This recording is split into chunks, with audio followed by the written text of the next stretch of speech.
So hi everyone, welcome to my webinar. My name is Elena Semenek and this is Psychology of Happiness, where happiness is the purpose of life.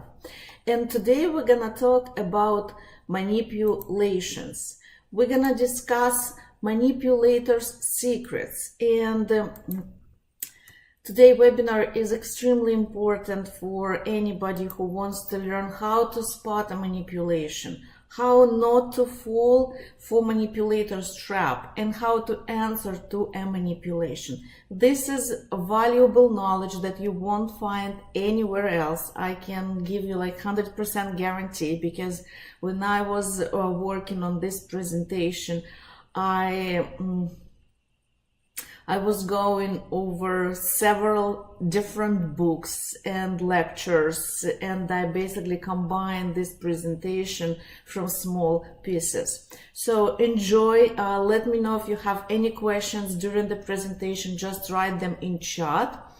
And today we're going to discuss all the theory. At the end of this webinar, I'm going to invite you to take the next step, to join me for a 4-week online workshop, which is called My Life, My Rules.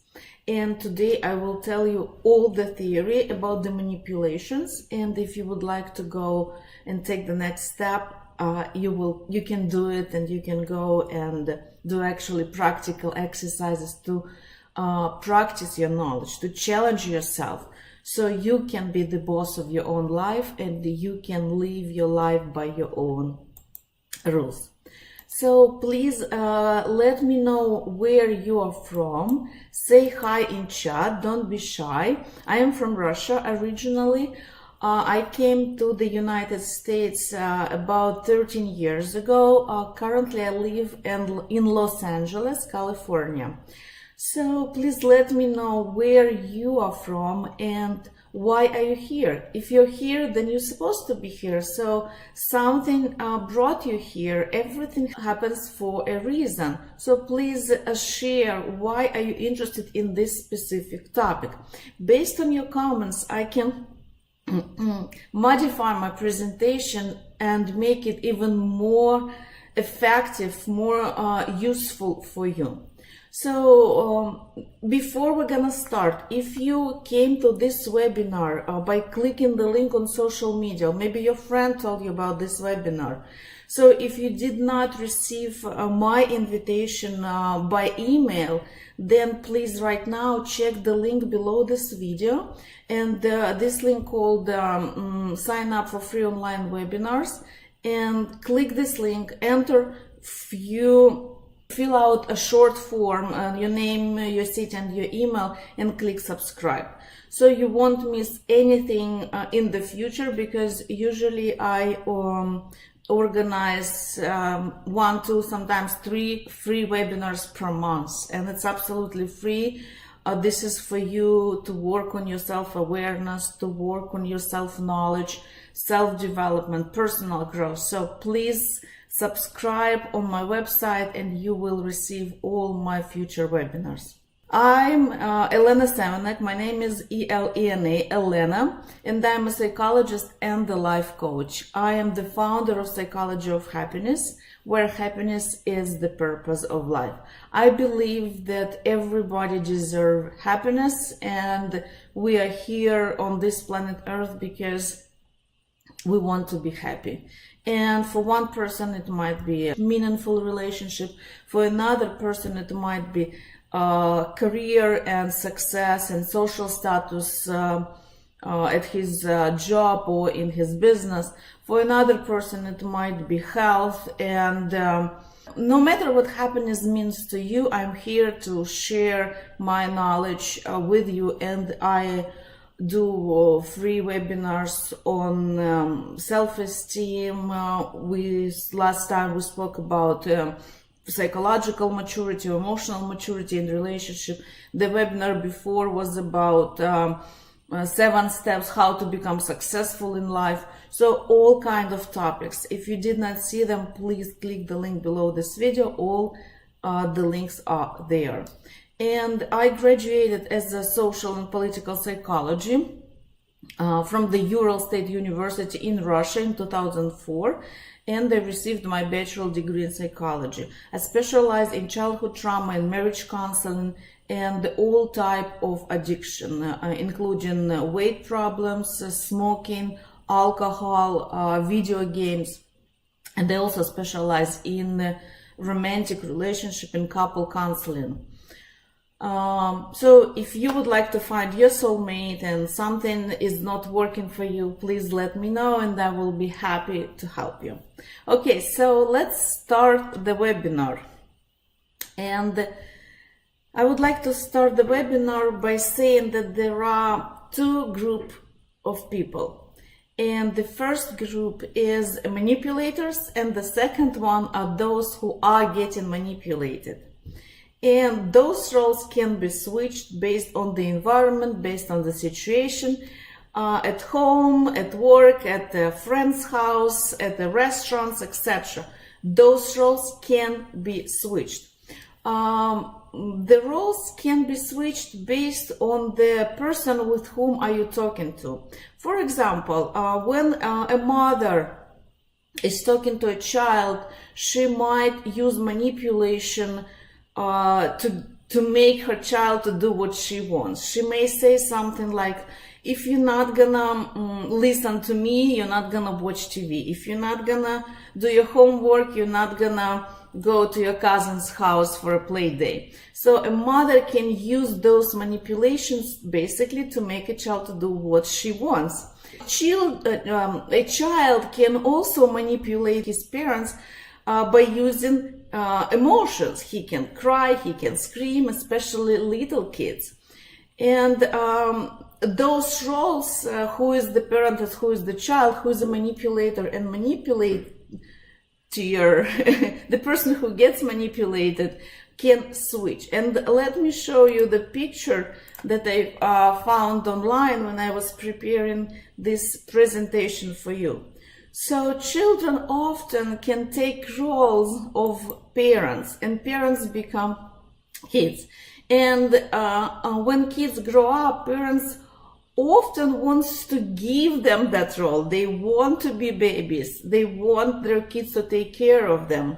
And I'm talking about parents who are not old and disabled. I'm talking about normal people who are in their 60s and 70s, even 50s, and they often like to act as children. They like to call their adult children when they need help, for attention, for support, or just because they are bored. So please let me know in chat if you can relate to this, if you can remember situations when your parents acted as little kids. And there are two different types of manipulations: subconscious and conscious manipulations. In most cases, our parents, our friends, our spouses, and our children are using subconscious manipulation. They don't know that they do it. The other type of manipulation that are conscious, for example, when brands are trying to convince us to purchase their products. Right now is a holiday season, and we can see how big brands manipulate us to purchase their product. And this type of manipulation is called marketing. And this type of manipulation is intentional and carefully planned. So today we're not going to talk about big brands. Today we're going to talk about subconscious or semi-conscious manipulations that we face every day at work, at home, with our friends and family, with our co-workers, and even with people on the street.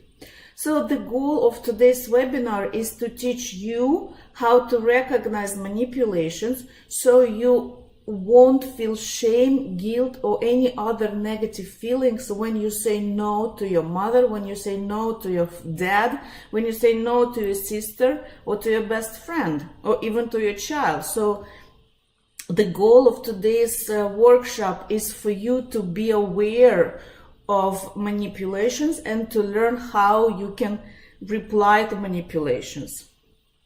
And of course, you will also notice when you manipulate others, because we all use manipulations, and in 90% of situations we don't realize it. So we try to manipulate people to get what we want, and they try to manipulate us to get what they want, and at the end somebody wins. So if you don't want to fall victim to manipulation and want to understand the actions and other people's behavior and want to understand yourself better, then you came to the right place at the right time. And I would like to start with the term which is called assertive behavior. Assertive behavior is an honest and confident expression of your feelings, thoughts, and desires to another person, while showing respect for his feelings, thoughts, rights, and desires. So assertive behavior is like an ideal way how people should communicate to each other. But we do not live in an ideal, in a perfect world. We are not perfect and other people are not perfect. So we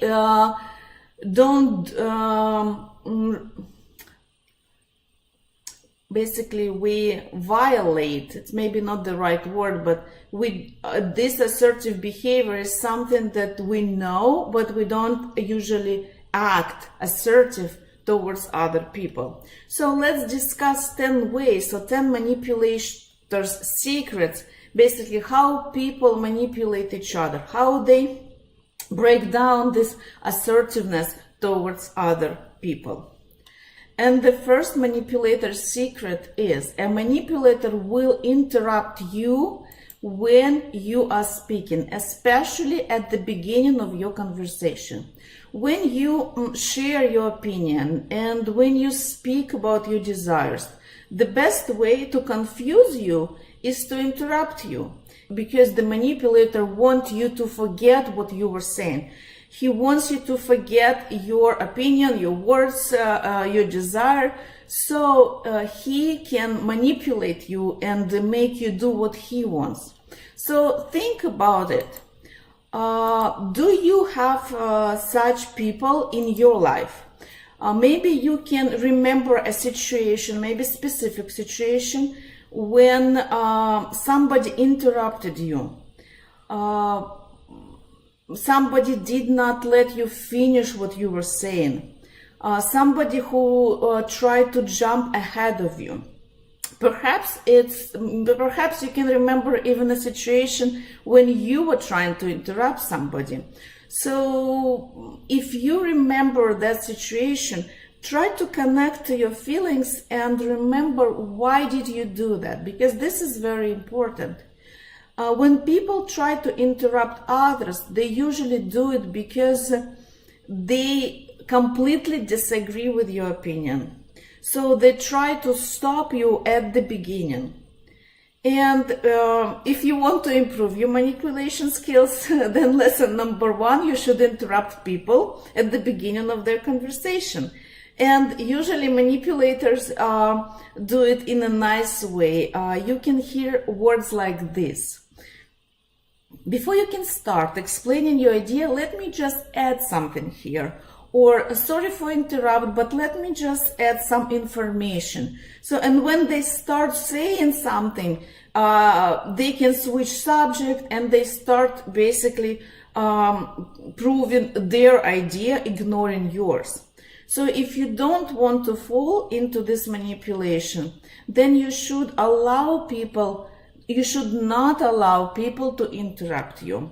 And you also can do it in a nice way. So if a manipulator stops you saying something like, before you start, let me please add something here, you can say, I would really appreciate it if you could let me finish first, and then you can share your opinion with us. So just by learning this simple phrase, you can stop falling into this manipulation. I would really appreciate it if you could let me finish first, And then you can share your opinion with us. You can modify this phrase, but the idea is to be respectful towards a manipulator and not to allow a manipulator to interrupt you. Okay, so next secret. A manipulator will try to impose his idea on you. A manipulator will use feelings of shame, guilt, or even feelings of love to impose his ideas on you. For example, a person might say, I really worry about you being stressed for the last few months at work. I don't think that you should take this new position. It looks like this person really cares about you. But if a month later you realize that this person, your co-worker, got your promotion instead of you, then you know that this was not care, that was manipulation. So another example, parents often use feelings of guilt to convince their children to study a specific major at the university. When you hear words like, what would your father say if he knew that you had decided not to follow this promising career path? So this is manipulation. Another example, a manipulator can use authority and scare tactics. For example, at work, a co-worker can say to you something like this: the last time that a person decided to discuss his idea with boss, he was fired. So I don't recommend you to talk to boss about any new ideas that you have. So this is how a person uses scare tactics and authority figures. So you don't have to talk to boss because he will fire you. So in reality, this co-worker does not want you to be the smart one, does not want your boss to love you more. In reality, he worries about his own position, and he does not want your boss to notice you. So he wants basically to pull you down, and so you're gonna be equal. And later he will use maybe your ideas to talk to boss and to promote himself. Another example of authority tactics. A mother can say to a child something like this: if you don't stop crying immediately, I'm going to tell your father about your bad behavior and he will punish you when he comes back home. So this mother is trying to use authority figure and scare the child. In reality, this mother, she feels hopeless. She does not know how to communicate with the child. The child is not listening, and she is lost. And this type of manipulation, not really a bad one, because in this example, a mother kind of shows her child that father is a leader, that his father is a strong man and he has a power. She said, I will tell your father and he will come back and punish you. So she basically shows the child that father is a god and strong and powerful. Maybe it's not the best way to do it, but in a way she still kind of shows superiority and respect towards her husband. So if you don't want to fall into this second type of manipulation, you should pay attention when people use feelings of guilt, shame, or even love to convince you to do something that you want, or when people use authority figures or scare tactics. Okay, number 3. A manipulator will make decisions for you. So usually people will say something like this: or I'm sorry, I thought this was what you wanted. Or they can say something like this: I'm sure that you told me that this is exactly what you want. I'm sure you said it.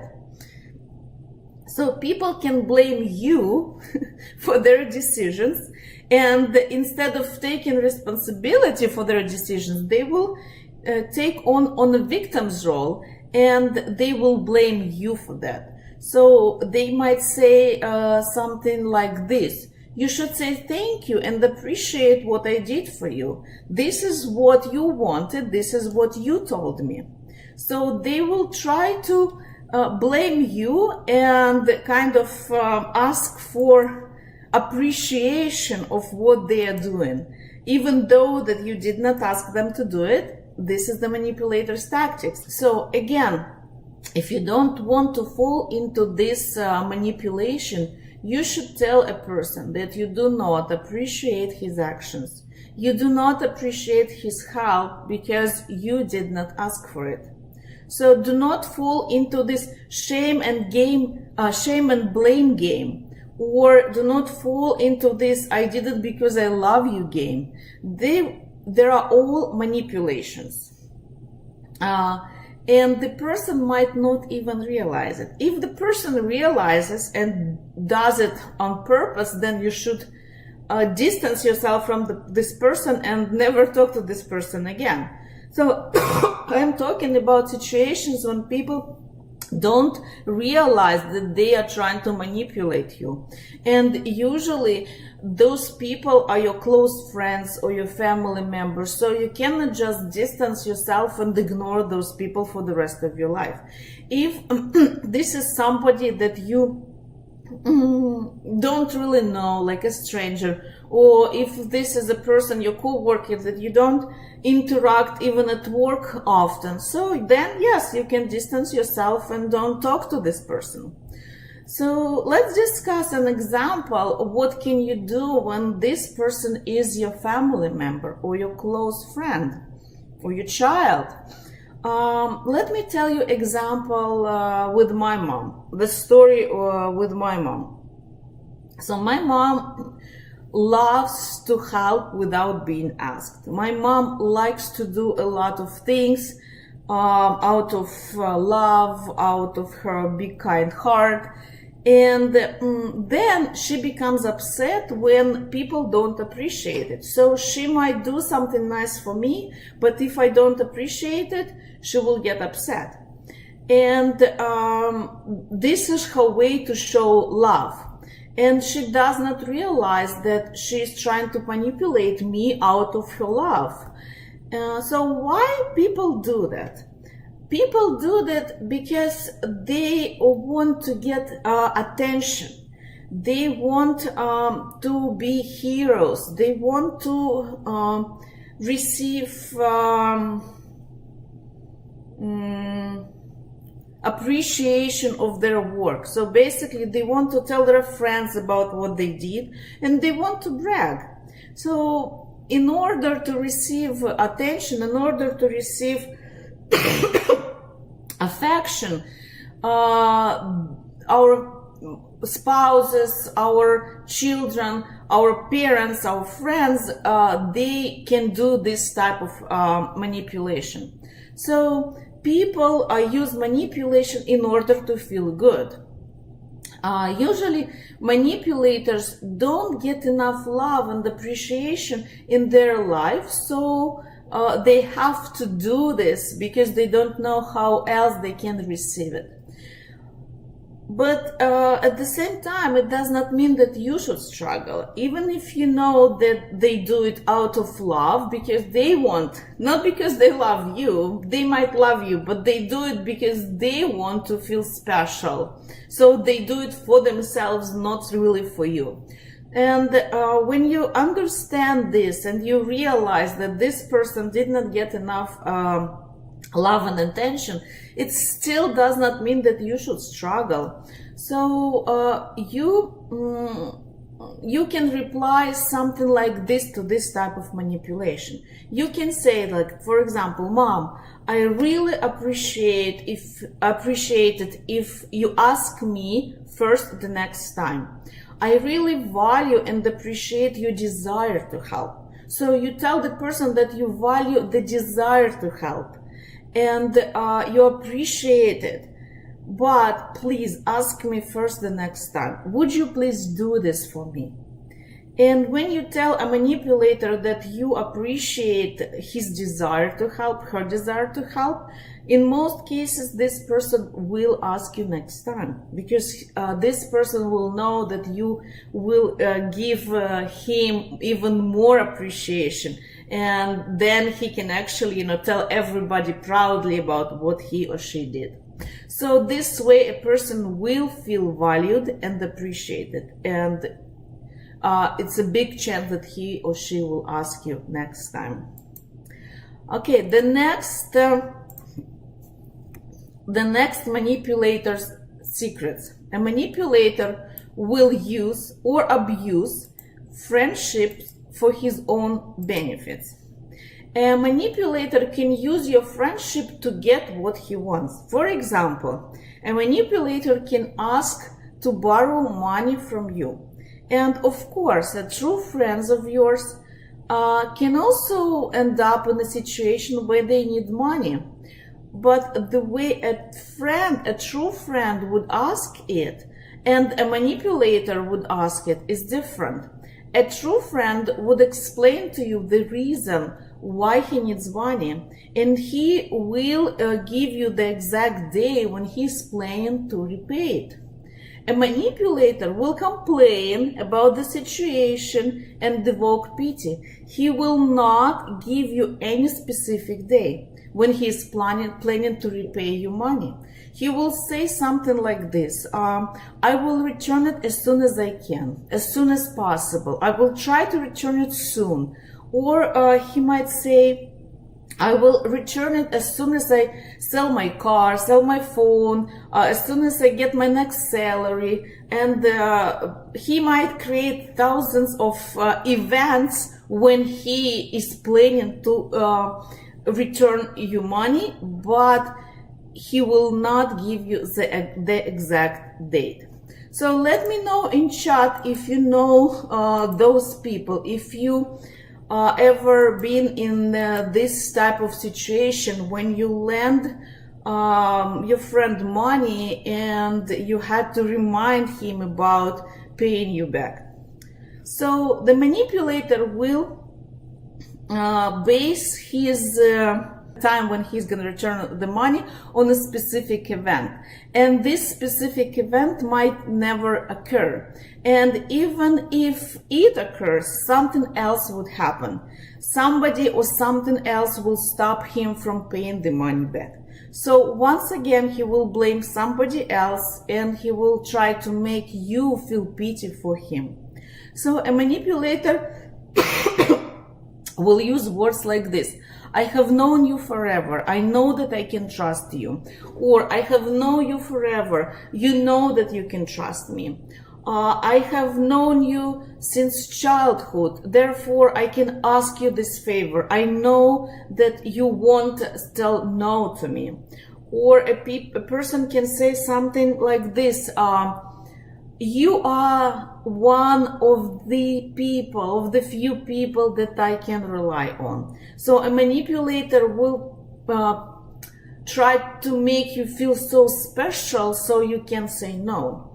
And going back to money example, a true friend would be okay if you give him a note saying that he had borrowed money from you. But if you ask a manipulator to do this, he will accuse you of not trusting friends. So he will put shame on you, he will put guilt on you for asking for something like this. So when you're talking to your friends, pay attention to how they ask for help. This is how to avoid this type of manipulation. Just be aware of what your friends are saying to you. Are they honest and straightforward with you? Or do they use nice words, feelings of pity, or even make you feel bad when you say no? A good friend would understand the word no. He will be okay with your no, and he will continue being your friend. A fake friend would create drama, use feelings of guilt, put shame on you. He would say like, how could you do this? I always thought that we are best friends, that we are good friends. So he will create this dramatic scene in order to make you to do what he wants. Let's move on. The next step. Number 5. A manipulator will create drama to attract people's attention. An experienced manipulator knows that emotions are his tools. So therefore, instead of using logic and explaining to people what he or she wants, a manipulator will use emotions. And this usually is a female tactics. So if you don't agree with her, she will get upset, she will get angry, and she might even call you names. She will try to blame you for her mood.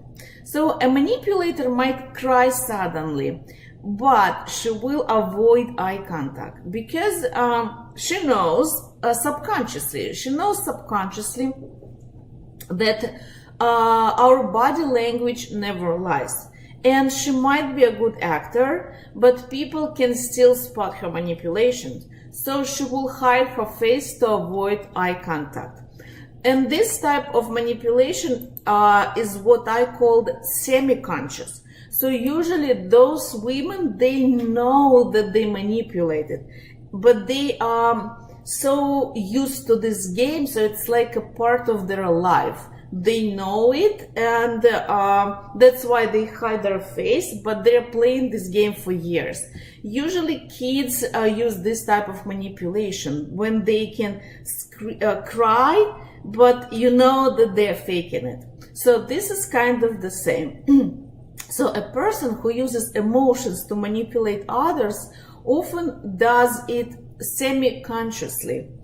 And although for kids it's kind of normal, this is the way how they learn different types of communications, and when your child is trying to manipulate you, you should stop this type of behavior. So your child will not grow up and manipulate other people, because if your daughter will do this, if your daughter will learn this game, it's gonna be it's not gonna make her happy, because she will have to live in a constant lie, and she will not be able to create loving, caring, honest, close relationship with other people. So, but still, for kids, it's kind of normal. This is the way how they learn what is good and what is bad in life.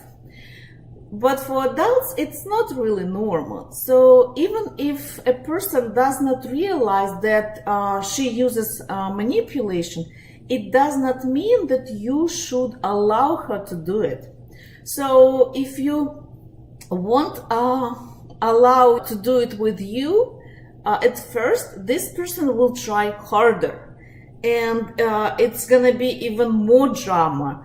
And she will put all her acting skills to show you that it's a real emotions and she really feels bad.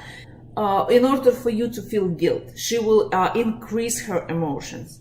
But if you won't allow her to do it, and if you will not react into her manipulations, she will probably find another victim. She will distance herself from you. And she might ignore your calls, texts, or even any conversations. And if this person is your close friend, or maybe if she is your girlfriend, then you might think that you don't want to lose this person, you don't want to lose your relationship.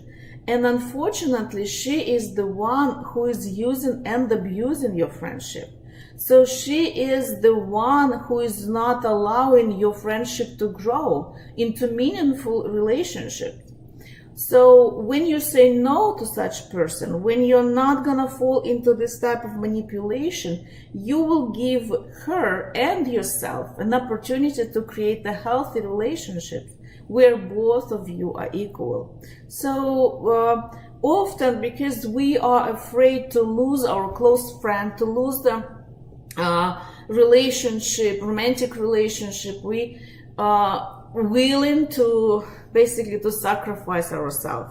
But the more we sacrifice, the more toxic those relationship becomes. Okay, next step. Number 6, a manipulator will blame you, point out your mistakes, and ignore your feelings. And this is very important. A lot of times we don't notice this type of manipulation. So all people make mistakes, and when we make mistakes, we feel bad. So when we feel bad, our emotions are already low, and for manipulator, it's very easy to come into the picture and make us do whatever they want. Here you should understand that we all make mistakes, and this is how we learn, and this is how we grow. We grow from our own mistakes. So when your friend or your co-worker or your family member, your husband, your wife, hears about your mistake, usually in a healthy relationship, they will try to encourage you, they will try to support you, they will try to make you feel better. But this is not the case with a manipulator. The best way to control a person is to use emotions. We already discussed it. So another best way to control a person is to use superiority. And manipulator will try to put you down. Instead of supporting you, he will point out on your mistake, and he will exaggerate it as well. Instead of supporting you in this difficult situation, he will ignore your feelings, and you will feel even worse. Then this manipulation has two steps. The first step, he will make you feel worse. Then he will put himself above you and becomes a god or a higher power. And when he brings himself up, he will switch, like immediately he will switch into a soft, kind, understanding mode. And he will do it quickly. So at the first moment, this person is kind of pointing out your mistakes, he's blaming you, he can say, how could you do this? Oh my God, this is so stupid. Like, why did you even say this? Why did you do? And then it's like, okay, let's figure out what we can do in this situation. Let me help you. So a manipulator will switch quickly and becomes a loving, caring person.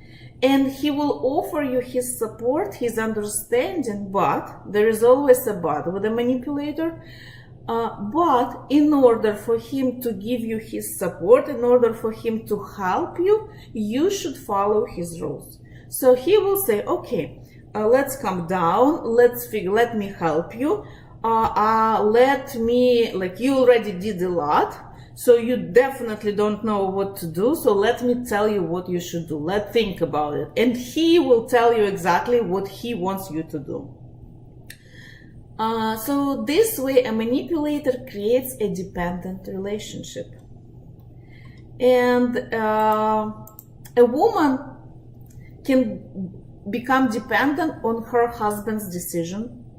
An adult child can become dependent on his parents' opinion, and I have such friends. They're not young kids anymore, but they depend on their parents' opinion, on their parents' approval.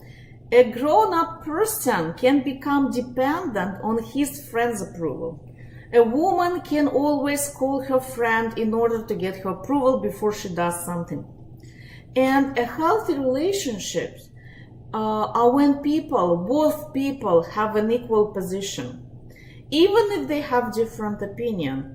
Remember, we spoke about assertive behavior, ability to express your own feelings, opinions, desires openly and honestly, while respecting opinion, desires, rules, ideas of other person. So this is healthy relationship. Healthy relationship is when two people are equal, and even if they have different opinions.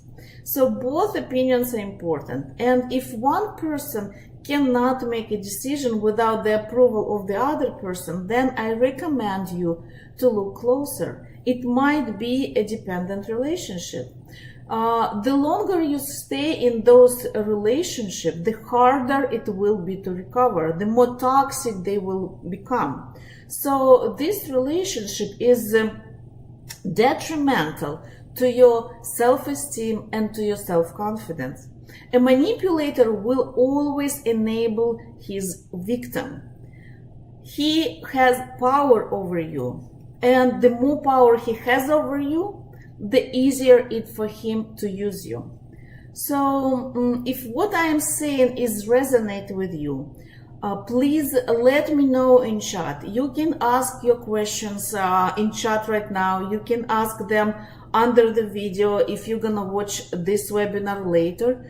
But if what I'm saying is resonates with you, and even if you need my help to understand your situation, even if you're not sure if your relationship are dependent or toxic or not, because when you are in this manipulation game, it's very hard sometimes to realize that this is a dependent relationship.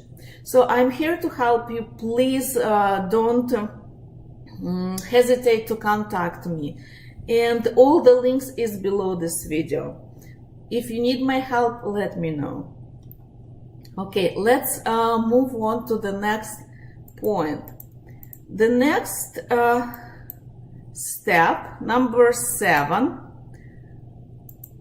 a manipulator will avoid any inconvenience to oneself. So a manipulator will cause harm and or inconvenience to other people in order to avoid any inconvenience to oneself.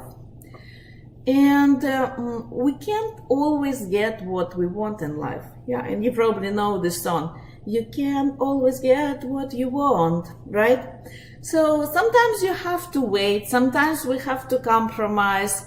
And often we have to leave our comfort zone to achieve our goals. But this is not the case for manipulators. This is not true for manipulators. A manipulator will do everything to avoid any inconvenience or discomfort to himself.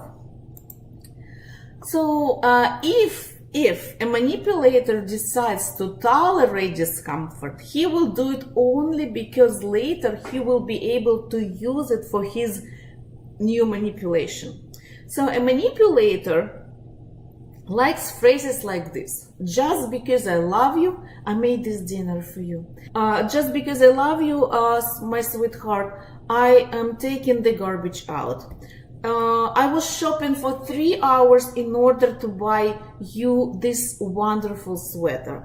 So a manipulator will ignore the fact that cooking dinner, taking the garbage out, buying clothes for children, those are all part of the household chores, and like buying clothes for kids, making dinner, taking them to school, driving them to school. Those are parts of parents' responsibility.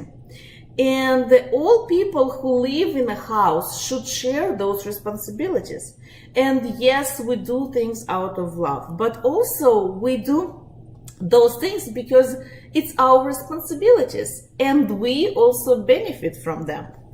I would like to share with you a true story. A mother was telling her 7-year-old daughter that she was shopping all day and bought her some clothes just because she loves her. And her excuses for not spending time with her daughter sounded like this: "How are you, baby? I love you so much. Look what I bought for you. I'm so tired. I was shopping all day for you." And the daughter was waiting for her mother all day. And even when her mother got home, she could not spend time with her because she was starved from shopping. And as a result, the daughter cannot be angry at her mother, and she cannot ask her to play with her. Conversely, she is supposed to be understanding and grateful because her mother spent the whole day shopping just to buy her new sweater. So manipulators will cause harm to others. They will ignore other people's feeling, and they will express this in a way that you should be grateful for their behavior. So they do something for themselves, they don't care about you, and then you cannot even say anything because you feel bad, and now you should be grateful for what they did. Let me know also in chat if you can relate to this, if maybe you experienced this type of manipulation with your mother or with your father, or maybe maybe with your co-worker. This type of manipulations are often or often can be at work. People can say like, oh my God, like I did this for you, I helped you, and now you are not grateful. But people did it because they wanted to do it and not you. So let me know if you understand or if you can relate to this type of manipulation, when a manipulator will try to avoid any inconvenience and blame you, not blame you, and will use you and ask you to be grateful for them using you, basically. Okay, step number 8. A manipulator will avoid making any decisions. Let me switch the slide. I did not switch the slide, right? Okay, so number 8. A manipulator will avoid making any decisions in order not to be responsible for them. He will make you to make decisions and be responsible for it. But the decision will be not yours, the decision will be his. So if a manipulator has to make a decision, he will get away from the essence. He will distort facts or prevent the truth. A manipulator will always seek for a speedy approval of his decisions. A manipulator knows that if he gives you time to think about the decision, you will likely notice his manipulation. So he will try to confuse you and push you to agree with him right away. And this is mostly how advertising works. So every advertisement has this type of manipulation, and it's called call to action. You've heard phrases like act now, call immediately, do not miss this, limited time only, 3 days only, come to the store before 1 p.m. To get this wonderful discount, etc. So brands are using this type of manipulation. So they are making you to do what they want, but decision is yours, kind of, right? So our emotions do not last longer than 30 minutes. And if you don't make a decision within those 30 minutes, it is more likely that you will walk out of the store. And let's discuss how it works in a relationship, because in the store, like with the brand, with the advertisement, it's kind of clear. But in a relationship, it's a bit different. So your mother, your spouse, or your child will use this manipulation to make you decide for them and to do what they want. They will not make decisions on their own because they want to avoid responsibility. But if your decision proves successful, then they will remind you that it was their decision and not yours. So do you know those people? People who like to blame you for your failures, but take all the credits for themselves when you are successful. An example of this manipulation. A manipulative mother will blame her child for bad grades in school. So if child has bad grades, it's his responsibility, it's his fault, and the mother will blame a child for being stupid, for not paying attention, for not doing homework, and blah blah blah blah blah blah blah. But if this child receives good grades or some type of reward in school, she will tell everybody about it. She will come to school, she will talk to a teacher, she will make sure that everybody knows that this is her child. And moreover, it will not be about the child. It will be all about her being a great mother. So if the child has bad grades, it's his fault. If he has good grades, it's her success, it's her achievement. So let me know in chat if you know such people.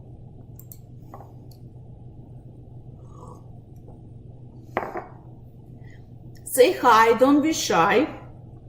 Let's make it more as a dialogue versus lecture.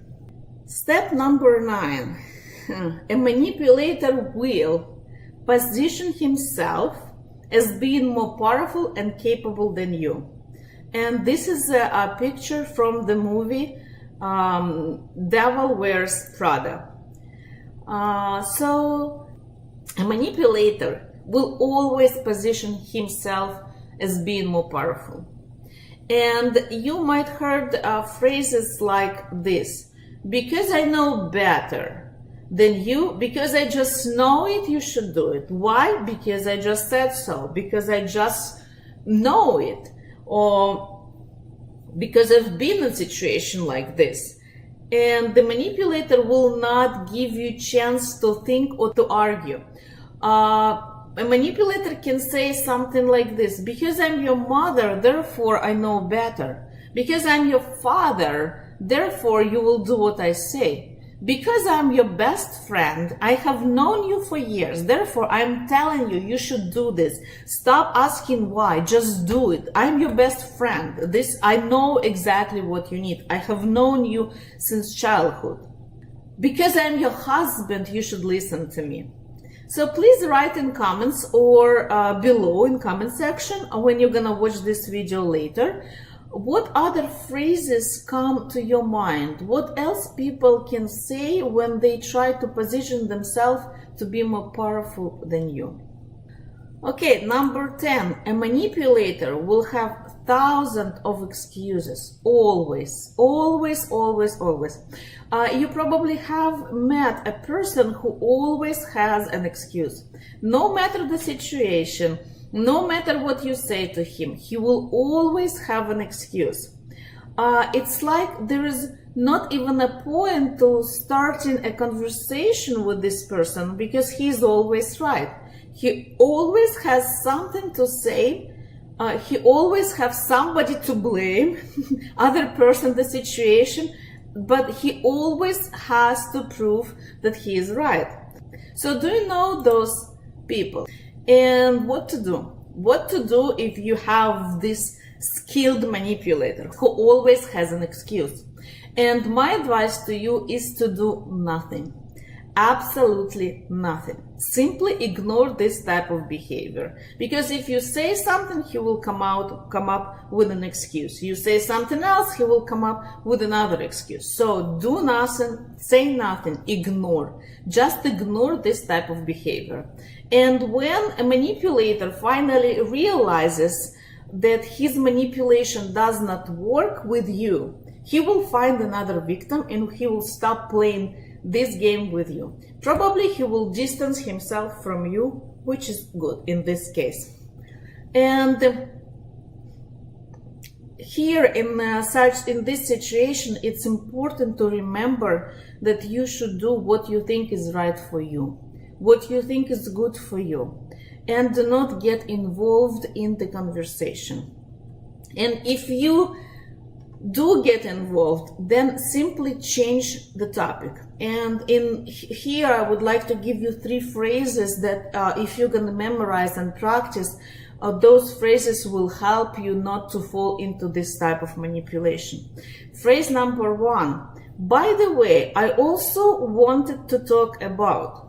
So when a manipulator is giving you his excuse, just interrupt him right away. Also, use the manipulation number 1, right? Interrupt the manipulator in order to break his manipulation. So say, by the way, I also wanted to discuss.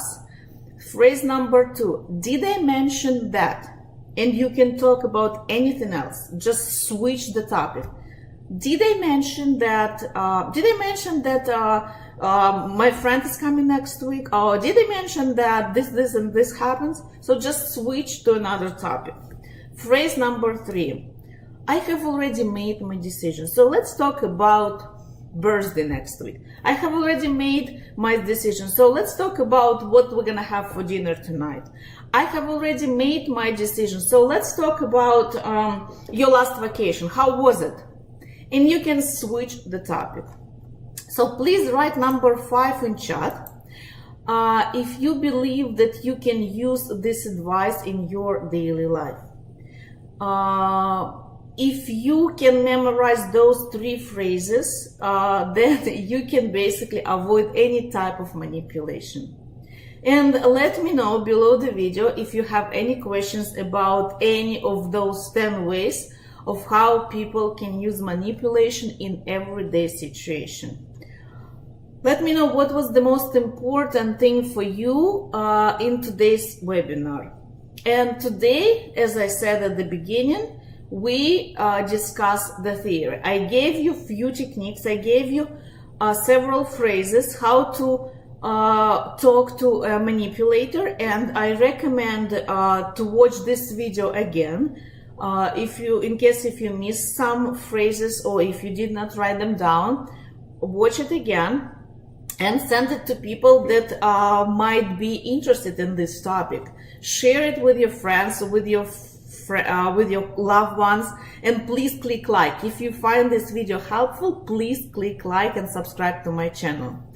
And now I would like to invite you to the next step. This is the theory, but if you don't practice it, you will soon forget it. So the next step is to master this theory, is to know how you can build and create your own life and how you can live by your own rules. So I would like to invite you to my 4-week online workshop, which is called My Life, My Rules. And let me show you my website. So on my website, which is elenasemenek.com, and you under the video, let me show you. So under the video, you can scroll down and click Show More button. Then you will see the link for the My Life, My Rules workshop, and you will see sign up for free self-improvement webinar link. So when you click on this link, on the home page, you will see a simple form. Enter your email, name, city, and country, sign up. This way you will be invited to all my free webinars. Nothing to lose, a lot to gain. Please do it right now. And if you click on this banner on the right side, or if you put your mouse over the workshop, the first workshop, which is called My Life, My Rules, this is the workshop where I would like to invite you. And this workshop will start on December 7th.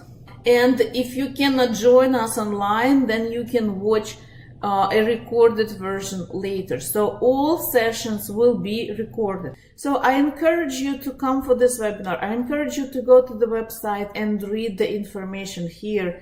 And I even have a section where I share with you some exercises, and maybe some of them will resonate with you. Also, if you invite your friend, you will get additional 25% off both you and your friend. So when you go on my website, just scroll down, and at the bottom you will find the form where you can fill out your information, and I will reply to you within 24 hours. If it's a holiday, then it might take a little bit longer, but usually I reply within 2-3 hours. So let me know if you have any questions about any of 10 ways how people can manipulate us. If you have any questions about online workshop, and I'm here to answer your questions, and we're gonna finish this live broadcast if you don't have any. I can see people, Mona Life, Miranda, Markwood. Wow, that's such a long name, and it's like 3 words that start with an M. One, Mona Life, Miranda, Markwood. Hi. So if you have any questions, you can always write me on Facebook directly, on Instagram, or you can fill out the form on my website. So if you find this video helpful, please click like, subscribe, and share my video. Share it on your social media, on your Facebook, Twitter, LinkedIn. Send it to your friends by email. And thank you for coming. I am looking forward to seeing you at my Life My Rules workshop. And again, all the links are below this video. Thank you for watching, and my name is Elena Semenek, and this is Psychology of Happiness, where happiness is the purpose of life. Okay, see you soon. Bye.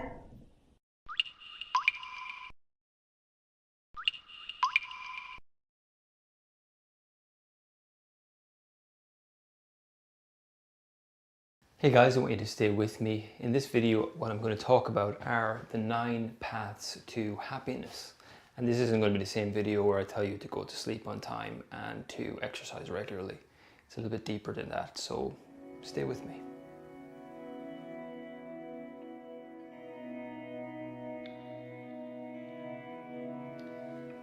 So guys, what I'm talking about here in terms of paths to happiness are, well, the theory is that they're things that we drop or let go, because the underlying theory is that you're naturally a happy person, and to get rid of these things is to get to happiness. And the first thing I'm going to talk about, blocks to happiness, thing that's actively making us unhappy in our lives, is basically I'm going to start from 9 and I'm going to go back, and it is our story.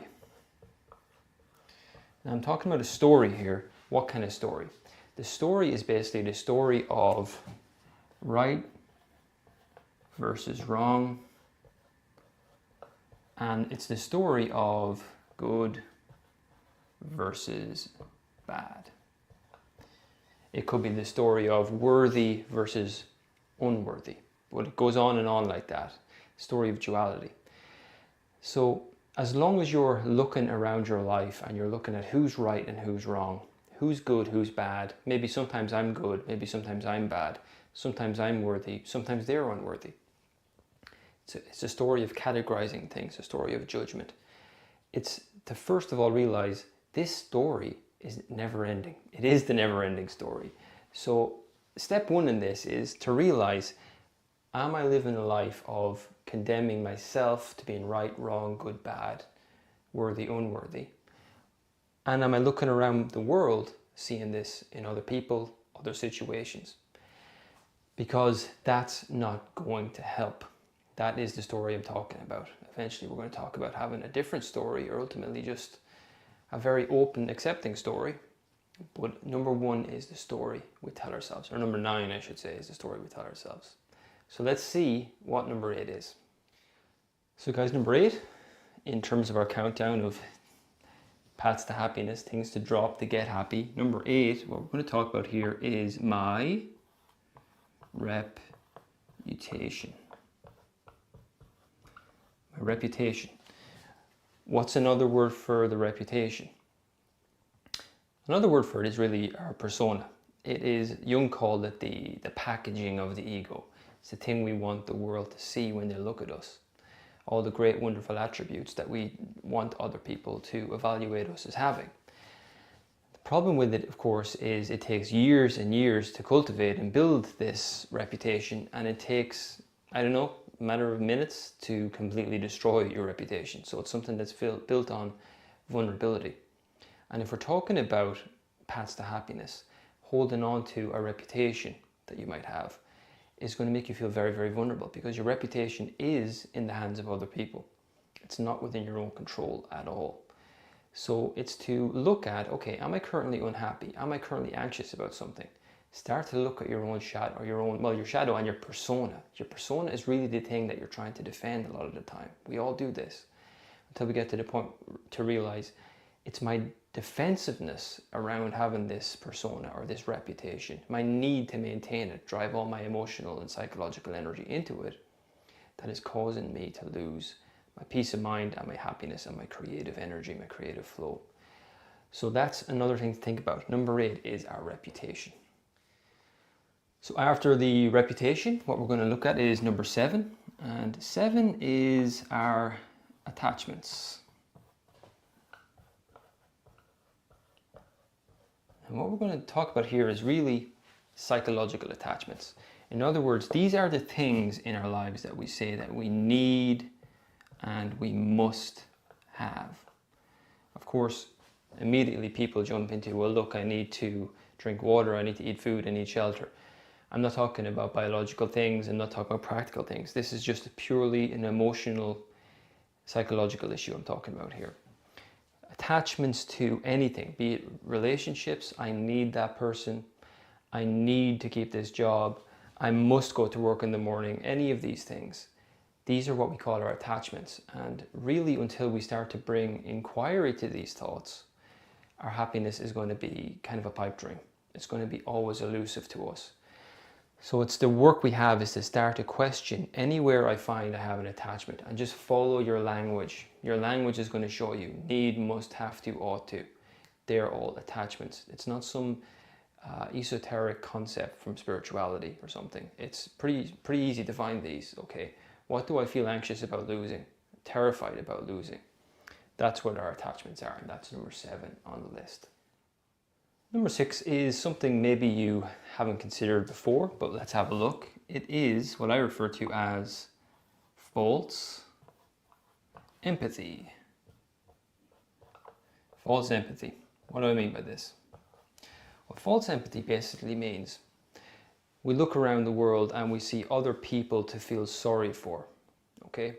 And there is such a thing as real empathy, of course, but false empathy is, it goes beyond that into seeing people or other people as psychologically broken, or seeing other people as needing to be fixed. Okay, now why am I focusing on other people, how we perceive other people this way and not maybe how we perceive ourselves this way? Well, really this is the trick that keeps it all going. It keeps us away from finding genuine happiness in ourselves. When we go around doing this, we project this story of being broken and needing to be fixed or saved onto other people. Really, ultimately, what ends up happening is we turn that story to ourselves eventually. So if we want to get out of kind of a victim consciousness, we need to stop using false empathy for other people. Basically, the way through this is to always give people the benefit of the doubt and always see the potential in other people, even if they're going through something psychologically or emotionally. Of course, be there for them, do everything you can for them, but don't see them as broken or fixed. Is there anyone in your life that you're currently seeing that way? Try to see them as they really are. See the full potential of them and start to drop this story of false empathy, because ultimately it comes back and it's not healthy for yourself ultimately. So that's false empathy, which is number 6 on this list. So number 5, guys, is a little bit longer, which is why I need my notes here for this one. But number 5 is big topic. And again, it's false. Nothing false is going to help us on the path to authentic happiness. False forgiveness. Okay, false forgiveness. So there's a few different types of false forgiveness. We all like to think of ourselves, again, maybe it's partly that persona that we have of to be a forgiving person. But there's a few different types of that. One is to look out into your life and start to see other people and see all the bad things about them. And to say to yourself, well, I forgive those evil, bad, wrong, unworthy people. Okay, that's not going to help, because all that's going to do is reinforce a sense of separation between you and them. And it's feeding into that egoic sense of separation all the time. That's the first one. And there's a few different types of what I'm talking about here as false forgiveness. But that's number 1. The second one is, it sounds a little bit better, but really it's not much better at all. A lot of people do this actually. They look at the other person and say, well, look, that person is doing something bad. But in an attempt to be a little bit better than the first type of forgiveness, it's, well, you know, I'm not any better than that person. So really what you're doing with that is not really much better, because now 2 of you are being kind of judged, you and the other person, and it's assuming that there's someone else out there that's better than the pair of you. Okay, so that's not what we mean by this. This is a term of false forgiveness. The other one is to, of course, you're dealing with a lot of difficult emotions and you just find yourself not reacting, not allowing yourself to have a reaction, which doesn't allow any of these feelings to come up. So for instance, you could be in a relationship and that person is very emotional, maybe that person is blaming you for something, and of course you're saying to yourself, well, that person has clearly lost all perspective. I'm not reacting to them, therefore that's good.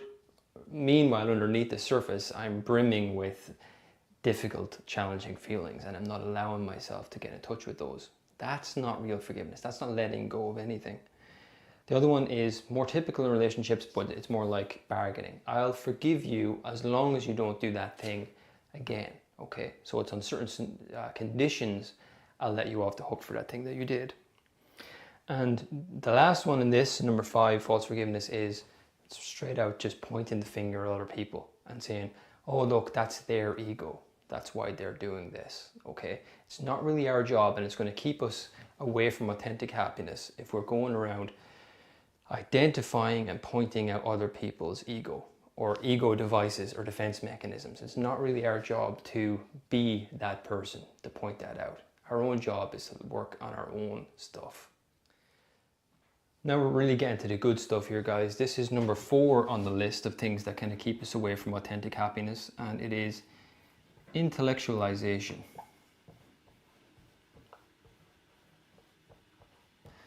Okay, intellectualization. So what this really refers to is, without any kind of work on yourself, if it's always up here and it's never in here, you're never bringing any emotion into it, or go to the difficult, challenging emotions that come up for you and examine them, nothing's going to change. Okay, so a lot of us are like this.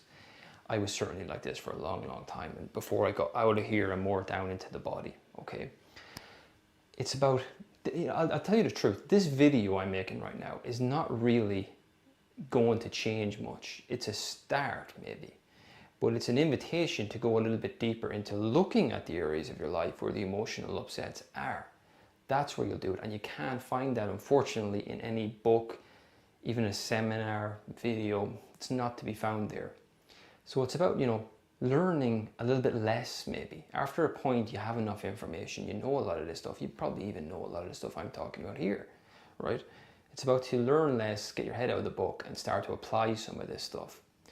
So it's about less about learning, less about theorizing, more about sitting quietly, being still, breathing more, allowing more, or it's about just being with those feelings and inquiring as to whether or not the way I've been looking at this thing in the past has been true, dropping some of my defenses. That's not an intellectual game. That involves something other than intellectualizing. And as long as we're trapped in this cycle of intellectualizing all our emotional problems, it's going to keep us away from happiness. So one of the ways to happiness is to drop that defense mechanism, because that's really what it is, of intellectualizing everything. Start to inquire more quietly, almost as a meditation, and it's a far more effective approach. So guys, we're at the top 3 things that we can start to look at a bit more closely as we move on our path to genuine, authentic happiness. And number 3 is a big one, and is something we do a lot of the time with emotional difficulties. It is to rationalize. So it's a little bit different to the last one we looked at, but rationalize is to basically legitimize our excuses or our explanations for an underlying pain we have. So let's give an example for this. Let's say, for instance, you fill up your car with fuel, okay, and you forget to pay. And then, okay, you go home, and later that night you realize, oh my God, I forgot to pay. And feelings of kind of guilt come over you, and maybe a little bit of fear is there. So you're thinking, I'm afraid because of that external thing that happened. That's a textbook rationalization, okay? It's really to look at, it's the rationalizations we use distract us away from looking a little bit deeper into what's coming up emotionally, okay? In that example, okay, it's not going to be a big deal to go and pay tomorrow for the fuel or something, right? It's always, a rationalization is a distraction away from the fact that I'm living with an underlying fear of something maybe more important or more significant. And I keep rationalizing it and explaining it away due to external situations. We do this a lot of the time in relationships, of course, okay, with our partner. I feel this way because of my partner. And we do positive and negative rationalizations. We have, obviously, negative rationalizations are basically just make sure we never look at the underlying issue. But those things are, well, it's her fault, it's his fault that I feel like this. And also they're the reason I'm happy, okay? That's a positive rationalization. That's to deny the fact that there is something within me that feels amazing, feels beautiful, and I'm rationalizing that away too. So rationalization is a big one. And when we start to just catch ourselves in that moment, we begin to get in touch with a deeper sense of authentic happiness. It's just to become aware of, am I rationalizing this feeling that I have right now? Am I saying I'm nervous because of the exam? Well, maybe the nerves are just a kind of an underlying condition that needs our attention and our intimacy. And it's always been there. And the exam is just some kind of a rationalization for it. So number 3, guys, it's a big one, and it's rationalization. So guys, just 2 left here. And the second to last one we're going to look at is the fake voice of compassion. Now I'm really talking more about the compassion towards yourself here, okay? So we all know that inner critic we have. We're quite familiar with that, the one that berates us and gives out to us and tells us we're not good enough. And the strange thing is, this is such a big block because so few of us are aware of it, and we're not vigilant for it. But we tend to think, okay, well, they're the negative thoughts I have, so the positive thoughts I have must be something different to that. And we all think we have sometimes positive thoughts. But if we look at these, sometimes it's often a fake compassion. It's usually something telling us that, okay, well, you are unworthy, but if you do this and you do that, eventually you will be worthy, which sounds a little bit better, but it's always a promise for something you will be at some point in the future, but never right now. Okay, so it's what this is, the pathway to this is to become aware of, well, okay, is this compassionate voice affirming my value and my worthiness now, or is it telling me that I will become someday worthy? Okay, what I'm really talking about here is, to drive the point home a little bit more, it's radical self-acceptance. Radical self-acceptance. That is the alternative to this, okay? Self-acceptance. That is the alternative to the fake voice of compassion that always promises and it keeps us striving for. It's much like the persona we talked about before. The reputation. Someday I'll be worthy if I just do this and I earn it and I do enough and I struggle enough. Well, what if we just practice on a daily basis more of this radical self-acceptance? Who I am right now, maybe that's enough. Maybe I'm good enough as I am. And that's a very, very powerful practice to do. Okay, guys, so we've arrived at the number 1 thing, and it's number 1 for a reason, because it's so common. Number 1 biggest block, the thing that we can kind of really fundamentally start to get to grips with as we move towards more authentic happiness, is this is a block, something we can let go of, and it is the searcher. You could call this the seeker. So think about it this way. I'm interested in this channel in my own happiness and the happiness of people I work with and anyone who happens to watch these videos. But it's interesting, isn't it, that we're all we're coming at happiness from a place of unhappiness usually. So it's a kind of a weird one that the person, maybe I'm unhappy, and I'm the one who's actively trying to make myself happy. So that's almost like the unhappy person doing something to get rid of the unhappy person, if you understand me, right? It's almost like doing any of this inner work on yourself. You're a bit like a turkey voting for Christmas, okay? The reason it's something to look at, and it's important to remember when you're watching any kind of videos like mine here or something like that, it's to not kind of emphasize that there's something wrong with you. The starting position should be, okay, look, I'm open to innocently looking at any issues I have, and I'll be open-minded and I'll start to take more and more responsibility for myself. But I'm not going to condemn myself. I'm not going to say that there's something wrong with me. The starting position should be, there is nothing wrong with me.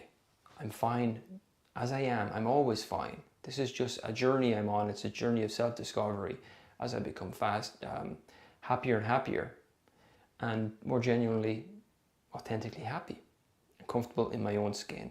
That's what we're interested in here. It's the search for that is one of the things that makes it so difficult, because the searching, again, it just compounds that idea that, well, you don't have it now. Okay, so if you keep searching and keep searching, and it also tells us that, it reinforces the idea that, well, it's something to go out there and be found. Therefore, it must be difficult to get and complicated. It couldn't possibly be obvious and simple to get. Okay, so that's one of the biggest blocks. Well, I think it is the biggest one. So any of the advice I give in my videos, just take it with the assumption that there's nothing wrong with you. Okay, you're a very open-minded person. Maybe you're becoming more open-minded, but that doesn't mean you were always that. Okay, you're just discovering that about yourself. So there's nothing to fix. There's nothing to improve. Drop maybe the attraction to the self-improvement stuff a little bit, and just start to work on that radical self-acceptance.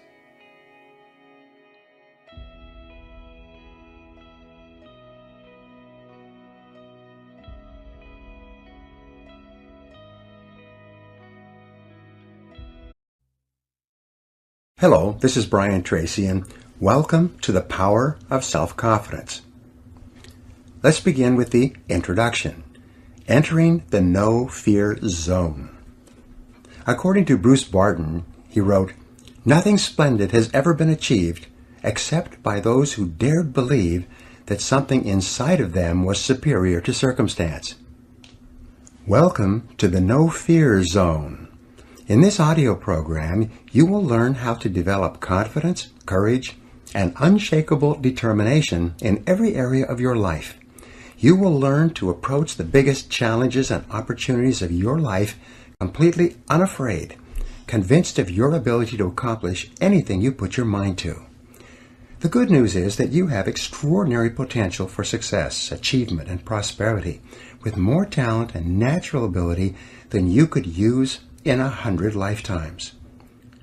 The only thing standing between you and the incredible life that is possible for you is fear of all kinds. And by the time you finish this book, your fears will be gone forever. For more than 25 years, I've studied successful men and women, looking for the characteristics and qualities they have in common that have enabled them to achieve so much more than the average person. I've read thousands of books and articles and research studies on success, and I've come to the conclusion that the foundation quality of success in every walk of life is self-confidence. Every man or woman who has ever accomplished anything out of the ordinary has turned out to have greater self-confidence than the ordinary person. And when you develop yourself to the point where your belief in yourself is so strong that you know that you can accomplish almost anything you really want, your future will be unlimited. A great question. A woman who had listened to one of my programs wrote to me recently and told me that one line in that program had changed her whole outlook on life. It was simply a question. What one great thing would you dare to dream if you knew you could not fail? When she began asking herself that question over and over, her entire view of what was truly possible for her expanded dramatically.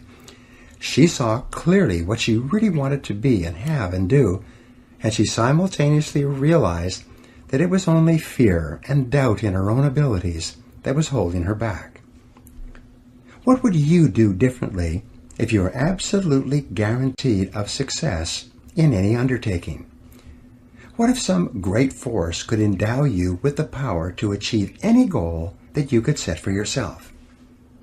To put it another way, what if you were completely unafraid of anyone or anything, and you felt completely free to act in any area in your own best interests? The fact is that if you developed the quality of unshakable self-confidence, your whole world would be different. Unlimited self-confidence. With greater confidence in yourself and your abilities, you would set bigger goals, make bigger plans, and commit yourself to achieving objectives that today you only dream about. You would take whatever steps were necessary to earn more money and enjoy a higher standard of living. You would set your sights on a bigger house, a better car, more beautiful clothes, and nicer vacations. You would want all kinds of things for your family and for those close to you. With unshakable self-confidence, you would do what you really want to do, and you refuse to conform to the wishes or opinions of anyone else. You would define your life in your own terms and live every day consistent with exactly what it is you want, and not the wishes of other people. With greater self-confidence, you would be a different person in every part of your work life and career. You might decide to ask for a promotion or a raise, or even change to another job or another company, or even another industry. You would move immediately to do whatever it took to get onto the fast track in your career. If you're in sales, you would call on more people, make better and more forceful presentations, ask for more orders, and close more business. If you're in management, you would organize and reorganize your human and material resources to create a work environment that suited you perfectly, rather than making endless compromises in an attempt to please a variety of different people. With greater self-confidence, you would be bolder and more imaginative. You would be more creative and willing to experiment with new and different ideas and ways of doing things. You would be willing to consider unusual and risky alternatives, and willing to commit yourself wholeheartedly to projects that are today sitting only on the back burner of your mind. More powerful, popular, and persuasive. If you had unlimited self-confidence, you would be more powerful, popular, and persuasive with other people. You would be more cheerful, likable, and welcome wherever you went. You would speak up and speak out clearly in your interactions with others, and you would be admired, respected, and sought after by everyone who knew you. Recognition and responsibilities would flow to you because of people's belief in your ability to do whatever it took to get the job done. Positions of prestige and status would open up for you, and people would bring you opportunities and possibilities that you cannot now imagine. Dealing with difficulties. With greater self-confidence, you could deal more effectively with the inevitable problems and difficulties that arise in day-to-day life. You would think continually in terms of solutions and how you could turn any situation to your best advantage. You would laugh at adversities that would dishearten most people and pluck success out of the jaws of failure. You would turn lemons into lemonade. You would feel invincible and unconquerable. With higher levels of self-confidence, you would be far more effective in dealing with difficult people and situations. You would be a far better negotiator and be able to ask for and get better prices, terms, and conditions in everything you bought and sold. Feel terrific about yourself. With greater self-confidence, with an unshakable belief in yourself, nothing would be impossible for you. More than anything else, you would feel terrific about yourself. You would feel truly happy about every part of your life, knowing deep down inside that you have the ability to take whatever steps and make whatever changes are necessary to assure that your life is exactly the way you want it. You would experience a tremendous sense of control, which is the fundamental requirement for happiness, well-being, and maximum performance. You would feel like the master of your fate and the captain of your soul. With unlimited self-confidence, you would feel completely self-determined and in charge of your life. You would experience a feeling of strength and power and purpose, and have a positive mental attitude toward yourself and everyone in your life and everything you do. With unshakable self-confidence, you would unquestionably be an exceptional human being. You can develop self-confidence. Unfortunately, however, this is not all that easy. Most people have limited self-confidence, and many people have no self-confidence at all.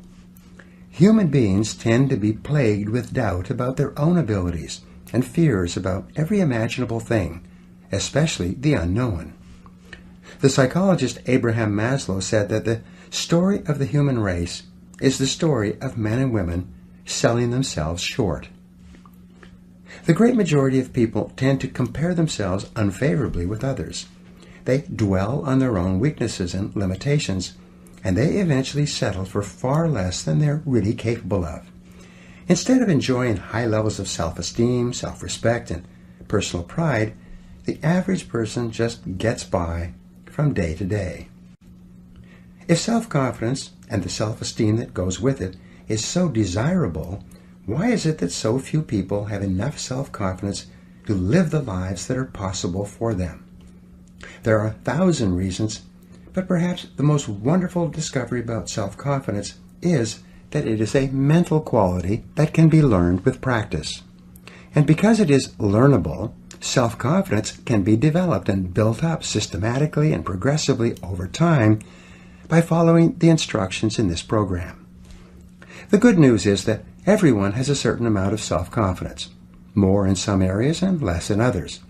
And by working from that base, it's possible for you to build yourself up to the point where you are completely confident in any area that is important to you. The Great Law. Perhaps the most important of all the laws that govern our lives was put forth by Aristotle in about 350 BC. He called it the principle of causality, and proclaimed for the first time that we live in a universe governed by order and that there is a reason for everything that happens. We call this the law of cause and effect, and it's often referred to as the iron law of human destiny. The law of cause and effect can imprison us in a cell of our own making, or it can liberate us by giving us complete freedom, depending upon how we use it. The law itself, like the law of gravity, is neutral. This law of cause and effect, which is both a physical and mental law, says that for every effect in our lives, there is a specific cause or causes. If there's an effect in our life that we want more of, like more money or greater success, we can trace it back to the cause, and by repeating the cause, we can enjoy more of the effects. If we're in sales or business, and we have successes, we can trace those successes back to the specific things that we did to achieve them, and by repeating those causes, we can enjoy the same effects again. This law also says that if there's an effect in our lives that we don't want, whether it be overweight or insufficient funds or problems with people or negative business conditions, we can trace that effect back to the causes, and by removing or changing the causes, we can achieve different effects or results. This law of cause and effect is so simple and obvious that no one seriously questions it. We live in a world and in a universe governed by law, not by chance. Everything happens for a reason. Neither success nor failure is an accident. They have specific causes, and when we repeat the causes, we get the same effects, no matter who we are. This is just the way the world works. The roots of low self-confidence. The world is full of people who are not happy with their results, and yet they continue to do the same things, think the same thoughts, say the same things, and take the same actions every day, and they're amazed that they continue to get the same negative effects. Einstein's definition of insanity was continuing to do the same things and expecting to get different results. However, this is simply not possible. The law of cause and effect applies with equal validity to our levels of self-confidence. All around us, and throughout human history, there are and have been men and women with exceptionally high levels of self-confidence who have gone on to achieve extraordinary things. In studying the lives and stories of these people, we find that some of them started out with high levels of self-confidence, which they learned from their parents in early childhood. But most of them started off the same way we all start off, with deep down feelings of inferiority and inadequacy. Because of destructive criticism, lack of love, and other mistakes that parents make with us in early childhood, we grow up with diminished feelings of self-esteem, low self-confidence, and sometimes a feeling that I'm not good enough in comparison with others. With low self-confidence, many people today work extremely hard on the outside to achieve success, but when they do, deep down inside they feel like imposters. This so-called fear of success is really a feeling of unworthiness that we can't seem to get rid of no matter how much we achieve. Many successful men and women are repeating the line to the song, "Is this all there is?" when looking around them at their homes and cars. You want to be happy. What people want more than anything else is just to feel really good about themselves. We want to be happy and positive and have a sense of well-being. Above all, what we really want is peace of mind. And you can only enjoy peace of mind when you feel confident in your ability to deal effectively with the requirements of life, with your family, your friends, your work, your customers, your social activities, and all the other things that you are involved in. The law of cause and effect tells us that if we want to enjoy the effect of high self-confidence, we need only engage in the causes of high self-confidence. If we can find out what it is that other highly self-confident men and women think and say and do, and then do the same, we will eventually get the same results. We will eventually feel the same way. We will eventually become unstoppable. Mental marathon training. It's often hard for people to believe that mental qualities can be developed, just as physical qualities can be developed. If this were a program on how to run a physical marathon, and I was offering to train you day by day over the next 6 months to run a marathon, you would come to realize that even a non-runner can go from being physically unfit to running a marathon of 26.4 miles in 6 months of disciplined training. Today, there are even men and women in their 50s and 60s who are running marathons for the first time with this kind of training.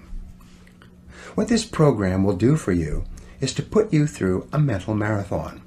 This marathon will not be as arduous or painful physically as a physical marathon, but it will still require a tremendous amount of work.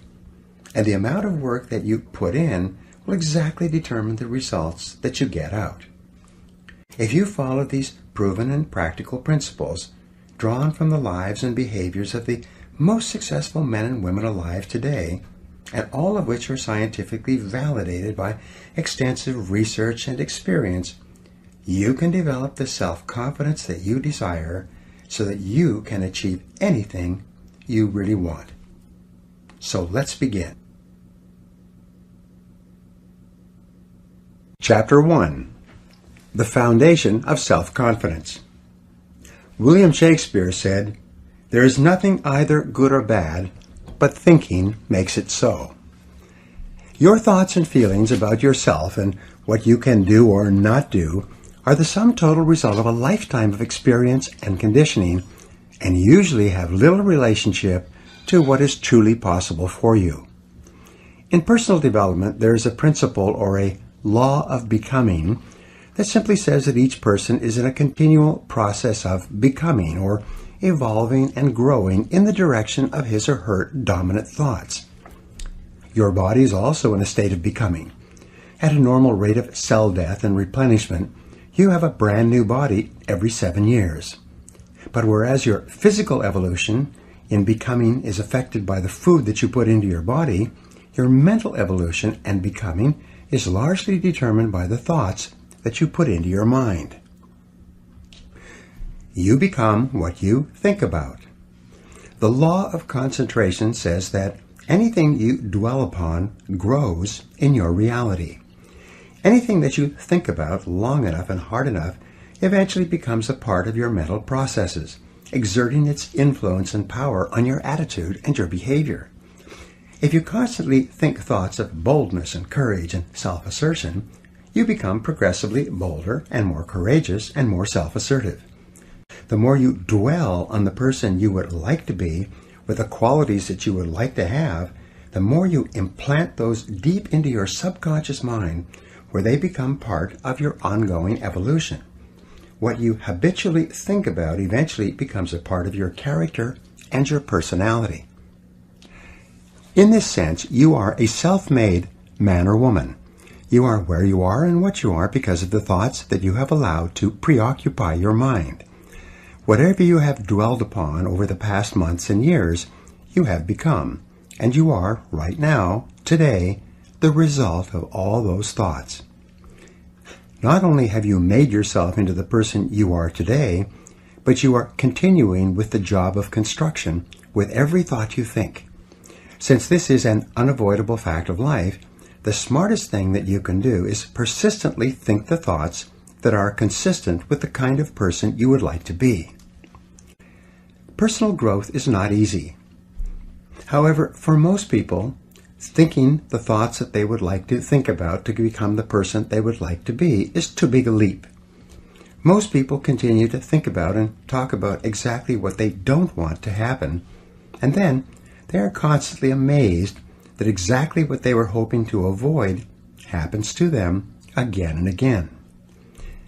One of the most profound discoveries in all of human history is that thought is creative. Thoughts held in mind produce after their kind. Like begets like. Your thoughts become your realities. You do become what you think about most of the time. You cannot harbor one kind of thought and experience a different kind of existence. This law of cause and effect works perfectly, everywhere and always, for everyone. The development of unshakable self-confidence therefore begins with you taking full, complete, systematic, and purposeful control over the contents of your conscious mind. Disciplining yourself to think consistently about only the things that you desire and to resolutely keep your mind off of the things that you fear. All of life is from the inside out. It is from the inner to the outer. The law of correspondence, perhaps one of the most important of all the mental laws, says that your outer world will be a reflection of your inner world. What you see on the outside is largely a reflection of what is going on inside of you. This is not only true for you, it is true for everyone around you. Your inner life predicts your outer life. Many times we see people who seem to be very nice and pleasant on the outside, but who seem to have continuous problems in their personal and business lives. We wonder, how could these unhappy things happen to such nice people? The unavoidable fact is that, with few exceptions, most of what a person experiences in his or her outer life corresponds exactly to something that is going on in their inner life, something which you seldom know. And it cannot be otherwise. True happiness and success comes from living your life in harmony with the laws that govern your being. Even though these laws are invisible, they are like the law of gravity, which is also invisible, but is to be violated only at your own peril. Happy people are those who obey and follow the laws of nature and live their lives consistent with those laws. Start with your inner life. If you want to enjoy self-confidence on the outside, you must practice complete integrity on the inside. The foundation of self-confidence is for you to live your life consistent with your innermost values and principles, while thinking and acting in harmony with your highest aspirations. Men and women with the most rock-solid self-confidence are those who are absolutely clear about what it is they believe to be right and good and worthwhile, and who live their lives consistent with these values. Everything they do or say is an expression of their innermost convictions. Your whole world can fall down around you, but as long as you know that you are doing the right thing, you will have a deep inner sense of calm that will manifest itself in an attitude of confidence and self-assurance in any situation. You'll have many ups and downs in life, but what is most important is that you remain true to yourself. And then, as Shakespeare said, "Thou canst not then be false to any man." Determine your values. The starting point of developing high levels of self-confidence and becoming a superior human being is for you to think through and decide upon your values. Superior men and women are those who have taken the time to decide clearly what it is they believe in and in what order, and they have then organized their lives so that everything that they do reflects those values. Recently, I addressed about 150 members of the national sales force of a very successful company. This company had started from an idea and had grown very rapidly in an extremely competitive market, and the company was very profitable. All the people at the meeting were remarkably positive and upbeat and had a special quality of goodness about them. When I commented on this, the president of the company showed me the value statement that the executives of the company had worked out before they had begun operations. There were 2 pages of values and principles which were given to everyone in the company when they began. These 2 pages had been subsequently reduced onto plasticized cards that each person could carry in their wallet or purse. The president told me an interesting story. He said that whenever 2 or more people in the company were wrestling with a decision of any kind, even over the telephone, they would pull out their plasticized cards describing the corporate values.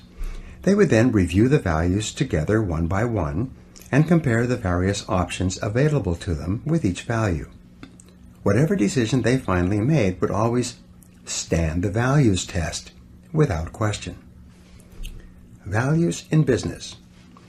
In a recent study covering 25 years of business history, the researchers found that the companies that had very clear written values to which everyone in the company ascribed had earned an average of 700% greater profit over the 25 years than other companies in the same industries that did not have written codes of values. As within, so without. Whenever I conduct a strategic planning exercise for a corporation, the executives of the corporation always select integrity as their highest value and most important organizing principle for the entire corporation. In my experience, almost every corporation will select the value of integrity as one of their foremost organizing principles. Now, the word integrity, according to the dictionary, means perfect, undivided, complete, unified, a single whole, without blemish or fault. It's a fine value to choose. This is a good choice, but in reality, integrity is more than a value. It is the one value of mind that assures or guarantees all the other values that you select. The economic and personal results of individuals and corporations with clear values always tend to be far superior to those of companies and individuals whose values are vague or unclear. Clarify your personal values. Your starting point toward higher self-confidence and personal greatness is to first of all clarify your values for yourself. It is for you to decide for yourself the values that you believe in. What do you stand for? And even more, what will you not stand for? What values do you espouse that you are willing to sacrifice for? What values would you pay for or sweat for, or maybe even die for? Do you value your family, your God, your health, your work or career? Do you value principles such as freedom, liberty, compassion for the less fortunate, or reverence for life? Do you believe in honesty and truth and sincerity and hard work and success? Whatever your values are, think them through and write them down. Who do you most admire? A useful exercise is for you to think of the men and women, living and dead, whom you most admire. What qualities or attributes of these people do you consider the most important? If you could be like any one of these people, which of their qualities would you most want to emulate? When you look around you at the people you admire, what qualities of these people do you consider to be the most important? What qualities do you look for in your friends and associates when you're trying to decide whether or not to become deeply involved with them? What do you think are the fundamental qualities or values that underlie business and personal relationships? What are your values? Now, values are non-negotiable. When you select a value, if it's to be one of your values at all, it becomes inviolable. Either it is a fixed value, and you live every part of your life consistent with it, or it is not one of your values. You cannot have a value when it is convenient, and put it aside when it is not convenient. You cannot have a little bit of integrity. It must be all or nothing. The act of selecting your values is also the act of clearly stating to yourself, and sometimes to others, exactly how you will live your life from this moment forward. Once you have selected a value, and you have declared it to be one of your unifying principles, you are in effect saying that this is something upon which you will never compromise. And your level of adherence to the values that you have personally selected is the real measure of your character, your true quality as a human being. Unshakable self-confidence comes from unshakable commitment to your values. When, deep down inside yourself, you know that you will never violate your highest principles, you experience a deep sense of personal power that enables you to deal openly and honestly and with complete self-confidence in almost every human situation. Values clarification. If you're having any difficulty in clarifying your values, a very helpful exercise is to take some time to write out your own obituary or eulogy. Imagine that everyone you know and care about is gathered at your funeral to pay their last respects. The minister reads your eulogy to this assembly of people, and in it he describes the person you became over the course of your lifetime. He describes not only what you accomplished and what you contributed to the lives of others, but he reads out the virtues, values, and qualities that you were known for by the people around you. This obituary can become your vision of the kind of person you wish to be and the kind of values that you wish to live by. No one is perfect, and we all have a long way to go in living our lives consistent with our highest values. But the very exercise of writing out your obituary will exert a powerful influence on everything that you do thereafter. Both consciously and unconsciously, you will be drawn toward living and acting more and more like the person you described in that final testament. Organize your values. Once you've decided upon your values, your work is not over. Now you have to organize your values by priority. You have to decide which value is more important and which value is less important. If you wrote out each of your values on small squares of paper, and then you had to throw away all the squares but one, which one would you keep? This then becomes your foremost value, the one that takes precedence over all the others. Which would be your second most important value? Your third, your fourth, and so on. Your order of priority is extremely important in determining the kind of person you are and the kind of life you live. Many people organize their values with number 1 being God, number 2 being their family, number 3 being their health, number 4 being their career, and perhaps number 5 being success. A person with this order of values is saying that, when push comes to shove, I will always favor the higher order value over the lower order value. Values order forces you to choose. If your family comes before your health or your work, you would always sacrifice your health or your work for the well-being of your family.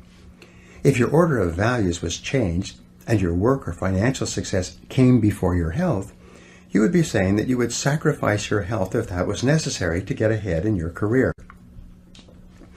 I have known businessmen who put career success ahead of their families in their order of priority. When they had to choose one or the other, they regularly chose their work over spending time with their spouse and children. And as a result, both the marriages and the careers have run into serious trouble. Selecting your values and then putting them in order of importance actually creates a mental and emotional structure that enables you to make better decisions and choices in every area of your life. Integrity revisited. The principle of integrity or adherence to your values seems to be a law of the universe. Whenever you violate or compromise your integrity for anything, there seems to be a great power or force of retribution that will not allow you to get away with it. Integrity seems to be an absolute requirement for successful human living.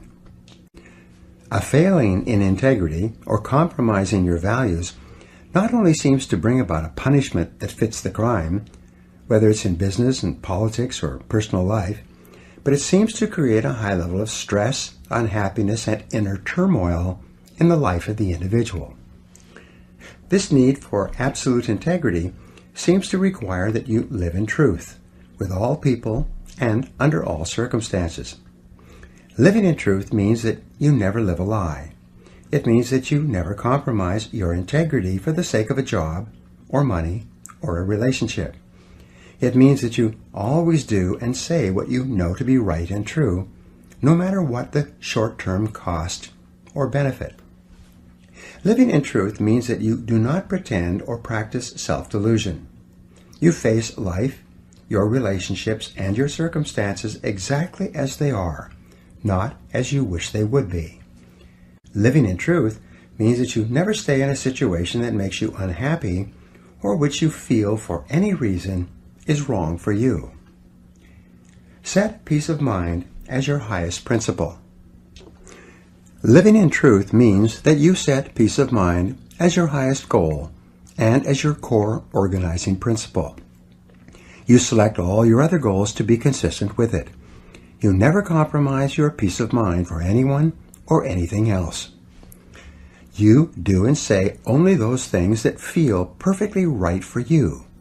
You accept your own thoughts and feelings completely, whatever they are, and you systematically change each part of your life that is not giving you peace of mind. Only in this way can you enjoy the high levels of self-confidence that are experienced by the superior individual. Only by insisting that everything you do allows you to live in peace with yourself can you feel really terrific about yourself and get along wonderfully in all your relationships. Your values are only expressed in your actions. Living consistent with your values is the key to happiness, harmony, well-being, and high levels of self-confidence. And this brings us to the final point in this chapter, perhaps the most important point of all.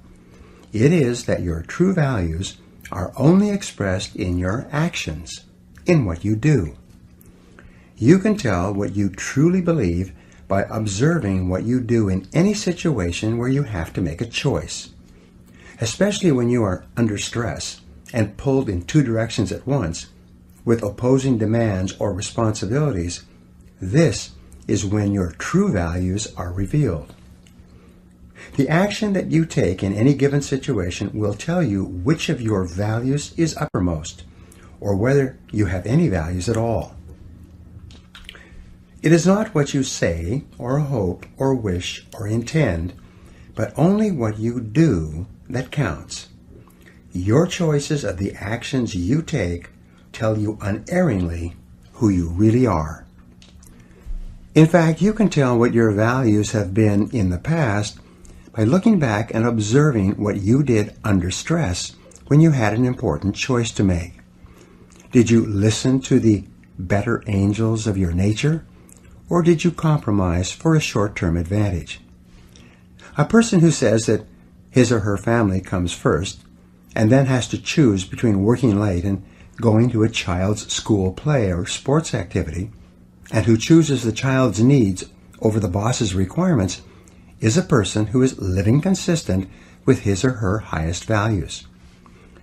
Everyone has had the experience of walking away from a job or a relationship, even though considerable sacrifice was involved, because it was the right, though painful thing to do. And you probably remember how great you felt as a result. Whenever you act consistent with a higher value, you always feel terrific about yourself, and your self-confidence soars. But whenever you compromise your values for any reason, you feel uncomfortable, inferior, guilty, and your self-confidence plummets. The law of reversibility.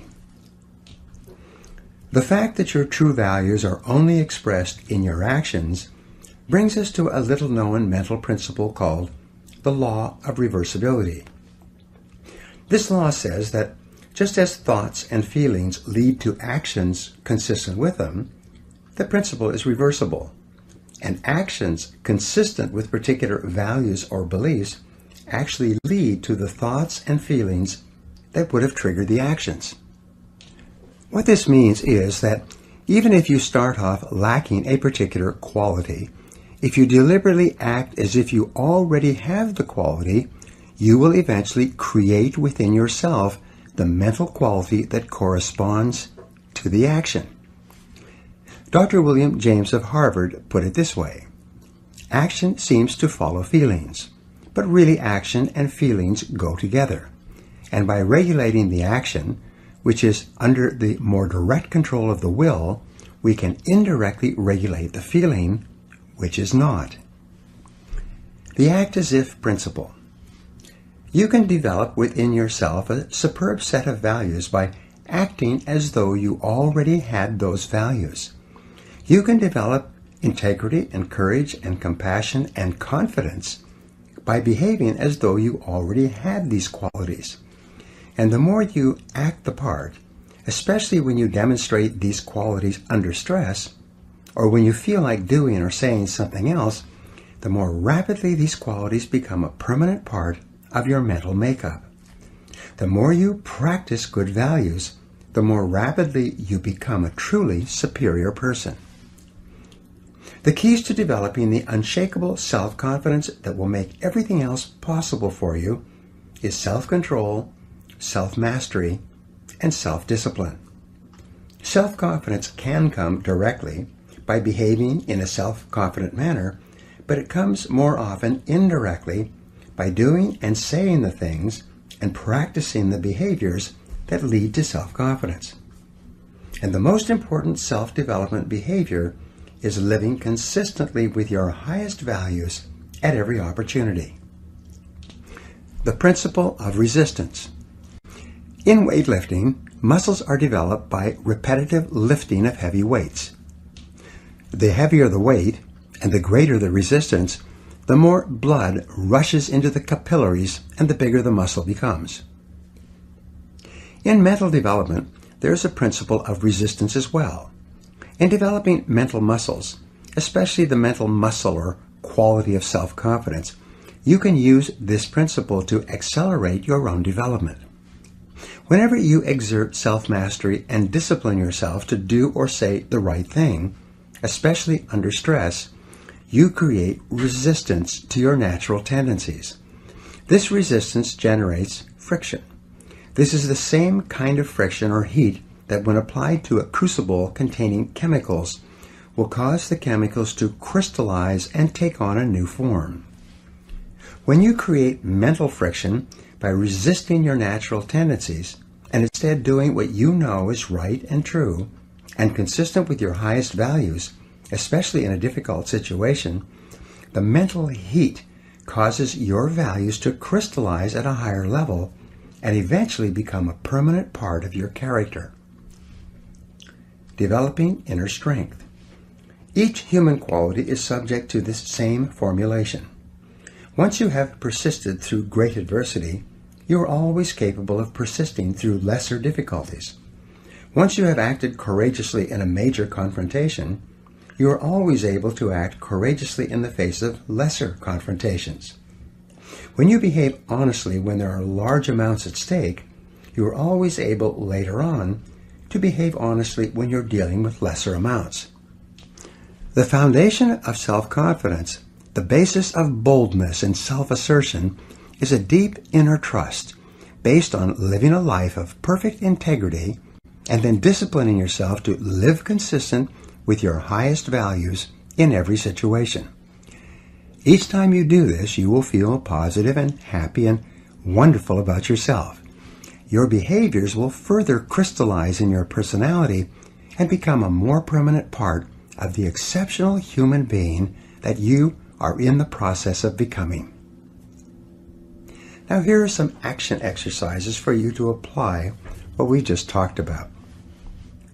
Number 1, list your 3 most important values governing your personal life.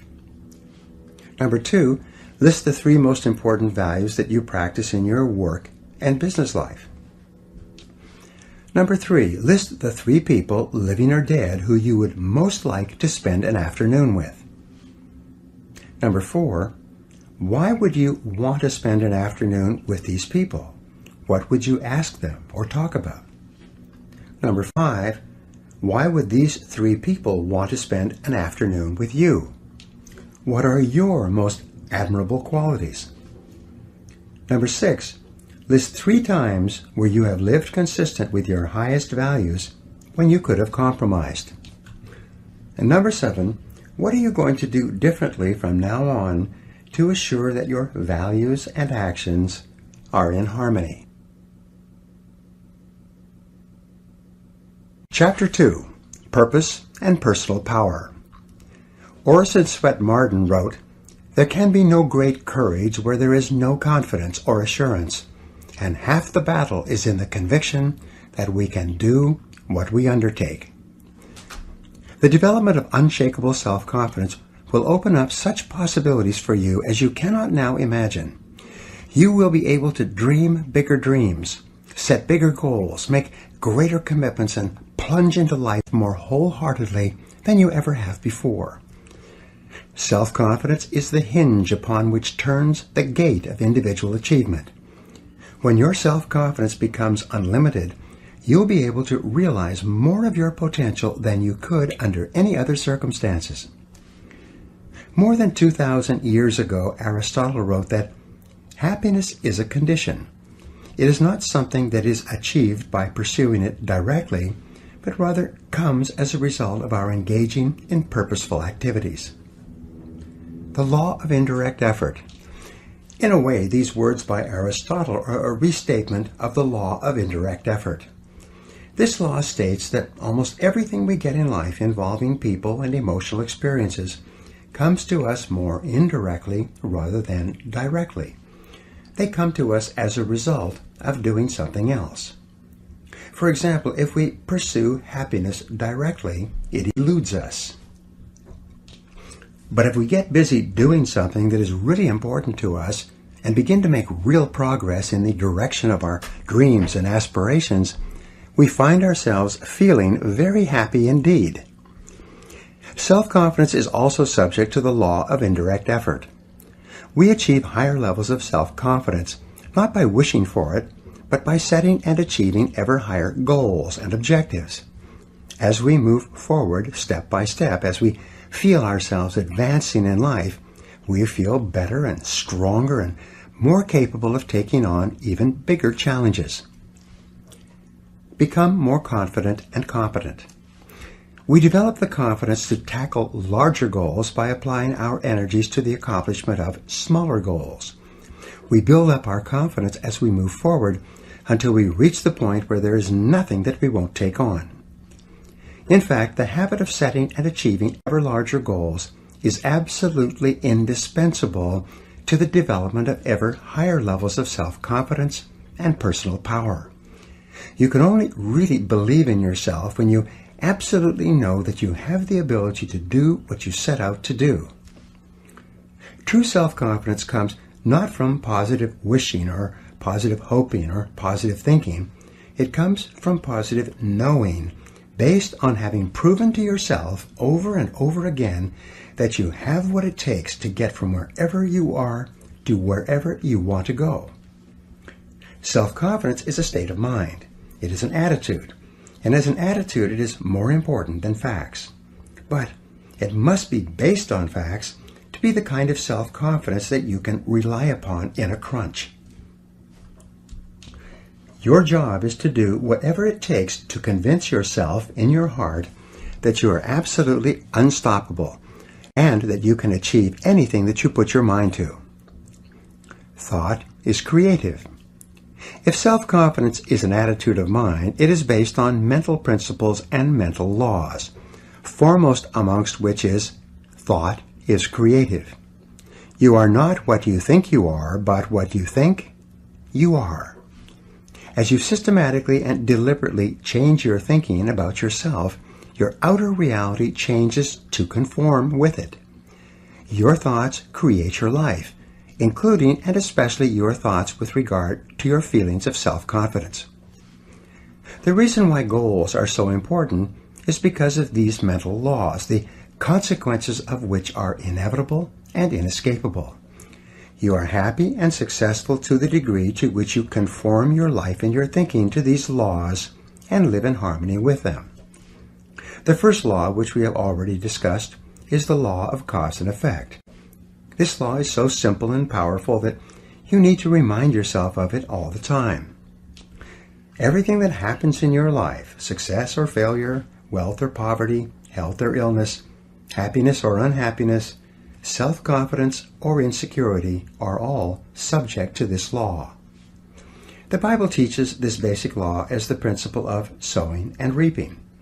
It says that whatsoever a man soweth, that also shall he reap. This especially refers to the thoughts you think.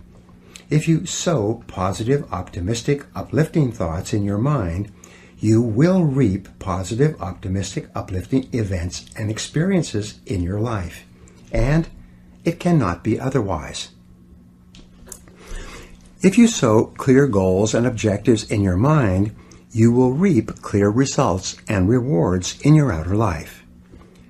The law of attraction. A corollary of the law of cause and effect is the law of attraction. This is one of the most important of all mental laws in explaining what happens to you. This law says that like attracts like. It says that you inevitably attract into your life the people, ideas, circumstances, and opportunities that are in harmony with your dominant thoughts. Just like a magnet attracts iron filings, you attract whatever is consistent with whatever you are thinking about most of the time.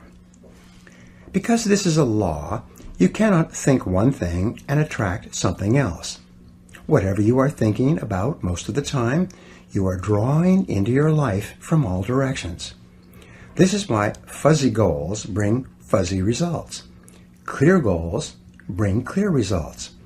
And since your level of self-confidence is directly tied to how effective you feel you are in achieving your goals, it's very important that you know exactly what it is you want and that you think of nothing else. The law of correspondence. Another mental law, also a corollary of the law of cause and effect, is the law of correspondence. This law says that your outer world tends to correspond to your inner world. Your outer world of health, wealth, and relationships will be a reflection of the way you think about each of these subjects. There is a saying that thoughts held in mind produce after their kind. Your thoughts and goals are like seeds, and your mind is like fertile soil. Whatever seeds, positive or negative, clear or unclear, you are planting into your mind will grow in your reality. Whatever you are reaping or experiencing today is the result of what you have sown in the past. Since your mind is not a vacuum, it doesn't remain empty. Like a garden, either flowers or weeds will grow. Your thoughts are the most powerful forces in your universe. They are both creative and causative. Every minute of every day they are forming the world around you. As Shakespeare said, nothing is, but thinking makes it so. Your life is what your thoughts make it. The law of concentration. Another principle that affects your life is called the law of concentration. This is an important principle in determining the development and maintenance of your self-confidence. The law of concentration, as mentioned earlier, says that whatever you dwell upon continually grows in your reality. Thinking about a subject, dwelling on it continually, is like watering and fertilizing a seed. Concentration causes it to grow faster in your experience. The more you dwell on any goal or subject, the more of your mental capacities are dedicated to making that goal or subject a reality. The law of concentration explains why unwavering dedication to a single purpose goes hand in hand with all great accomplishment. The ability to concentrate without diversion on a single subject to the exclusion of all others explains why ordinary people achieve extraordinary things. Peter Drucker once said that whenever you find something getting done, you find a monomaniac with a mission. Because of this mental law, an average individual with average capabilities, by bringing all of his or her mental powers to bear on the achievement of a single goal, can often accomplish far more than a seemingly more fortunate person whose energies are dispersed by having several goals at once, or, as quite commonly happens, no goals at all. The law of substitution. The law of substitution states that your conscious mind can only hold one thought at a time, positive or negative. And whatever thought is held continuously in your conscious mind will eventually be accepted by your subconscious mind as an instruction or command. Your subconscious mind, in harmony with these mental laws, will go to work 24 hours per day to bring your dominant thought or idea into reality. Your subconscious mind is inordinately powerful. It is the repository of all of your emotions and beliefs and values and attitudes and feelings. All your thoughts and feelings throughout your life are stored in your subconscious mind. The development of the unshakable self-confidence that you desire requires that you step up to your mental computer and take every step necessary to program self-confidence deep into your subconscious mind. The law of emotion. The final mental law you need to know in the development of purpose, personal power, and self-confidence is the law of emotion. This law says that every decision you make, every thought you think, every action you take is based on an emotion of some kind.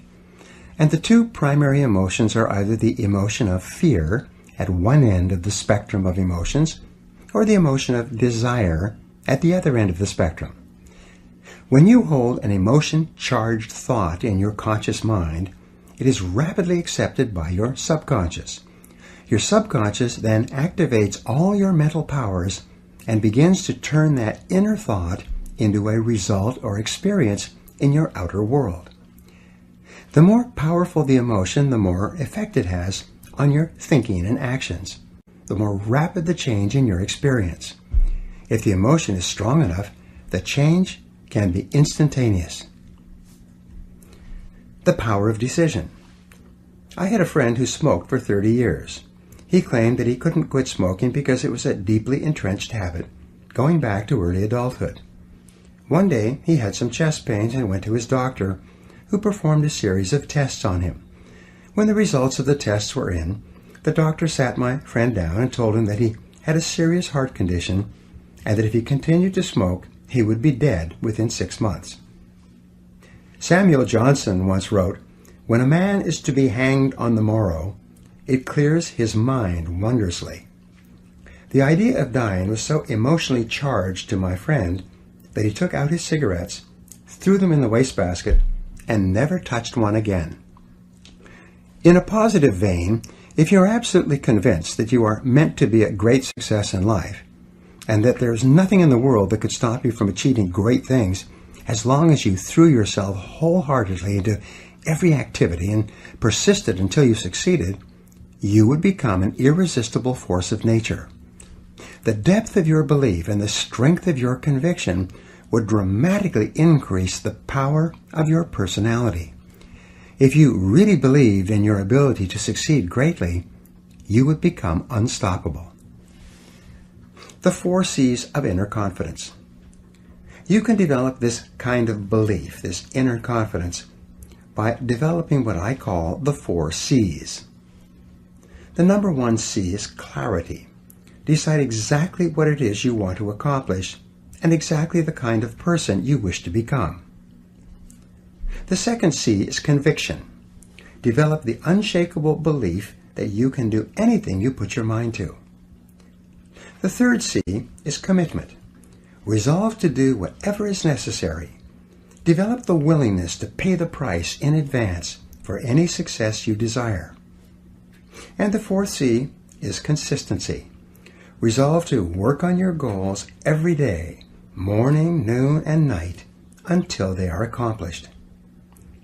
When you back your goals and actions with clarity, conviction, commitment, and consistency, you're on your way to developing the kind of confidence that will make everything possible for you. The importance of goals.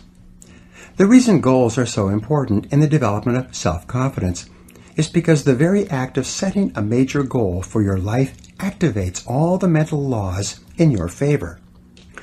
When you set a big goal, it will be as though all the switches were flipped on in your engine of accomplishment and the afterburners were turned on to your potential. Clear goals free you from the law of accident, the tendency for things to happen in a random and unpredictable way. Goals give you a clear sense of direction and the knowledge that your life is self-determined. Goals give you a sense of power, purpose, and focus. They make you feel that everything that happens to you is part of an organized plan that is taking you step by step toward the attainment of your highest ideals. Your ability to set goals and make plans for their accomplishment is the master skill of success, without which very little is possible. The habit of regular goal setting and goal achieving is probably more important than any other skill you could ever learn. The master skill of success. Over the years, I have personally witnessed thousands of examples among my students of the amazing powers of goal setting. Recently, I addressed about 600 members of a national association at their annual convention in Phoenix, Arizona. During this talk, I emphasized the importance of writing down exactly what it is they wanted and then making written plans to accomplish it. That was on a Saturday. About 5 days later, on the following Thursday, one of the attendees called my office to get my fax number. He said he wanted to send something immediately and he didn't want to wait for the mail. The letter that came in told this amazing story. The gentleman who wrote said that he had heard about goal setting many times and he was prepared to be unimpressed with the talk that I gave at the convention. However, exactly the opposite happened. He decided to sit down after the convention and seriously write out his goals for the following year. The letter went on to say that on Sunday he made out a list of 10 goals, both personal and financial, that he wanted to accomplish over the next 12 months. What astonished him was that he had accomplished 5 of the 10 goals by Monday, the next day, at 5 o'clock. He could hardly believe it. So he quickly wrote down 5 more goals to bring his list for the year back up to 10. And by Thursday, when he wrote this letter or fax, he had accomplished 5 more of the new list of 10 goals.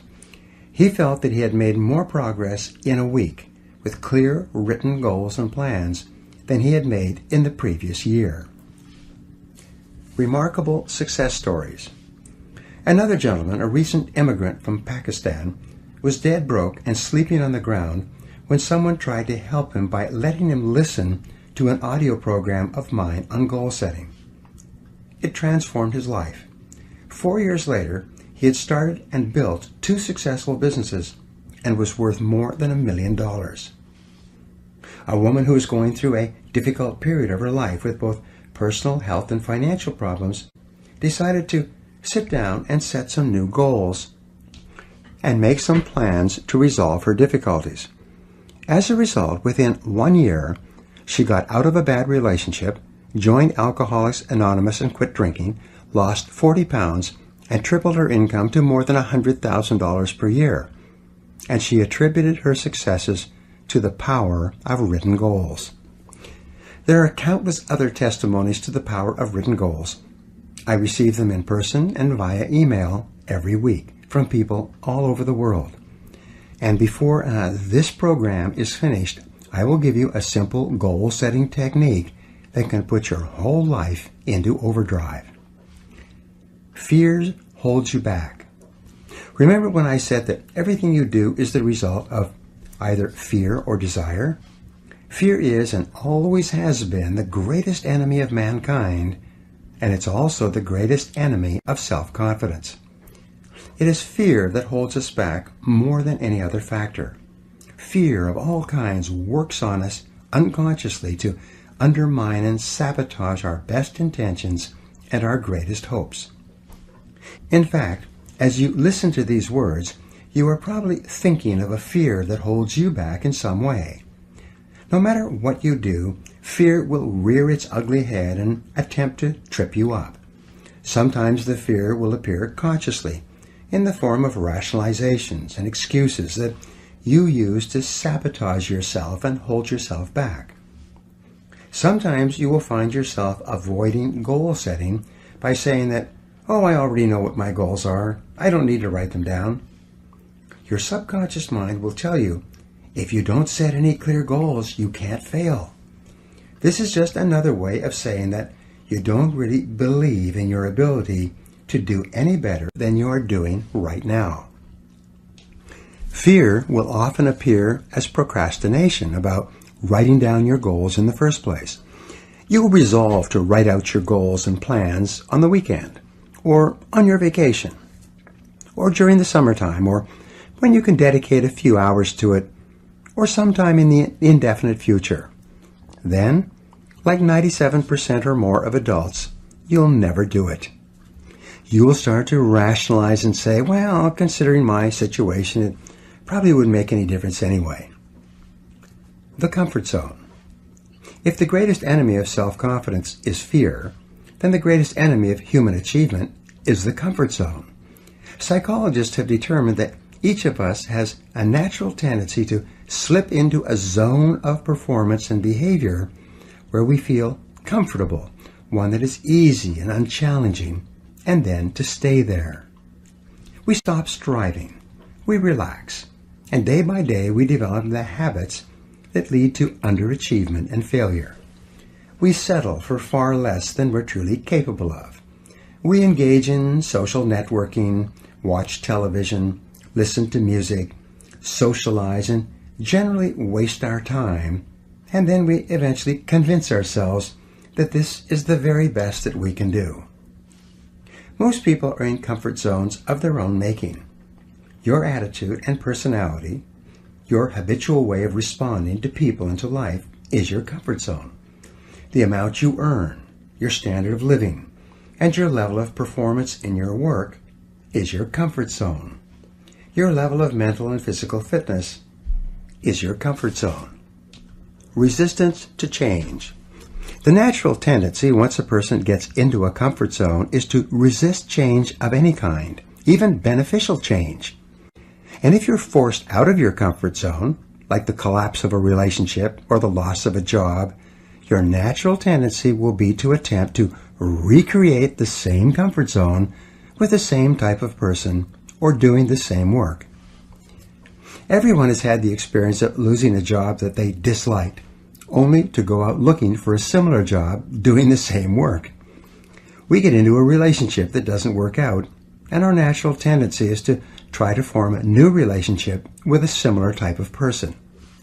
We earn a certain amount of money, and rather than striving to increase our earning ability, we adjust our lifestyle and accommodate to our financial situation.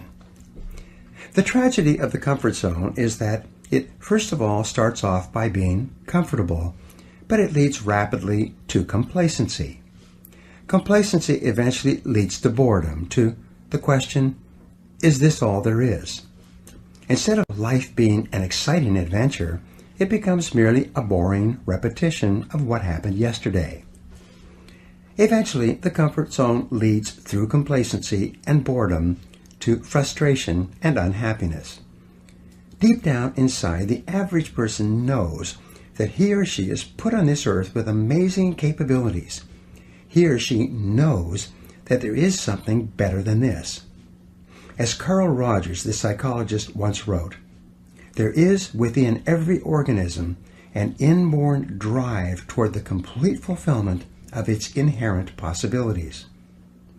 There is a nagging something inside that tells each person that there is far more that he or she could be and have and do. And this feeling is within you as well. The attainment of personal greatness. Great men and women are those who absolutely believe that they are put on this earth to do something wonderful with their lives. They have a vision of something greater or better than their current circumstances. Personal greatness means having a sense of destiny and a conviction that your thoughts and your imagination are the only real limits to your possibilities. William James said, "Compared to what we ought to be, we are only half awake. We are making use of only a small part of our physical and mental resources." Stating the thing broadly, the human individual thus lives far within his limits. He possesses powers of various sorts which he habitually fails to use. The founder of Success magazine, Orison Swett Marden, once wrote, "There are powers inside of you which, if you could discover and use, would make of you everything you ever dreamed or imagined you could become." In a 5-year study of leaders, reported on in his book, Leaders, Warren Bennis discovered that each of them consciously avoided the comfort zone by continuously setting higher goals. They never allowed themselves to become complacent. They lived their lives fully extended, always striving to be and do more. To develop unshakable self-confidence, you need to see yourself and think of yourself as a leader, and to do what leaders do. You need to stretch yourself toward the outermost boundaries of your potential. You need to set goals that draw out of you the very best that is in you. You need to work toward objectives that cause you to feel a sense of mastery and peak performance. And it all begins with a pad of paper, a pen, and you. Imagine no limitations. The starting point of setting goals is for you to throw off all mental limitations and let your mind roam freely across the entire universe of possibilities. Your primary job at the beginning is to allow yourself to dream big dreams and determine exactly what it is you want out of life in every area and in every dimension. Decide what's right before you decide what's possible. Imagine that you can be or have or do virtually anything that you really want to do as long as you know exactly what it is. First, make up a dream list. Temporarily imagine that you have no limitations of time or money or knowledge or contacts or experience or education. Imagine that anything that you can write down is possible for you. Remember, anything that you can clearly define and crystallize on paper is probably possible if you want it long enough and hard enough, and you're willing to make whatever efforts and sacrifices are necessary. There are no unrealistic goals, only unrealistic timelines. The very act of writing your goals down sets the whole universe to work in your favor and activates all the mental laws to help you. In fact, many people have had the experience of writing out a list of goals on New Year's Day, putting the list away and not referring to it again till the end of the year, and then finding that 80% of the goals have been achieved, sometimes in the most amazing ways. The very act of writing down big, challenging goals causes 3 things to happen. First, your self-concept improves and your self-confidence goes up immediately. The act of setting goals requires self-confidence and simultaneously builds self-confidence. Having the courage to write down what you really want improves your self-image and raises your self-esteem. The action itself generates a feeling of greater personal power and ability. Release your energy. Second, when you write down goals, you tap into your mental and emotional powers. Goal setting actually gives you a burst of physical and mental energy. Your heart rate and your respiratory rate speeds up. The very act of goal setting is inherently exciting. It sounds a little bit corny, but someone once said, "Feeling listless? Make a list." It's true. It's like stepping on the accelerator of your own mental and physical potential. And if you do it every day, the results can be amazing. Write it down. Third, commit it to paper. The very fact that you have committed a goal to paper dramatically increases the likelihood that you will achieve that goal. Your mind is structured in such a way that you cannot write down a goal clearly on paper, not on a computer screen, without simultaneously having the ability to somehow attain it. The most important question is, how badly do you want it? There are several mental exercises that you can use to set your goals. Number 1, imagine that you have just won $1 million cash and that you can do or have anything you want with the money. What would you do first? Where would you go? What changes would you make in your life? If you had complete financial freedom, what would you do differently from what you are doing now? Number 2, describe your ideal lifestyle. Imagine that you could live your ideal of the perfect life. What part of the country would you choose to live in? What kind of a company would you choose to work for or to start and run as your own? What kind of a home and car would you want? How would you like to spend your time and live your life? What kind of relationships would you want? Number 3, ask yourself what you would do if you learned today that you only had 6 months left to live. If you had no limitations, how would you spend your last 6 months on Earth? This is another way of asking, what is really important to you? Who would you want to spend time with? What would you want to accomplish? What would you like to leave behind? In other words, what do you truly value? What are the things that really give meaning and purpose to your life?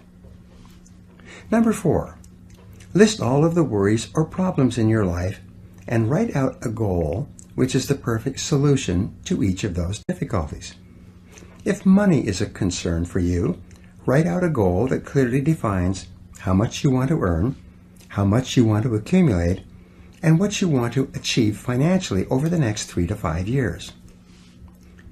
Number 5, think about your family and your relationships. Describe the perfect situation between you and the important people in your life, and then make out a series of goals to achieve that ideal situation. Number 6, look at your health. Describe what perfect health and physical fitness means to you, and then make out a plan to achieve that level of fitness. Number 7, define the kind of person that you would most like to become, both personally and professionally. Then, work out a plan of personal and professional development that will enable you to learn and grow and become the kind of person you most admire and would most like to be. Remember, as Goethe said, before you can have something, you must first be something. Categorize your goals. Once you have written out your goals, divide them into the different areas of your life that are important. There are basically 6 divisions that most people use, but you can have more or fewer. The first are financial and material goals, money and things. The second are family and personal goals, the things you want to have and the things that you want to do with your family and your friends. Number 3 are self-improvement and educational goals, the subjects that you want to learn and get better in. Number 4 are spiritual goals, which have to do with learning and growth and inner peace. Number 5 are health and fitness goals, which may have to do with your weight and your levels of energy. And number 6, social and community goals, the areas where you would like to contribute to your society in some way. To perform at your best, your life must be in balance. This means that you need to have goals in each area so that you are moving progressively forward on something that is important to you all the time. Organize your goals. The next step, once you have all your goals in writing, is to organize them in order of priority. Select the goals that are more important than others and put them at the top of each list. Then, select the goals that are second and third and fourth and so on. Finally, and perhaps the most important of all in goal setting, is for you to select the one goal out of all the goals that is more important than any other. This is the key to your success. The mental discipline to set your goals and to sort them out and to decide on your chief aim or your major definite purpose is the starting point of individual greatness.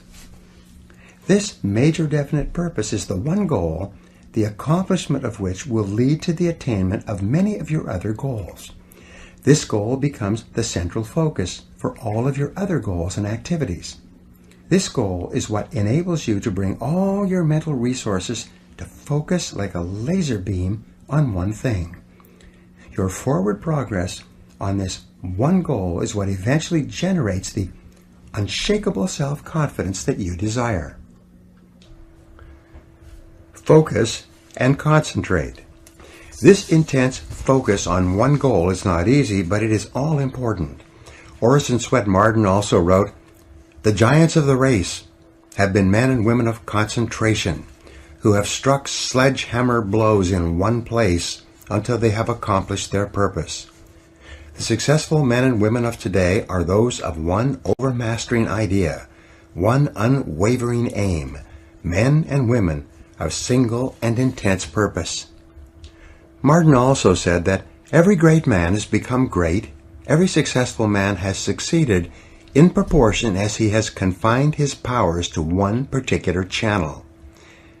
Single-minded concentration in the direction of your dreams will intensify your desires and increase your emotional drive towards your goal.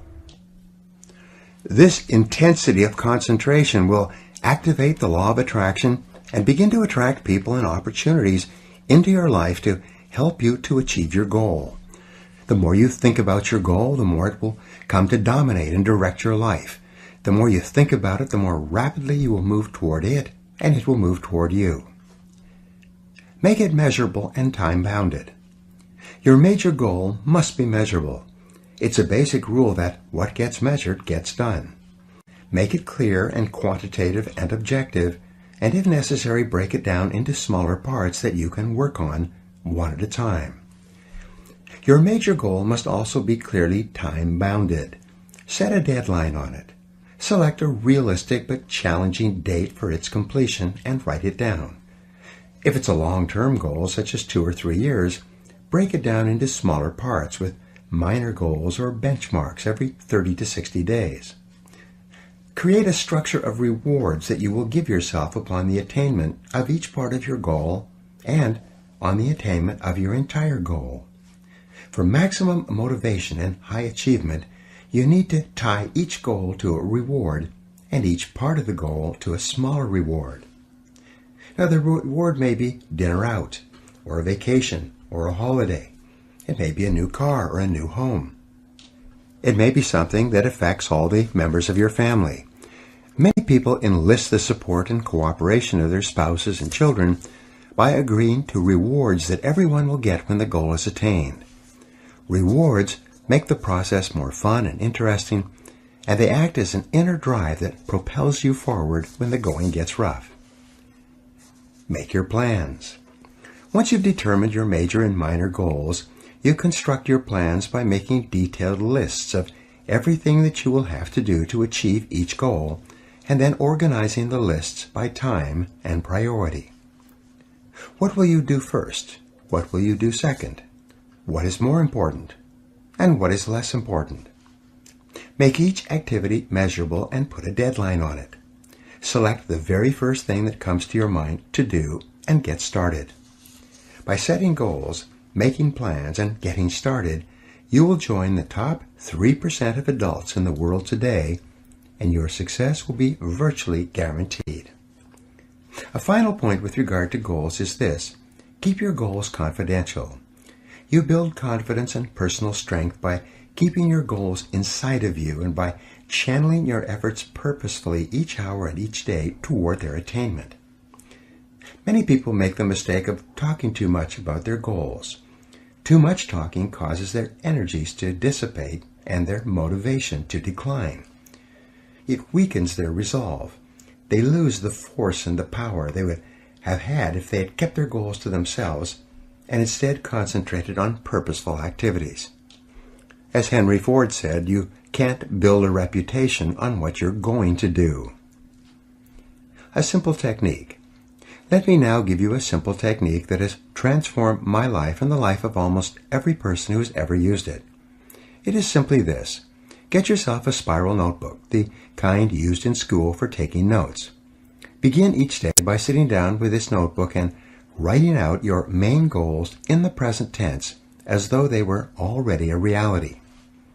Use strong, definite words like I earn, I achieve, or I am. You can write other things in this notebook if you like, but the most important action is that you take 5 minutes each day to write and rewrite your major goals without referring back to what you wrote yesterday. Handwriting your goals is called a psychoneuromotor activity. Each time you write out your goals, you drive them deeper into your subconscious mind. You increase the intensity of your desire and the depth of your belief. You activate the mental laws of concentration and attraction and correspondence. You focus your mental powers and increase your confidence that the goal is achievable. By rewriting your goals every day, they become clearer and stronger and take on a power of their own. This exercise impresses your goals so deeply into your subconscious mind that they will eventually lock on, and you will begin to move irresistibly and unstoppably toward their achievement. When this happens, your future will be guaranteed. As you develop this ability to set and achieve whatever it is you want in life, you'll develop the kind of confidence that comes from positive knowing rather than positive thinking. You will become unstoppable. Now here are some action exercises that you can use to put these ideas to work in your life. Number 1, decide exactly what you want in life. Set your goals as if you had no limitations, and whatever you wrote, you would achieve. Number 2, make a list of 10 goals that you would like to achieve in the next 12 months or so. Number 3, write your goals in the present positive personal tense. For example, you could write, I earn X number of dollars by this date. This is personal, positive, and in the present tense. Number 4, make a list of everything you will have to do to achieve your goal, and then organize the list by sequence and priority. This now becomes your plan. Number 5, review your list and ask, if I was guaranteed to achieve any one goal on my list within 24 hours, which one goal would have the greatest positive impact on my life? Number 6, take this number 1 goal, your major definite purpose, write it at the top of a new page in the present personal positive tense. Make a list of everything you could do to achieve this goal, organize it into a plan, and take action on your plan immediately. And number 7, do something every day, 7 days per week on your major goal. Resolve to persist on this goal until you succeed, no matter how hard it becomes or how much time it takes. This process of setting and achieving one big goal will build your self-confidence to the point where you will become unstoppable for the rest of your life. Chapter 3, Achieving Competence and Personal Mastery. Vince Lombardi said, the quality of a person's life is in direct proportion to their commitment to excellence, no matter what their chosen field. You will only be happy, satisfied, and capable of enjoying high levels of self-confidence when you know that you are absolutely excellent at doing something that is important to yourself and others. What is it? What could it be? These are 2 of the great questions of life. Fortunately, you and every other person has the inborn ability to become excellent at what you do and to achieve peak performance in your life in your chosen field. You have the capacity to function in the exceptional range and to achieve mastery in any area that is important to you. The development of lasting self-confidence requires nothing less. The edge of the envelope. In the world of test pilots and prototype aircraft, as described in the book and the movie The Right Stuff by Tom Wolfe, they refer continually to what is called the envelope. This envelope consists of an upper and lower edge. The upper edge marks the height and speed that any previous aircraft or jet has flown up to the time of the most current test run. This upper edge of the envelope is the maximum height and speed deemed possible for a new aircraft before it theoretically comes apart in the air or malfunctions or self-destructs. Now, the goal of the test pilot is to expand the edge of the envelope. His job is to fly ever faster and higher in order to discover the outer limits of speed, height, and endurance that a particular aircraft is capable of achieving. The test pilot continually takes the aircraft higher and faster until he feels that the plane has reached its absolute outer limits.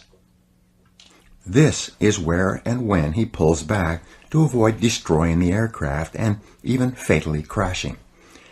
This is called the outer edge of the envelope, and it then becomes the lower edge of the envelope for the next aircraft and the next round of testing. Every aircraft, no matter how well made, has an outer limit on its capabilities. It can fly only so fast and so high and no further. Very little can be done to expand the mechanical ability of something made of metal by the hands of man. Expand your envelope. The major difference between you and an aircraft is that there is no outer edge to your personal envelope. As Emerson said, the power which resides in man is new in nature, and none but he knows what that is which he can do, nor does he know until he has tried. Thomas Edison said, "If we all did the things we are capable of doing, we would literally astound ourselves." Maxwell Maltz, the author of Psycho-Cybernetics, said, "Within you right now is the power to do things you never dreamed possible, and this power becomes available to you just as soon as you can change your beliefs." In other words, the outer limit of your envelope, or the outer limit of your potential, is not fixed in time or space, like that of an aircraft. Your limits are determined solely by your own beliefs and by your own confidence in what you think is possible for you. Self-confidence and self-esteem. Your self-confidence is closely connected to your self-esteem and to how much you like yourself. Dr. Nathaniel Branden calls self-esteem your reputation with yourself. It is how you feel about yourself and your abilities in relation to any situation that determines how much you like yourself and consider yourself to be a valuable and worthwhile person. The more you like yourself, the better you do. The flip side of self-esteem is what psychologists call self-efficacy. Self-efficacy is a measure of how effective and competent you feel you are to perform a particular task or to achieve your goals. This is called performance-based self-esteem. What this means is that if your self-confidence and your belief in yourself are determined by your self-esteem, or how much you like yourself, then your self-esteem is determined by how capable you feel you are in any given set of circumstances. For example, if a problem comes up at work or at home, and you are so familiar with it that you can solve it quickly and correctly, your self-efficacy and your self-esteem goes up. You feel more capable and confident and more willing to take on other challenges and difficulties. You feel more positive and optimistic. You feel like an excellent person. If, on the other hand, a problem or difficulty came up and you were unable to do anything to solve it, and you felt frustrated or ineffective, your self-esteem would suffer and your self-confidence would go down. You would feel negative about yourself and your abilities. You might even become angry or depressed. You would feel powerless rather than powerful. That's why they say, in playing poker, the winners laugh and tell jokes, while the losers say, "Shut up and deal." Build your own self-confidence. The law of cause and effect applies to everything you are today and to everything that you become. If the effect that you desire is high and unshakable levels of self-confidence, then it is necessary that you engage in the same behaviors practiced by others who enjoy high and unshakable levels of self-confidence, and you will soon experience high levels of self-confidence yourself. Studies conducted on thousands of men and women who have moved from ordinary to extraordinary performance, and who have moved from feelings of inadequacy to feeling great about themselves, show that there is a direct cause-effect relationship between competence and mastery on the one hand and self-confidence on the other. Mihaly Csikszentmihalyi of the University of Chicago wrote an excellent book, Flow, The Psychology of Optimal Performance, in 2008 on peak performance. Peak experience is a form of natural high that causes you to feel absolutely terrific about yourself and gives you a wonderful overall feeling of well-being and happiness. And the causes of this effect are now well known. Achieving peak performance. To attain this wonderful, healthy feeling of optimal performance, you need clear goals, challenging standards, regular feedback, total concentration, step-by-step success, and a feeling that you are expanding your capabilities to a new, higher level. When you have created a situation where you experience all of these, you sense that you are working at the outer edge of your own personal envelope. You feel that you are getting progressively better and better at something you are ideally suited to do, and that while you are still working within the range of your capabilities, you are stretching yourself at every moment. When you are caught up in this kind of experience, you often lose track of time. You become unaware of hunger, thirst, or fatigue. You feel calm and clear-headed and euphoric. Tests show that when you are in this state of flow, your brain releases endorphins, nature's happy drug, which causes you to feel happy and energized. Often when you are in this state, the rest of the world seems to slow down. You seem to function with extraordinary clarity. You seem capable of accomplishing great quantities of work in a shorter period of time, with great accuracy and few mistakes. You realize that if you could have this flow experience on a regular basis, you could do incredible things in your work and your life. Getting into the flow experience. Everyone has had this heightened experience at some time, usually when they have been under a tremendous amount of stress or pressure to get a lot done in a short period of time. But at the same time, they had clear goals and a strong belief that they were capable of meeting the challenge. At this point, they kicked into flow and felt as though they had taken off and left the ground. You have had this experience yourself in the past. Often, it was so extraordinary that you remembered it for many months or even years. And here's the point. Men and women who achieve extraordinary things in life are merely ordinary men and women who have learned how to put themselves into flow and to function at peak performance more often than the average person. And what someone else has done, you can do as well. In every study of success and self-confidence, in every situation where a person enjoys high levels of self-esteem, self-respect, and personal pride, we find that they all have one thing in common. And that one thing is that each high-achieving man or woman is in the right place at the right time, doing exactly the work that he or she is uniquely qualified to do. Not only are these people the happiest and highest performing men and women in our society, but you personally will never be truly happy and truly satisfied until you take your rightful place among them. Find your true place. One of the greatest joys of human existence is to find your true place, the job or occupation that is ideally meant for you, and then to throw your whole heart into doing it and doing it well. The most fortunate people in our society are those who are so totally absorbed in their work that they don't know where their work ends and their play begins. If they could, many of them would do what they love for free, and many do. If they won $10 million in the lottery, this is what they would consciously choose to do for the rest of their lives, or until the money ran out. Spiritual teacher Emmett Fox referred to this as your heart's desire.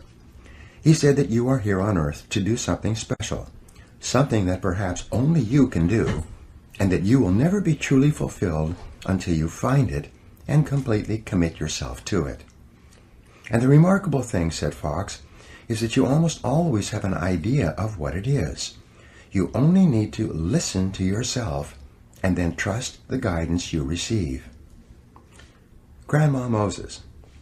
When Grandma Moses, as she came to be called, was a young farm girl, she had a desire to paint.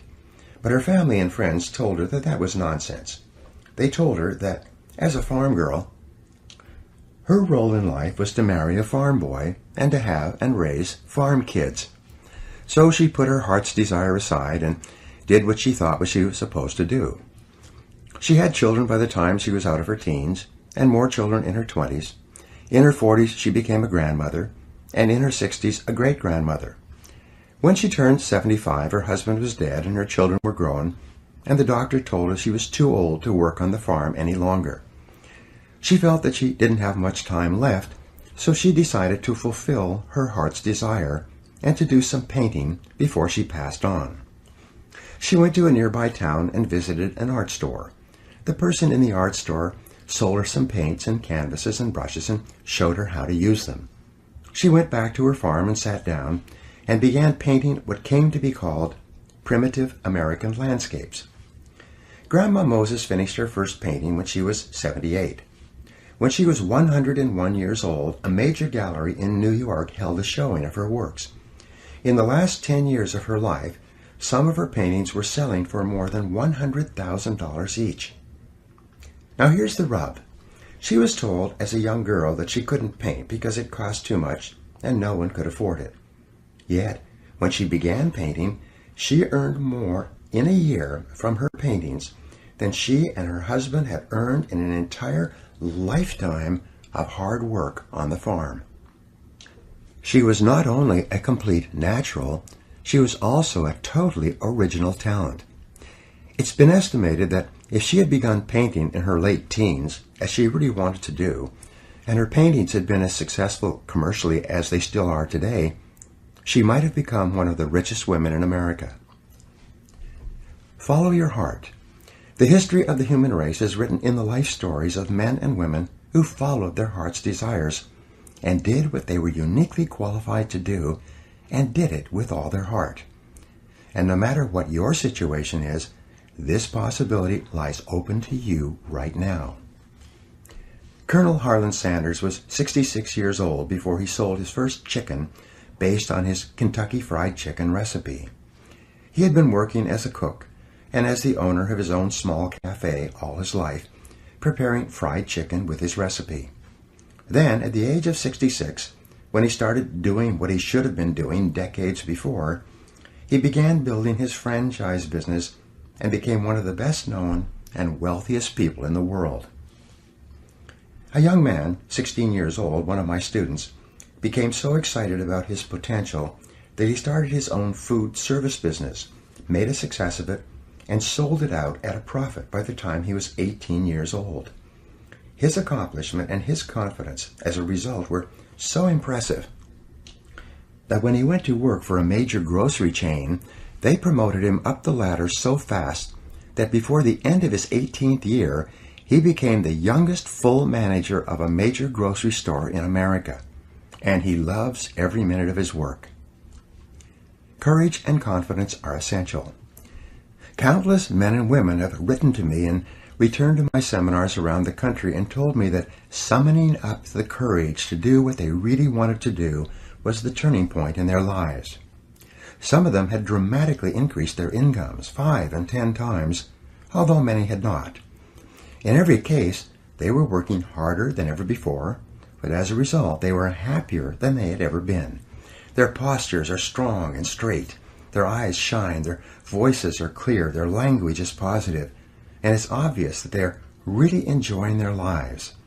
They have a calm, quiet confidence in themselves that is unmistakable and makes them stand out from others around them. Your development of competence and mastery, and the self-confidence that goes with it, actually begin with self-analysis and self-awareness.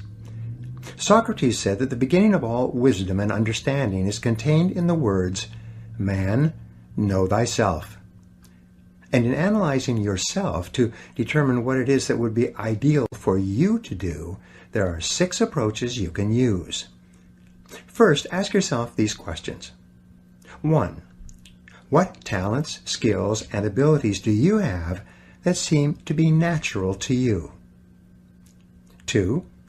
What have you been able to do easily and well in the past that seems to be difficult for other people? 3.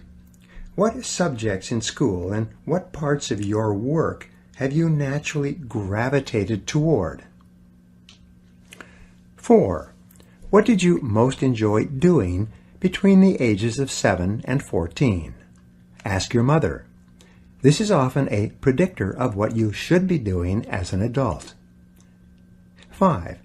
What parts of your work do you love to do and seem to do well? And 6. What work or activities give you a natural high? They give you energy, fill you with enthusiasm, and you lose track of time when you are doing them. Every person is put on this earth with a unique combination of talents and inclinations that makes him or her different from anyone else who has ever lived. And it is only when you find the special situation that can most benefit from your unique capabilities that you will be able to make the greatest contribution and enjoy the greatest rewards, both tangible and intangible. Finding the right job for you and then becoming excellent at that job is one of the chief responsibilities of adult life. The 4 quadrants of work. An excellent exercise in self-discovery is for you to divide your work activities into 4 quadrants. This was first suggested by Viktor Frankl, the founder of logotherapy. The 4 quadrants are divided up by hard to learn versus what is easy to learn, and what is hard to do versus what is easy to do. Quadrant 1. In the first quadrant, you find those jobs and activities that are hard to learn and hard to do. These are probably areas for which you have no natural facility and from which you get very little pleasure, like a salesperson having to do detailed account reports or financial analysis, or a computer programmer expected to make sales calls or do public speaking. The individual and the occupation are not suited to each other. They are hard to learn and always hard to do. Quadrant 2. This quadrant contains things that are easy to learn but hard to do. Hard physical labor might fall into this category, like digging a ditch with a shovel. It's easy to learn, but it's always hard to do. Quadrant 3. This quadrant contains those jobs or activities that are hard to learn but easy to do. Driving a car or typing with a keyboard might fall into this category. They are difficult to learn at first, but once you have learned them, they're easy to do afterwards. Quadrant 4. This quadrant, in terms of what you should ideally be doing, is the most important. These are the jobs that are easy to do, and they were so easy to learn that you often forgot how you learned them at all. These are invariably the types of jobs or the kind of work at which you excel and which are almost effortless for you, although they may be difficult for others. This is or are the work or jobs that you should be doing with your life. Examine your work history. Look back over your life and ask yourself, what activities, behaviors, or decisions have been most responsible for my success in life to date? You'll probably find that less than 5% of the things that you have said or done have accounted for most of the success that you have enjoyed. You may find that it was your unique ability to solve a particular kind of problem or to take advantage of a particular type of opportunity. You may find that your special talent was an interpersonal skill that enabled you to influence and persuade other people at a particular time and place. You may find, upon analysis, that it was an ability to take charge and accept responsibility for accomplishing a particular goal. Whatever has been responsible for your successes in life to date may be a good indication of what you should be doing in the future. Design your ideal work life. Describe in detail the amount of money you would like to earn, the kind of work you would like to do, the size and character of the company you would like to work for, the type of people you would like to work with, the kind of customers that you would like to sell to, and the level of responsibility or position you would like to attain. As you think through the kind of job that would make you happy, you may find that it is a completely different field than the one you're in now. A woman who was working as an accounting clerk at a computer sales company in New Jersey noticed how much the salespeople were earning and decided that she wanted to get into telephone sales herself. When she applied for the job, she was told that the two occupations, selling and accounting, were totally different and that a person from accounting had very little probability of success in selling. But she kept asking for a chance to try selling, and finally, she was given a chance to replace a salesman who was on vacation. Today, the company sells more than $17 million per year in software and computer peripherals, largely over the phone. This woman is so good at selling that she accounts for more than 50% of the total revenues. She went from earning $2,500 per month to almost $500,000 per year. Best of all, she has never been happier in her whole life when she started doing something she cared about. Maximize your return on energy. Analyze your work based on the measure that I call return on energy. Leaders in every field deliberately apply their talents and energies where they can achieve their greatest return on the amount of energy, mental, emotional, and physical, that they invest in any endeavor. They refuse to take on jobs or work in areas where they cannot perform at exceptional levels. They treat themselves as valuable resources, and they spend their energies very carefully. One of the questions that you might continually ask yourself is this: is this the best possible use of my time and energy? Is what you are doing right now the most valuable thing that you could be doing, given your particular combination of talents and abilities? Often, answering this question will help you to see that there is a vast difference between what you are currently doing and what you should be doing if you want to be fulfilling more of your potential. Do what you love. Marcia Sinitar wrote a top-selling book a few years ago whose title says it all. Do what you love, the money will follow. Almost every really successful, happy man or woman will say that the reason for their success is that they are doing what they love to do. Whenever a person is unhappy for any reason, I always ask them how much they enjoy their work, and would they choose to do this type of work if there were other options open to them. Invariably, when someone is generally unhappy with their life, especially a man, they are dissatisfied with their work for some reason. Unfortunately, there's an old myth in our society that suggests that work is a penalty you pay during the day so that you can get your enjoyment from other things in the evenings and on the weekends. Many people view work as a punishment, but something that is unavoidable. They try to do it as well as they need to so they don't get fired, but they never really think about whether they enjoy it or not. However, this attitude is not for you. Your life is too precious and valuable to spend it doing something you don't enjoy. Every minute of it should be spent doing things that you love and care about and which make you happy. The wonderful thing is that the highest paid people in America and worldwide are often working at jobs that they enjoy so much that they hate to go home at night. And the lowest paid people are invariably found at jobs they dislike, where they are just going through the motions. 2 questions to test job suitability. Here are 2 simple tests to determine whether or not you are in the right job for you. Number 1. Would you continue to work at that job if you won $1 million in the lottery tomorrow? If the first thing that you would do would be to quit your job if you had enough money, then this simply means that you are in the wrong position for you. Number 2, use what I call the clock test. People who are in the wrong job watch the clock all the time. They are very aware of what time they start and what time they quit. People who are in the right job are seldom aware of the clock, except to know how little time they have left to do the work they really enjoy. However you measure it, choosing the right work for you is central to you enjoying high feelings of self-esteem and self-confidence, not only in your work, but in every other part of your life.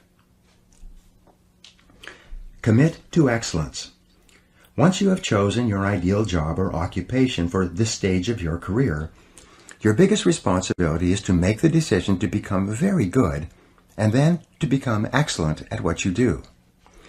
In a lengthy study on successful Americans, the Gallup organization discovered that expertise, or being recognized by your peers as one of the very best in your field, was one of the essential ingredients for success in American life. We said before that self-confidence comes from positive knowing rather than positive thinking. And it's only when you know that you are outstanding in your chosen field that you really feel terrific about yourself and that you enjoy high levels of self-confidence. Men and women who are good at what they do and who know that they are good at what they do are very different from those who are only average. They walk and talk and dress and behave differently. They have an attitude of assurance and certainty about themselves, which causes them to stand out in any group. They have a deep down sense of self-worth and self-confidence that is evident to everyone around them. Excellence is learnable. A man in his mid-20s came up to me at a seminar in Pittsburgh recently. He said that he had started in sales just over 4 years ago. When he began, he had no experience and knew nothing about either how to sell or anything about his product and how it could benefit his prospects. He told me that his basic sales training was provided to him by his manager in the form of my audio program, The Psychology of Selling. As he listened to this program, which taught him how to sell professionally step by step, he became excited about learning and about professional development. He listened to the audios over and over and then bought additional audio programs and began reading voraciously in the field of selling. He told me that in his first year in a very competitive market, he earned $22,000. But as he read and listened to audio programs and attended seminars, he got better and better. In his second year, he earned $48,000. He became totally committed to continuous learning, and in his third year, he earned $94,000. In his fourth year, he earned just over $175,000 selling the same products in the same competitive market to the same customers at the same prices and under the same economic conditions. And he had driven to the seminar in his new Mercedes. Not everyone can experience such extraordinary financial results, but the most important thing about this young salesman was that he exuded self-confidence and personal pride from every pore. He had a positive self-image and high self-esteem. He was admired and respected by the people around him, and he was held up as a model to others of what they might become if they just worked on themselves and on their jobs hard enough. This brings us to a very important mental principle called the law of accumulation.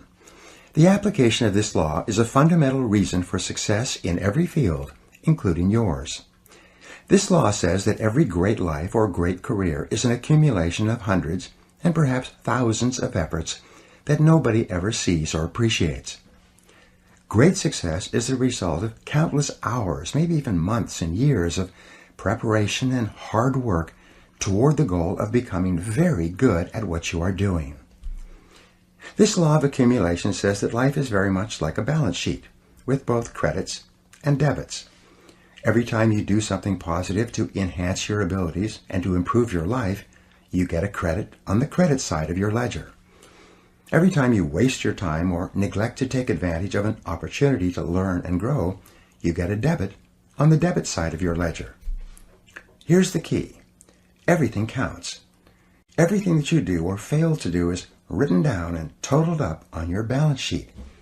Everything that you do or fail to do counts in some way. Nothing is neutral. Everything is either moving you toward a better life or moving you away from it. Everything counts. A successful, happy, self-confident person is an individual who has consciously and deliberately built up a lot of credits on his or her balance sheet. An unhappy, negative, or insecure person is a person who has a lot of debits on his or her balance sheet. And since the only things that count are your actions, it seems that every positive and constructive action you engage in adds up and increases your levels of self-confidence and self-esteem. The law of incremental improvement. Perhaps the most important corollary of the law of accumulation is what is called the law of incremental improvement. This is really the law that explains how you move from wherever you are to the top of your field. This is the law that explains all great success in America or anywhere else in the world. This law simply states that a person becomes good at his or her chosen field by improving incrementally, continuously, over a long period of time.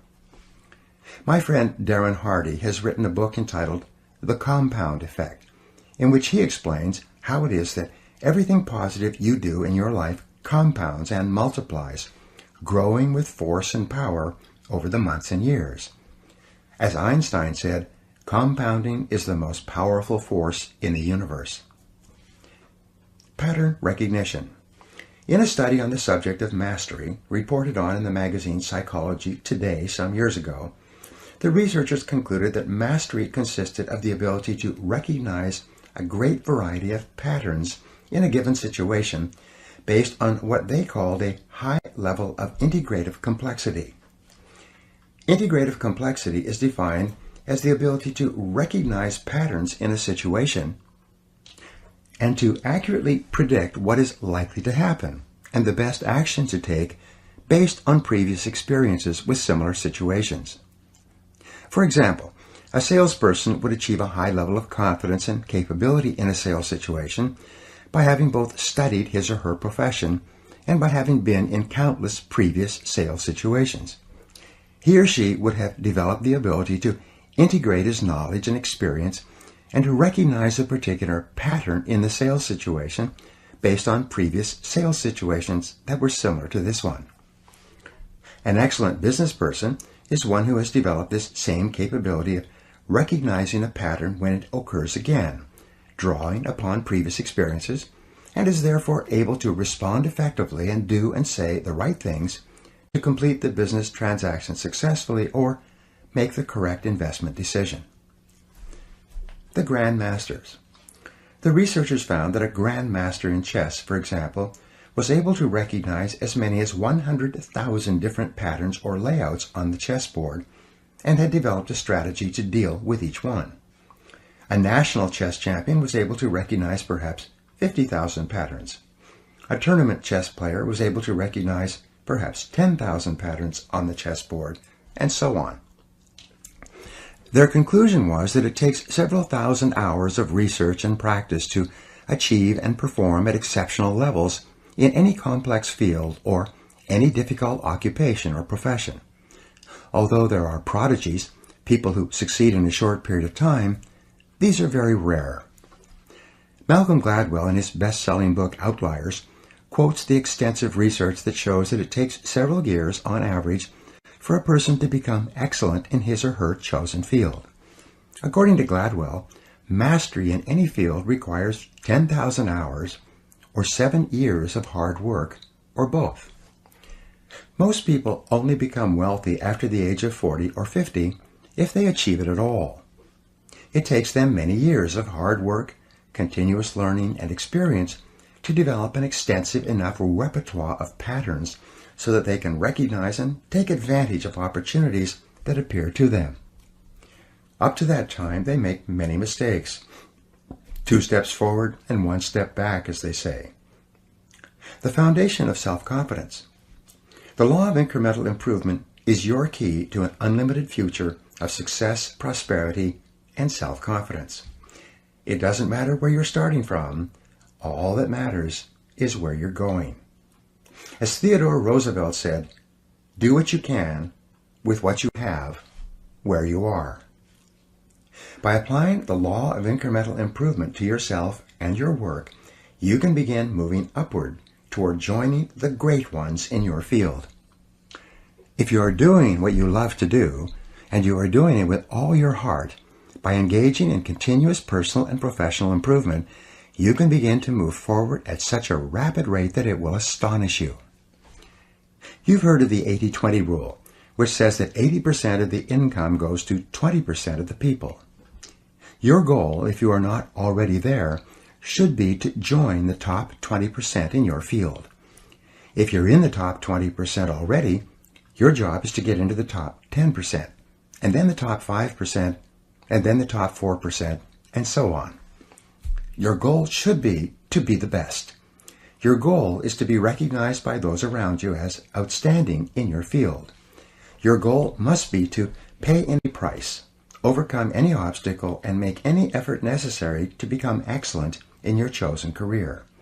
And, in just a moment, I'll show you how. Moving to the top. There is one small problem that you need to deal with before you become one of the best in your field. Earlier in this book, I said that most of us grow up with feelings of inferiority and inadequacy.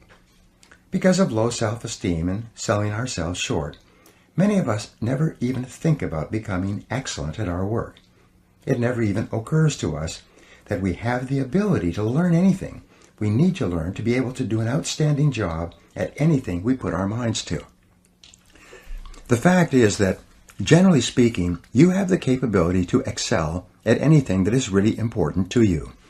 If anyone else has achieved a high level of competence in your field, then so can you. All you have to do is do the same things over and over until sooner or later you get the same results that they have. This is the law of cause and effect in action. When you practice this law in conjunction with the law of incremental improvement, you can move from wherever you are to wherever you want to be. Identify your key skills. Just as choosing the right work or career for you requires self-analysis and self-awareness, moving to the top of your field requires that you take your existing position and you break it down into what we call its key result areas, or its core competencies. In every job, and in every company for that matter, there are a few key skills, seldom more than 5 to 7, that determine the success or failure of the person in that job. Wherever an individual is having trouble in his or her career, it is usually because he or she is weak in one or more of these KRAs, or core skills. Wherever a person is successful, it turns out that they are strong in all of the key skills necessary for success in that job. And here's a key discovery. Your weakest important skill determines the height of your success in your work. You could be excellent at 6 out of 7 of your key result areas, but your weakness in the 7th area can hold you back for years. Analyze your skill levels. Your first job is to break your work down into its component parts, its basic skills, its basic key result areas, and then honestly analyze your level of competence in each one by giving yourself a grade on a scale of 1 to 10. For example, if you are in sales, your key result areas or core skills might be prospecting, establishing rapport, identifying problems accurately, presenting solutions, answering objections, closing the sale, and getting resales and referrals from satisfied customers. A weakness in any one of these areas could be fatal to your success and your income. If you're in business, your key result areas could be leadership and management, strategic planning, marketing and sales, staffing and delegating, financial controls and administration, and production and quality controls. Each situation may be slightly different, but the same concept applies. Success begins by analyzing the individual parts of your performance and then by making a plan to become very good in each area. Deliberate practice. One of the most important breakthroughs in personal performance and career success is described in Jeffrey Colvin's top-selling book, Talent is Overrated. Colvin shows that most people start their careers with limited marketable skills and then develop from there. It turns out that those executives who got to the top early in their careers developed the habit of identifying the most important skill they could develop at that stage of their career.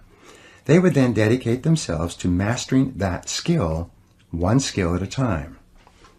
Once they had developed a key skill, they would then identify the one skill that could help them to advance even further.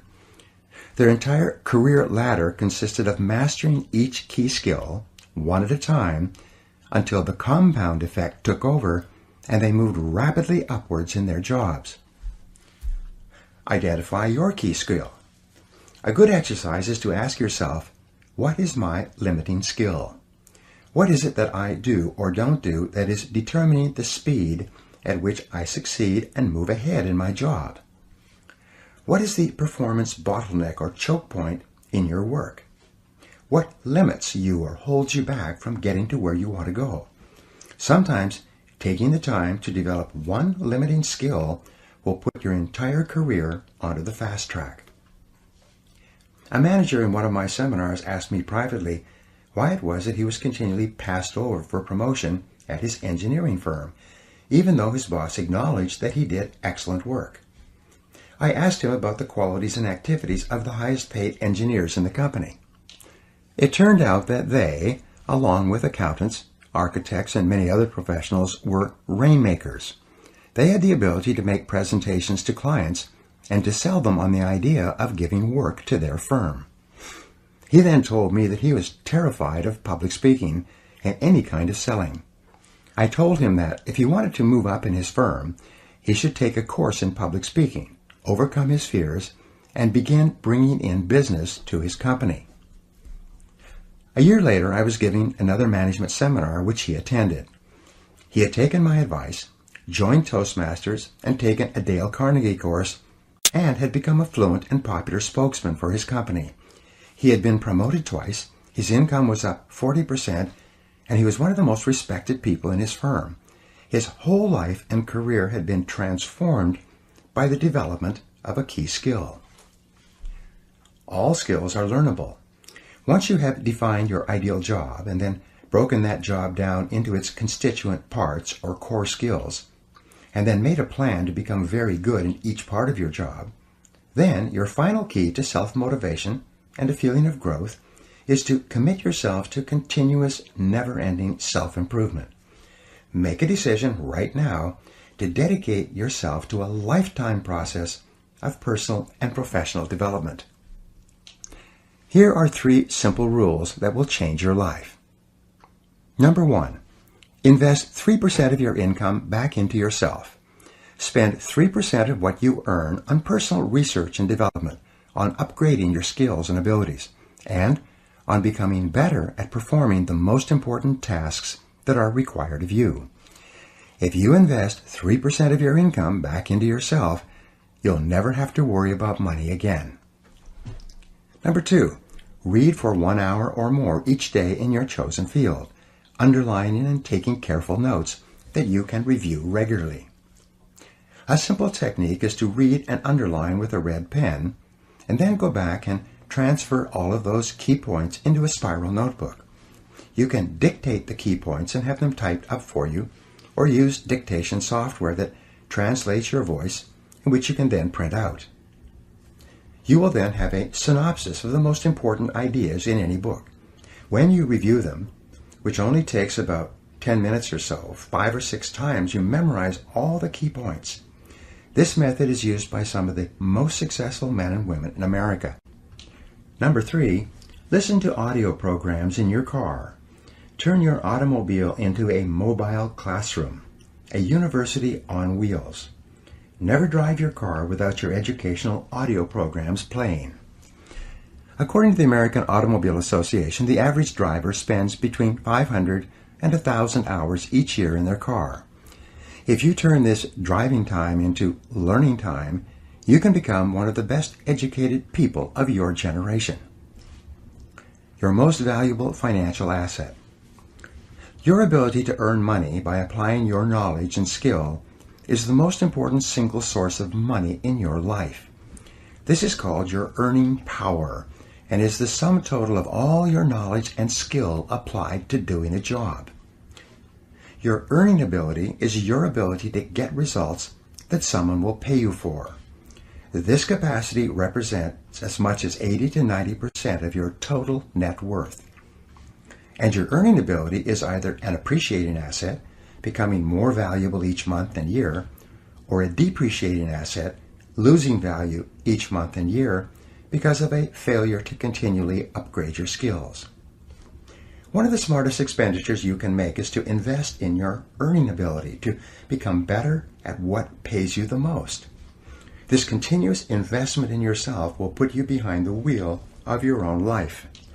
It will assure you of greater success and self-confidence every day of your life, and by the law of indirect effort, a commitment to yourself will earn you the self-esteem, self-respect, and personal pride that you desire.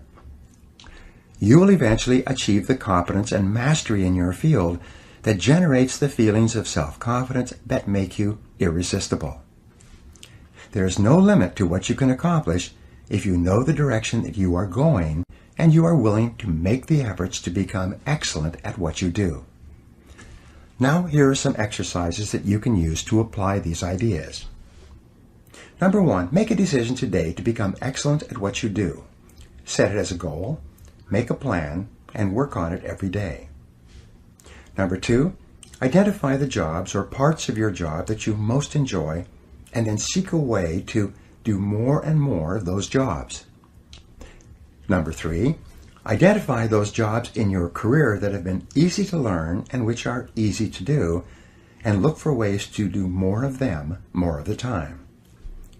Number 4, identify the key result areas of your work and give yourself a grade of 1 to 10 in each one. Remember that your weakest key skill sets the height of your success. Number 5, what one skill, if you are excellent at it consistently, would have the greatest positive impact on your career? Number 6, develop a continuous learning plan for yourself and dedicate yourself toward getting better and better at what you do. And number 7, identify the most important result or results for which you are paid and resolve to get more and better of those results every day. Chapter 4, The Inner Game of Self-Confidence. Confidence doesn't come out of nowhere, said Roger Staubach. It's a result of something, hours and days and weeks and years of constant work and dedication. Aristotle wrote in his famous Nicomachean Ethics that the common aim of mankind is to be happy, however each person defines happiness. One thing we know is that the more confident and the better we feel about ourselves, the happier we are and the more effective we seem to be in everything we do. Self-confidence, however, is really a state of mind based on your belief systems. Belief, or faith, enables you to act boldly in the face of uncertainty. Confidence enables you to face changes and difficulties and unexpected setbacks with calmness and clarity, and allows you to respond more effectively under any circumstances. The law of belief. The law of belief, an important corollary of the law of cause and effect, says that your beliefs become your realities. You do not believe what you see, but you see what you already believe. William James of Harvard said that belief creates the actual fact. In the Bible it says, according to your faith, which is your innermost belief, it is done unto you. If you believe strongly enough and confidently enough, your outer world will tend to conform to a pattern consistent with these beliefs. In fact, your world today is largely an outpicturing of your innermost beliefs and convictions. You behave on the outside based on your beliefs on the inside. You see the world around you based on your beliefs about reality, whether they are correct or not. How can you determine your true beliefs? Simple. You can tell what you really believe by observing what you do and what you don't do. You can tell what you believe by listening to your opinions, your conversations, and by noting your decisions. When you truly believe yourself to be an exceptional human being, possessed of remarkable capabilities, you will walk and talk and act that way, and your inner convictions will become your outer realities. As the Bible says again, all things are possible to him that believeth. The power of belief. There's a story about a man many years ago whose business was in serious trouble. He had lost some big sales, he was deeply in debt, and his suppliers and creditors were closing in on him. He didn't know whether he should continue struggling or just declare bankruptcy and let his business fold. He decided to go for a walk in the park that evening and think it over and decide what to do. He was standing in the park on a small bridge looking down at the water when an older man appeared out of the darkness. Seeing his downcast look, the older man stopped and demanded to know what the matter was. For some reason, the businessman told him all about his financial problems and how close his business was to collapsing, even though it was a good business and had a good potential future. The older man listened intently and then said, "I think I can help you." He pulled a checkbook out of his pocket, asked the man his name, and wrote out a check for him, pushed it into his hand, and said, "Take this money. Meet me here exactly 1 year from today, and you can pay me back at that time." Then the older man turned and disappeared into the darkness. The $500,000 check. When the businessman returned to his office, he opened up the check and found that it was for $500,000. He thought it was just a joke until he read the signature. The signature read, "John D. Rockefeller." He had received a check for $500,000 from the richest man in the world at that time, the man who had formed the Standard Oil Company and who was well known for giving money away to others. At first, he thought he would cash the check and solve all his financial problems. But then he decided that instead, he would put the check in his safe, knowing that he could draw upon it at any time. He would use this knowledge of having this amount of money to deal more confidently with his suppliers and creditors and to turn his business around. With renewed enthusiasm, he plunged back into his business and made deals, negotiated settlements, extended terms of payments, and closed several large sales. Within a few months, his business was back on top, out of debt, and making money. The man on the bridge.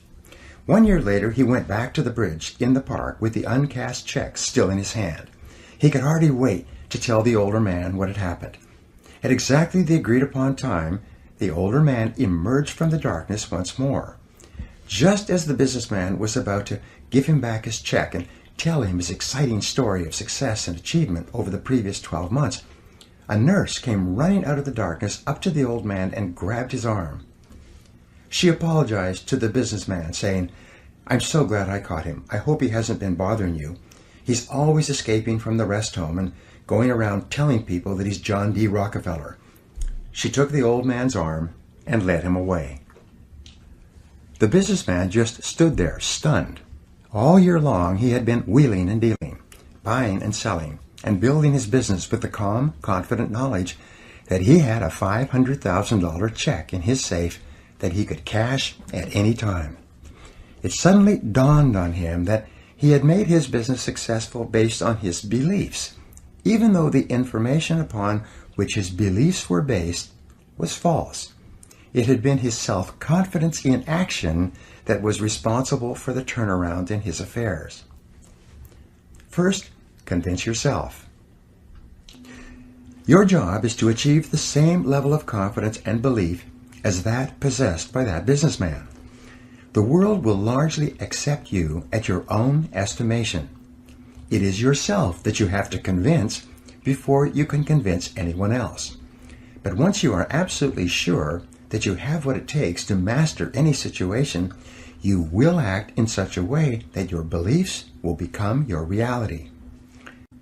We're really talking here about what we call mental fitness, or the hardy, resilient personality. And mental fitness is subject to the law of cause and effect. You can develop the kind of unshakable self-confidence that you desire by simply repeating certain thoughts and actions over and over until they are driven deep into your subconscious mind and take on a power of their own.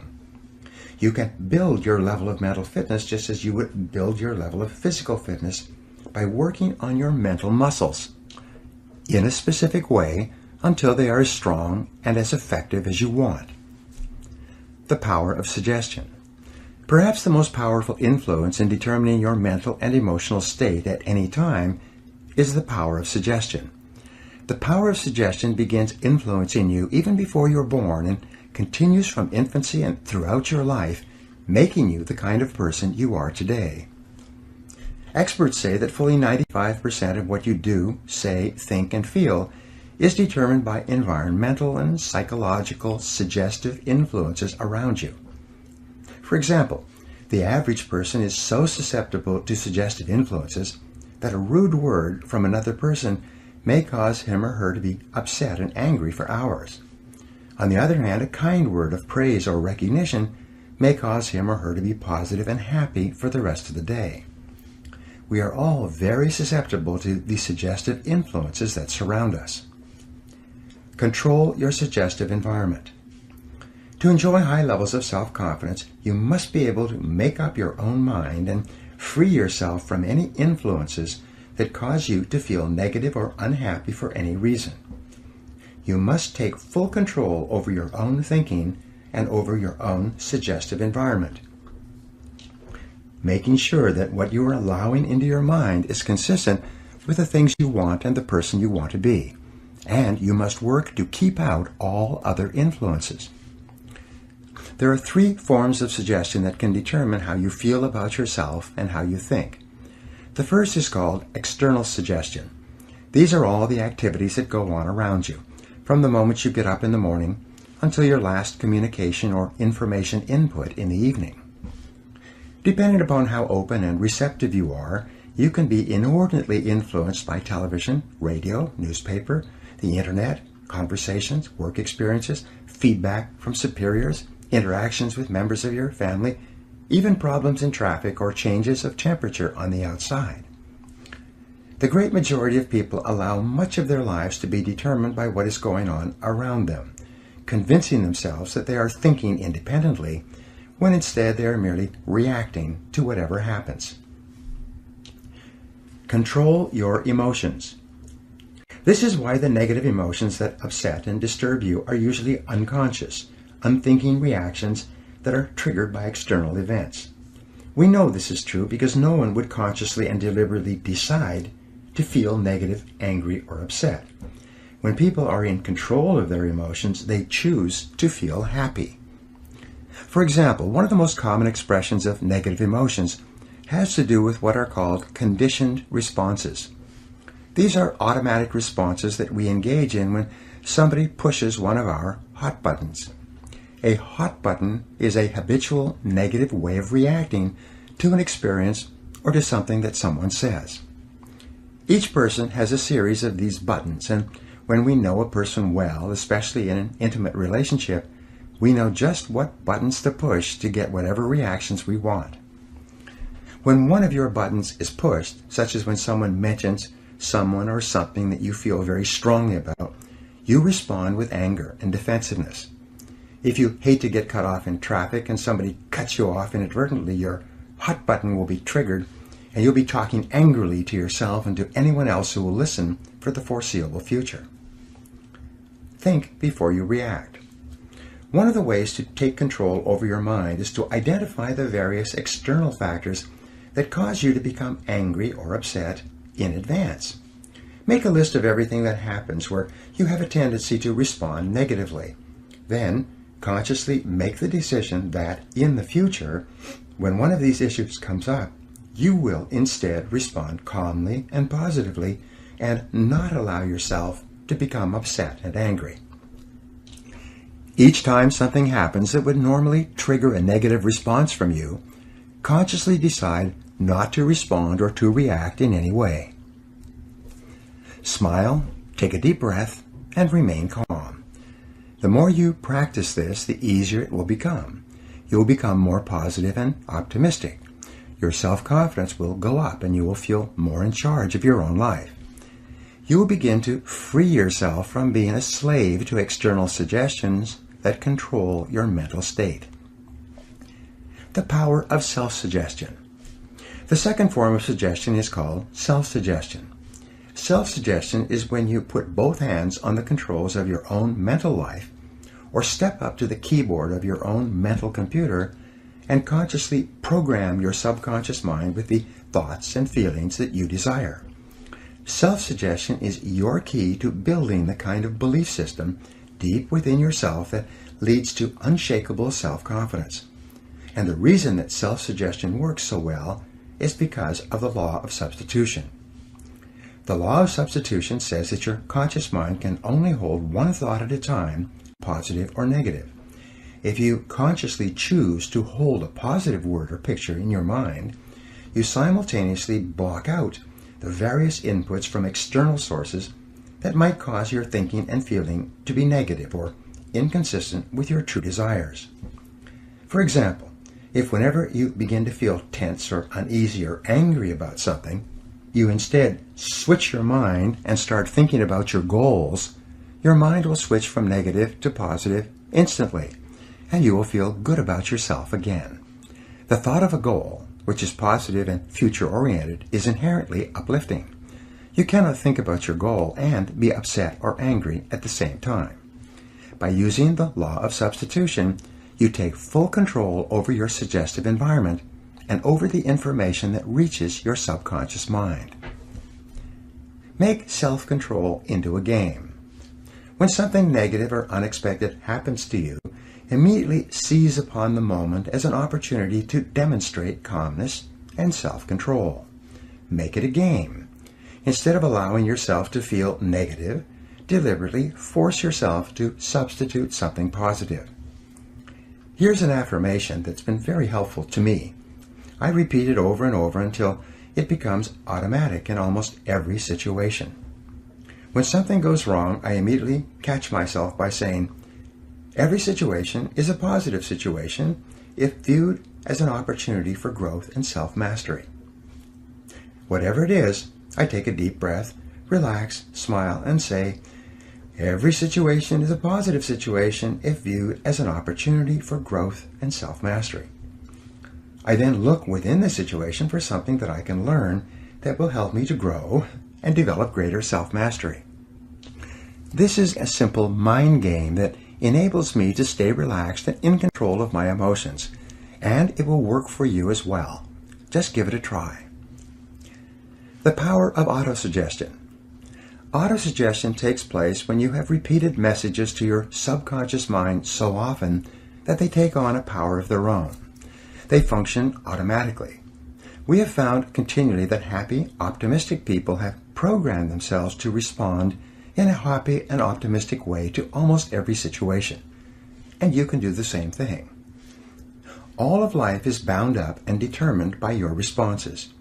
It's not what happens to you, but how you react to what happens to you that counts. It's not the cards that you are dealt, but the way you play the cards that determine how well you do in the game of life. Your job is to consciously decide to use your willpower to keep your mind clear and to keep yourself positive and functioning at your best. A quick review. In Chapter 1, we talked about how important it is for your self-confidence for you to have clear values and to organize your life so that it is consistent with those values. In Chapter 2, we talked about the importance of having goals for every part of your life and assuring that your goals and your values are congruent. In Chapter 3, we talked about how important it is for you to commit yourself to achieving mastery in your chosen field, consistent with your goals and values. In this chapter, you will learn a series of mental fitness techniques that you can use to program your subconscious mind. You will learn how to develop the absolute conviction and confidence that you can achieve anything you set your mind to, and you will learn how to make this self-confident response an automatic reaction to anything that happens. Take charge of your life. The starting point of taking full control over your conscious and your subconscious mind is for you to accept complete responsibility for everything that you think or say or do. You are responsible for whatever happens to you, and especially you are responsible for your responses to the inevitable ups and downs of daily life. As Eleanor Roosevelt said, no one can make you feel inferior without your consent. I used to think that setting goals and making plans was the starting point of success in life. After a while, I changed my mind because I realized that something else actually comes first. What comes first is the acceptance of complete responsibility for yourself and for everything that happens to you. Real maturity begins when you finally realize that no one is coming to the rescue. It is only when you accept total responsibility for your life situation with no excuses and no blaming of others that you move into a mental position to kick the long ball in your own life. It's only when you have accepted 100% responsibility for yourself that you are ready to take the next step and decide exactly what it is you want and exactly what it is you want to do. Accepting responsibility is not an option that is open to the individual. It is mandatory. It is an absolute fact of human existence. You do not have the luxury of blaming others or making excuses for parts of your life that are not satisfactory. As Henry Ford II said, never complain, never explain. No one makes you do anything or feel anything. You are where you are and what you are because you have decided to be there. Everything that you are or ever will be is entirely up to you. If there's any effect in your life that you're not happy about, it is solely up to you to change the causes. You are completely responsible. Actions have consequences. Fully mature people accept that their actions have consequences. A fully functioning adult knows that he or she can choose an action, but that once the action is taken, both predictable and unpredictable consequences will follow. The true adult accepts that for every cause there will be an effect. For every action, there will be a reaction. You can choose the action before you act, but you cannot choose or control the consequences or reaction afterwards. Intelligent adults are very careful about the thoughts they think and the actions that they take. They do not fool themselves or engage in self-delusion. They don't pretend that things might happen differently, nor do they trust to luck. Inactions also have consequences. What are called crimes of omission are often more serious to your long-term prospects than the mistakes you make. Omitting to think through your values, set clear goals, make plans, commit to excellence, and so on, can be disastrous to your possibilities of great success. Problems versus facts. The starting point of success is the acceptance of reality. What cannot be cured must be endured. Often people will come to me with challenges they are facing, and I will ask them this simple question: is this a problem or is this a fact? If it's a problem, it's amenable to a solution. There is something that you can do to change it. If you're not happy with the situation, it is up to you to go and do whatever you can to resolve it. A fact, however, is different from a problem. A fact is something that exists, like the weather, like rain or snow. There's nothing that you can do about it. You can solve problems, but the reality principle says that you have to learn to live with facts. Something unfortunate that has happened is a fact. A sale that did not go through, a business deal that collapsed, a relationship that didn't work out. All of these are facts. Many people waste an enormous amount of emotional energy struggling with facts when they would be much better off concentrating on doing better in the future. Accepting responsibility is the beginning. Your goal is to be happy, confident, and optimistic. The way that you achieve this is by making these positive responses so automatic that you remain predominantly happy, confident, and optimistic no matter what happens. You can achieve this result by taking specific, proven, practical steps that have been used by millions of people and which work with virtually unfailing certainty. The starting point is accepting complete responsibility for every aspect of your life. Control your thoughts. You demonstrate this attitude of responsibility by exerting your freedom to choose the thoughts you wish to hold in your conscious mind. You choose to think positive, constructive thoughts rather than negative, destructive thoughts. Psychologists refer to this as the cognitive control method. Cognitive control simply means that you control your thoughts, keeping them positive and repeating positive messages to yourself over and over until they become automatic responses to daily life. Positive self-talk. The first mental fitness technique is that of positive self-talk, or the use of positive affirmations. The way you talk to yourself has an inordinate impact on your thinking and feeling. Many researchers, including Dr. Martin Seligman of the University of Pennsylvania, have discovered that high-performing men and women talk to themselves differently from low-performing men and women. Basically, your self-talk, or your inner dialogue, determines the tone of your emotional life. You are happy or sad, positive or negative, depending upon what you say to yourself and how you interpret events to yourself as you go along. For example, if you're cut off in traffic and you immediately become angry and begin thinking about how stupid and irresponsible and what a bad driver the other person is, you will trigger a very different reaction than if, When you are cut off in traffic, you excuse the other person by thinking to yourself that he or she must be late or distracted or must not have seen you. It may be exactly the same external event, but the way you interpret it and your ensuing conversation with yourself will determine whether or not you experience positive or negative emotions about the situation. Your interpretive style. The starting point of using positive self-talk is to interpret everything that happens to you in a favorable way.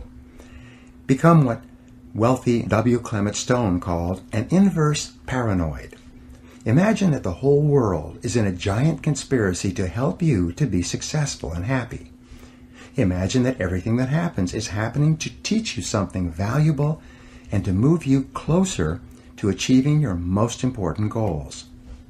Just as a paranoid is convinced that there is a conspiracy against him, an inverse paranoid is convinced that there is a conspiracy for him or for her. Practice the wonderful mental quality of serendipity. In the fairy tale, the three princes of Serendip traveled around finding that every apparently negative or calamitous event they witnessed turned out to be positive and beneficial in the end. Make it a game to look for the good in every situation. Practice positive expectations.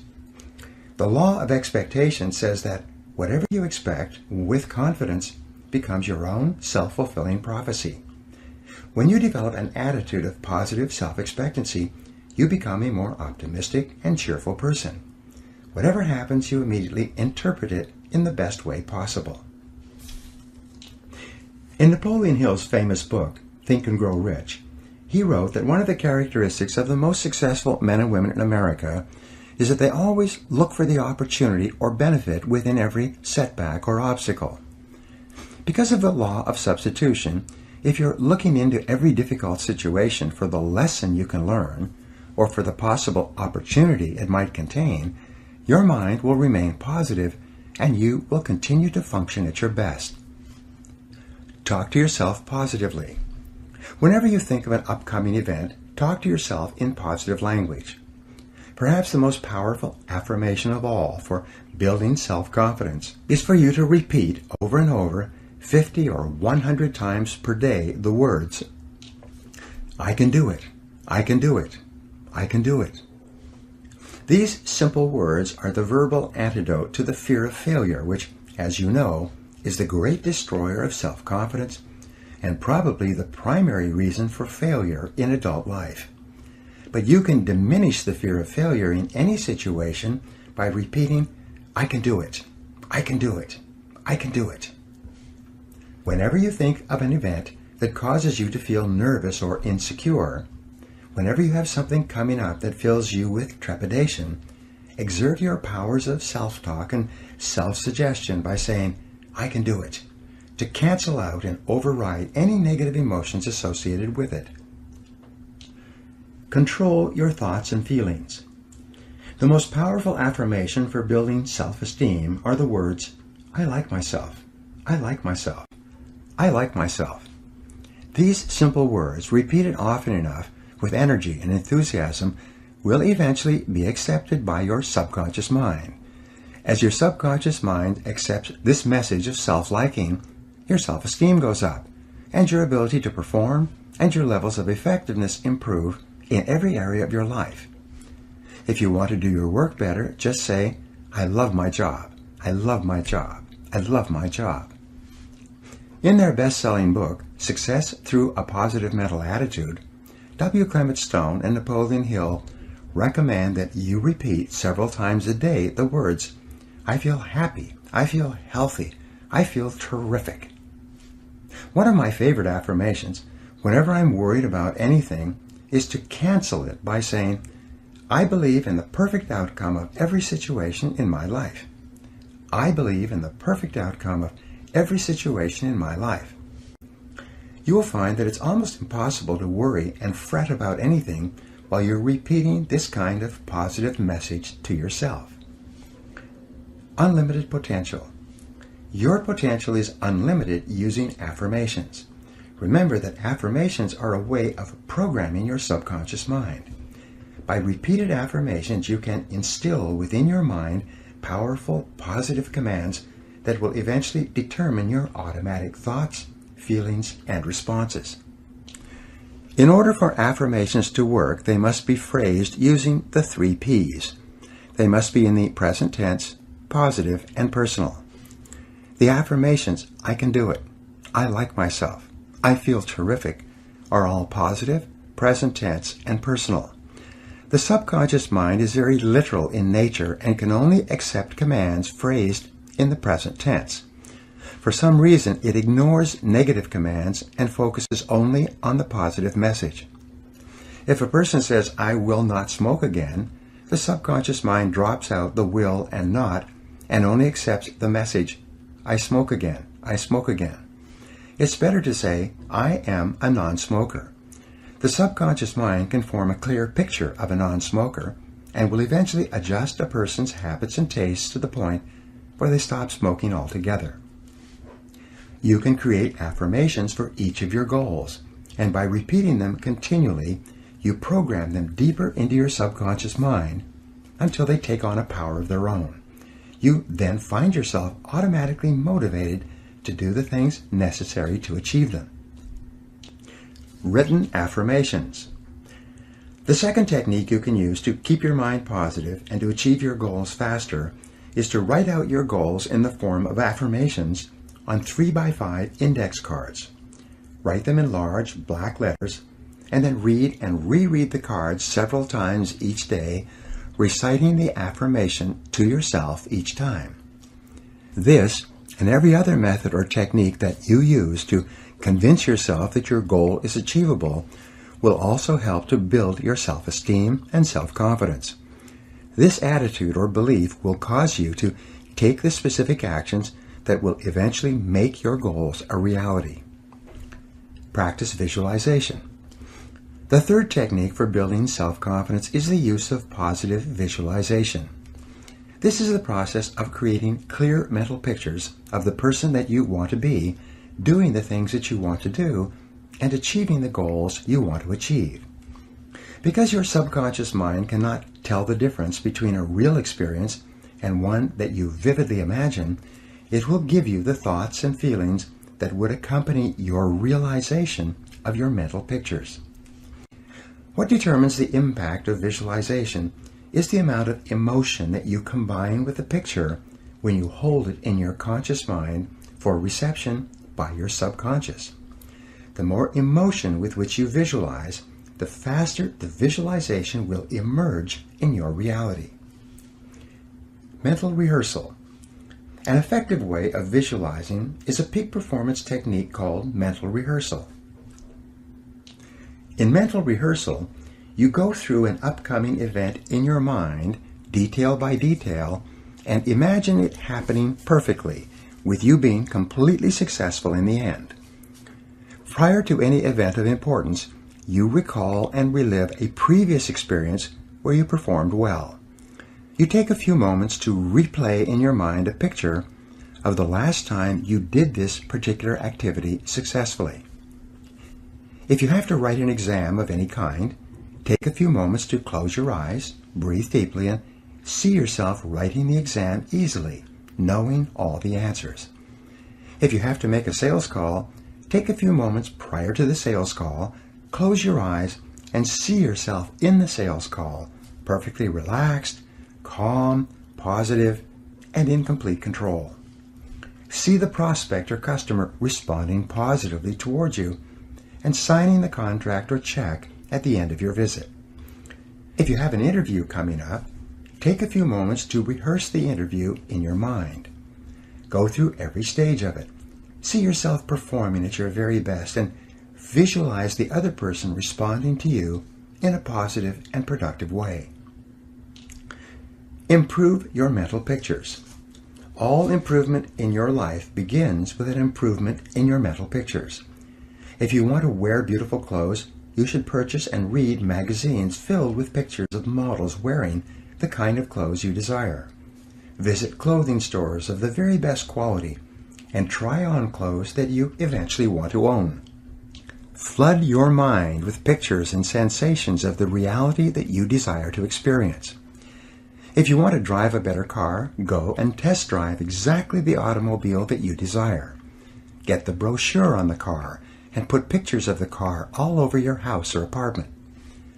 A friend of mine used this exact technique to get his dream car.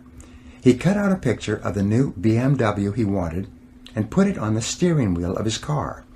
Each time he looked down, he imagined he was already driving his dream car. Within 1 year, he had it. When you take your desired car for a test drive, fill your senses with every detail of the automobile. Touch it and smell it and look at the upholstery and the dashboard and the interior design. Your main job is to get a clear picture for your subconscious mind to go to work on. Get your dream house. If you wish to live in a nicer home, go out to open houses in the neighborhood that you desire to live in. Walk through the homes and imagine living there. Don't worry for the moment whether or not it was possible or how high the prices are. Your primary job is simply to get the picture. Get magazines filled with pictures of beautiful homes and read them from cover to cover. Practice the law of concentration by allowing your mind to dwell on the things you want over and over. And especially, get the feeling. The key to activating your mental powers through affirmation and visualization is for you to also imagine exactly how you would feel if you had already achieved your goal. Imagine the feelings of pride and happiness and self-esteem that you would enjoy as a result of obtaining your objectives. This emotional component is the catalyst that causes the other mental programming techniques to work more rapidly. The end of the movie. One of the best methods for programming your mind and building your beliefs is what is called the end of the movie exercise. This is a tremendous tool for building self-confidence prior to any upcoming situation. It's very simple. Imagine that you have gone to a movie only to find that there are 10 minutes left of the movie before it begins again. Instead of waiting in the lobby, you decide to go into the theater and watch the last 10 minutes. You see how the plot works itself out, how the drama is resolved, and how the movie ends satisfactorily. You then wait for a few minutes, and when the movie starts again, you watch the movie from the beginning. Only now, however, you know that it turns out all right. You know how each part of the plot eventually resolves itself satisfactorily. Instead of becoming caught up in the drama and uncertainty and tension, you simply relax peacefully, knowing how it all turns out at the end of the movie. You can apply this same technique to almost everything you do. You can manufacture your own self-confidence by imagining that no matter what your situation, everything turns out perfectly in the end. Create that end-of-the-movie feeling in yourself whenever you think of an upcoming event or problem that causes you any tension or insecurity at all. Prior to a meeting or a sales call for an interview, take a few moments to get that end-of-the-movie feeling. Then, just relax. No matter what happens in the interim, you don't have to worry at all. You already know that the situation resolves itself with good for all concerned. The interesting thing is that if you do this repeatedly, not only will you experience higher levels of self-confidence, but events in your life will have a tendency to turn out as well or better than you could have asked for or expected. Feed your mind. The fourth mental fitness technique, and another way to build your self-confidence, is to continually feed your mind with books, magazines, and audio programs containing positive and uplifting messages.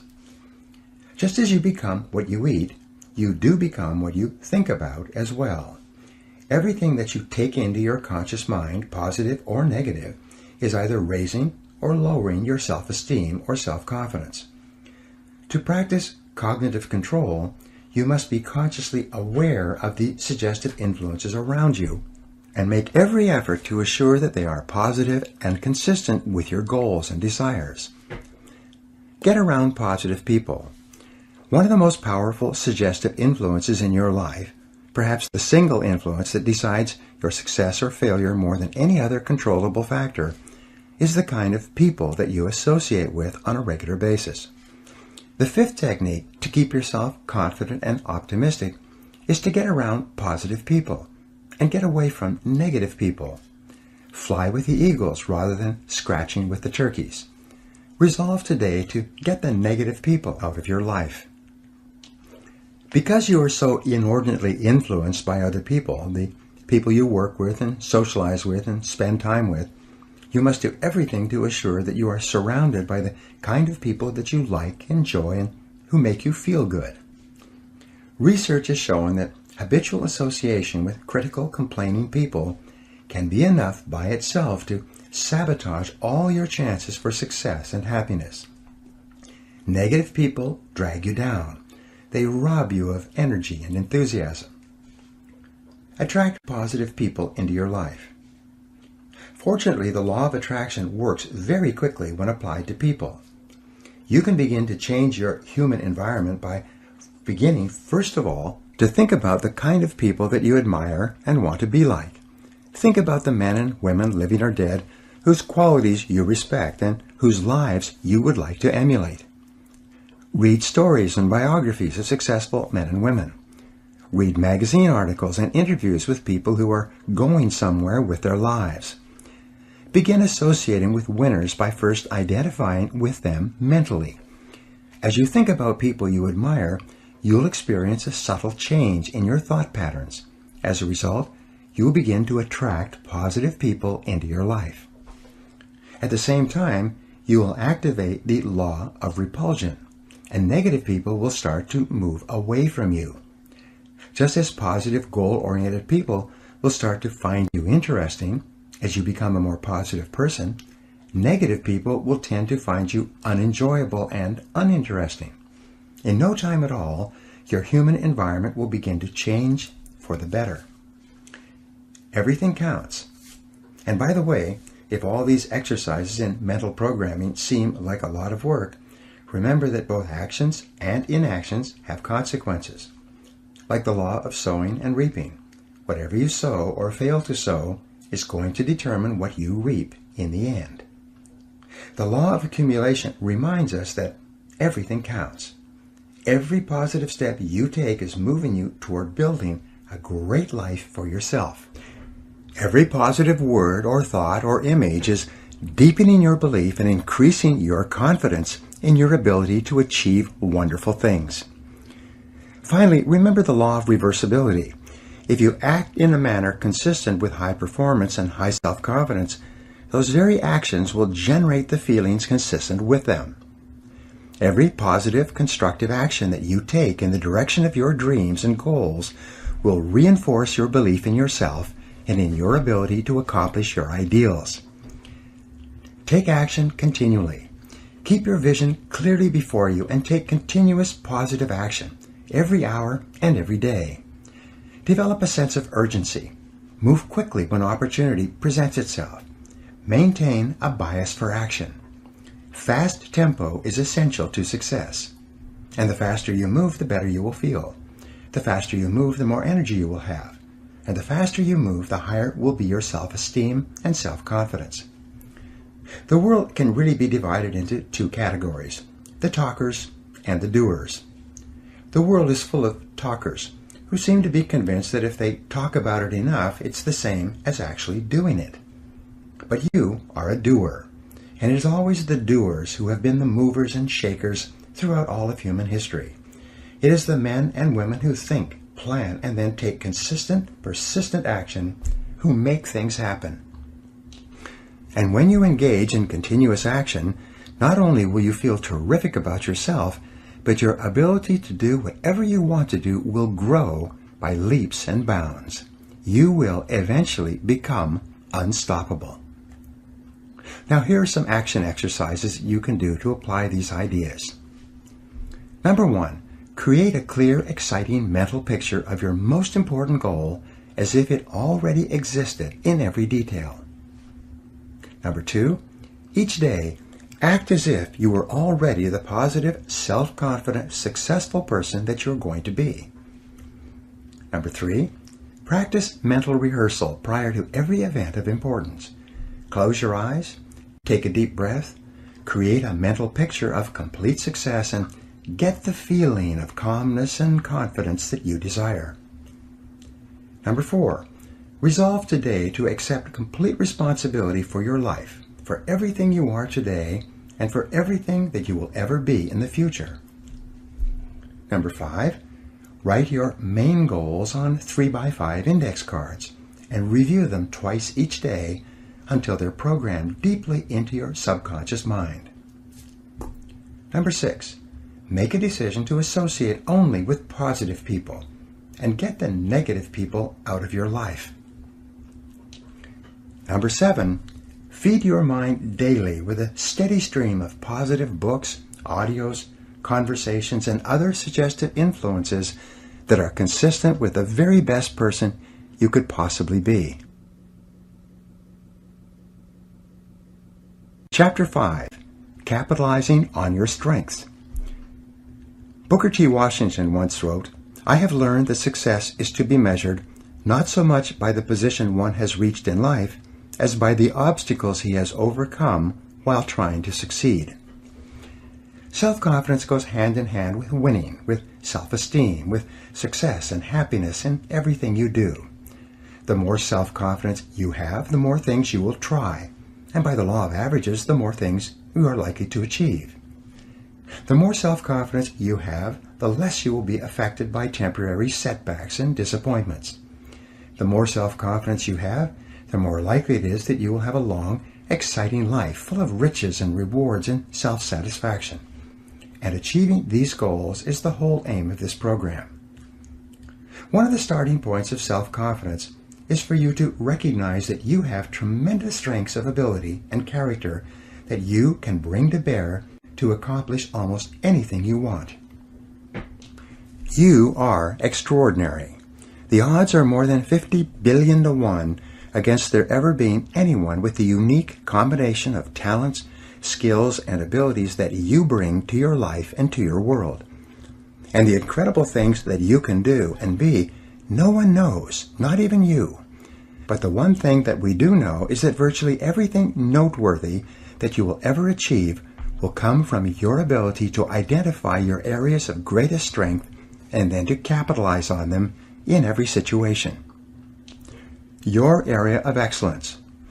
Each person has one or more areas of excellence that, if properly exploited, would enable them to be, have, and do almost anything they could possibly want.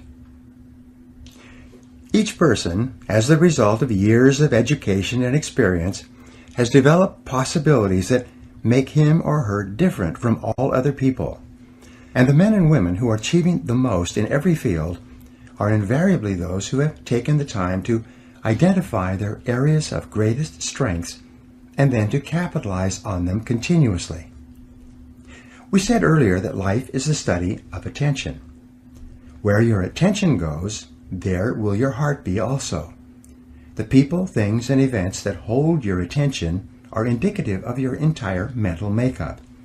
The things you are interested in are an indication of what you should be doing more of. Choose the right field. In one longitudinal study examining 1,500 men and women who started out eager and ambitious at the beginning of their careers, they found that only 83 of them, over the course of 20 years, became millionaires. When they went back and studied the attitudes and decisions of these people, as they had evolved over 20 years, they found that every millionaire had one thing in common. They had all chosen a field they enjoyed and then become totally absorbed in what they were doing. They had gone to work in an area of endeavor in which they were extremely interested and which held their entire attention. They had then thrown their whole hearts into becoming very good in that area, developing the strength necessary to succeed in that field. They had then capitalized on those strengths by becoming better and better progressively over time. The conclusion of the study was that success, wealth, and happiness seemed to occur when a person was completely preoccupied doing something else. The wealthy people in this study never set out to make a lot of money. Instead, they set out to find a field that they really enjoyed, and then devoted themselves to it. The money came as an afterthought. happiness and satisfaction. The flip side of this equation is that you will never really be happy or satisfied until you have found a way to apply your unique human capabilities to your life and to your career. In the book Working by Studs Terkel, he reports that more than 80% of Americans do not feel that their full potential is being utilized in their work. They may be busy and they may be reasonably satisfied, but way down deep, they feel that there is far more that they could do if given the right situation and the right opportunity. You probably feel this way yourself from time to time. This is called the feeling of divine discontent. It is a feeling of uneasiness and dissatisfaction that arises whenever you are not fully challenged by what you are doing. To enjoy high levels of self-confidence and self-esteem, you must be working at the outer edge of your envelope. You must be stretching your capabilities continually. You must have a feeling that you are growing day by day with the challenges that your work is putting on you. Without that feeling of challenge and growth, you'll experience a nagging discontent. And this is a good sign. Discontent and dissatisfaction almost always precede a constructive change that forces you to change and starts you growing once more. Living congruently. In Chapter 1, we spoke about how important values are to your self-confidence. Men and women with clear values who are living their lives consistent with their highest aspirations are those who have a deep down sense of self-confidence and well-being. We also said that the most important value you can have is the value of integrity. Integrity is the value that guarantees all the others. Having integrity means that you will not compromise on what you believe to be right in any area. Integrity is absolutely essential if you want to capitalize on your strengths. It means more than anything looking at yourself honestly and making your decisions based on the fact that you are an extraordinary human being. Your feelings are very valuable clues to your choices and behavior. Your peace of mind and personal satisfaction is perhaps the most accurate guide you will ever have to doing what is right for you. Courage is essential. In combination with integrity, courage is the most important quality you can have if you want to be happy and self-confident. If integrity means being honest with yourself, then courage means having the strength of mind to follow where your heart leads you. Courage means having the ability to push aside all other considerations in order to remain true to the very best that is in you. Winston Churchill said, "Courage is rightly considered the foremost of the virtues, for upon it all others depend." You know by now that fear is the greatest single enemy of self-confidence and self-fulfillment. It's not that people don't know what to do, it is usually that they are afraid to do what their hearts tell them to do. But when you build up your courage act by act, you gradually overcome your fears. With courage, your whole world opens up before you. Your self-confidence increases. You reach the point where there are no longer any limitations on what you will attempt and what you will commit yourself to. Follow your heart. One of the greatest of the Impressionist painters was a man named Paul Gauguin. He lived in Paris, had a family, and worked in the post office for many years. But in the evenings he visited the cafes frequented by the Impressionist painters of Paris, getting to know them and asking them questions. He was fascinated by painting. The whole idea of painting absorbed all his attention. It was all he thought about, and yet with a family and a full-time job, there was no way he could devote himself to the painting he wanted so badly to do. One day, in a move that shocked everybody, he gave up his job as a postal inspector, left his family, and moved to the South Sea island of Tahiti. There he began painting, poor quality at the beginning, but gradually improving as he developed his skill. His paintings now are worth hundreds of thousands, even millions of dollars, and hang in the finest museums in the world. He is considered by many to be one of the most important painters of the last 300 years. In a way, he was like Grandma Moses in that he finally decided to follow his heart and concentrate on what he had been interested in for all those years. Be honest with yourself. To follow your heart, you don't necessarily need to make dramatic changes in your life or your relationships. What you do need to do is to see yourself honestly, as you really are, and have the courage to channel your energies and focus your strengths into your areas of greatest potential. And when you do this, you will soon realize that you have made one of the best decisions of your life. Each person has great strengths and potentialities, and each person is put on this earth to harness those strengths and apply them to benefiting themselves and mankind. The life stories of the great men and women of history are usually stories of people who discovered their strengths and utilized them to the fullest degree. Churchill was a great statesman and orator. Florence Nightingale was a tremendous organizer. Florence Chadwick was an incredibly strong swimmer. Abraham Lincoln was a far-sighted and compassionate politician and president. Mother Teresa was a truly loving human being with an infinite capacity to care for and support the sick and dying people of Calcutta. Joe Montana was a quarterback with an incredible throwing arm with the San Francisco 49ers. All around you, you see men and women who have grabbed their major talents, like catching a pass in a football game, and are running for the goalposts. And you can do the same if you have the courage to follow your heart. Compensating for weaknesses. No discussion of strengths would be complete without a discussion of weaknesses. Strong people have strong weaknesses as well. In fact, most people have far more weaknesses than they have strengths. You may be strong in a few areas, but weak in hundreds of other areas. Weaknesses are an inevitable and unavoidable fact of life. As Peter Drucker said, all innovations must be simple if they are to work, because there are only incompetent people to carry them out. The one thing that we will always have in abundance is incompetence. Drucker wasn't being unkind. He was being realistic and pointing out that most people are incompetent, or at best average, just in different areas. The challenge with human weaknesses is that unhappy and unsuccessful people have a tendency to focus on them. They become preoccupied with their weaknesses and think about their lacks of talent and ability too much of the time.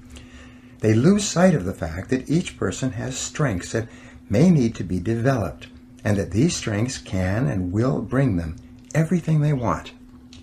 Instead, they dwell continually on their areas of lesser competence rather than on their areas of potential excellence.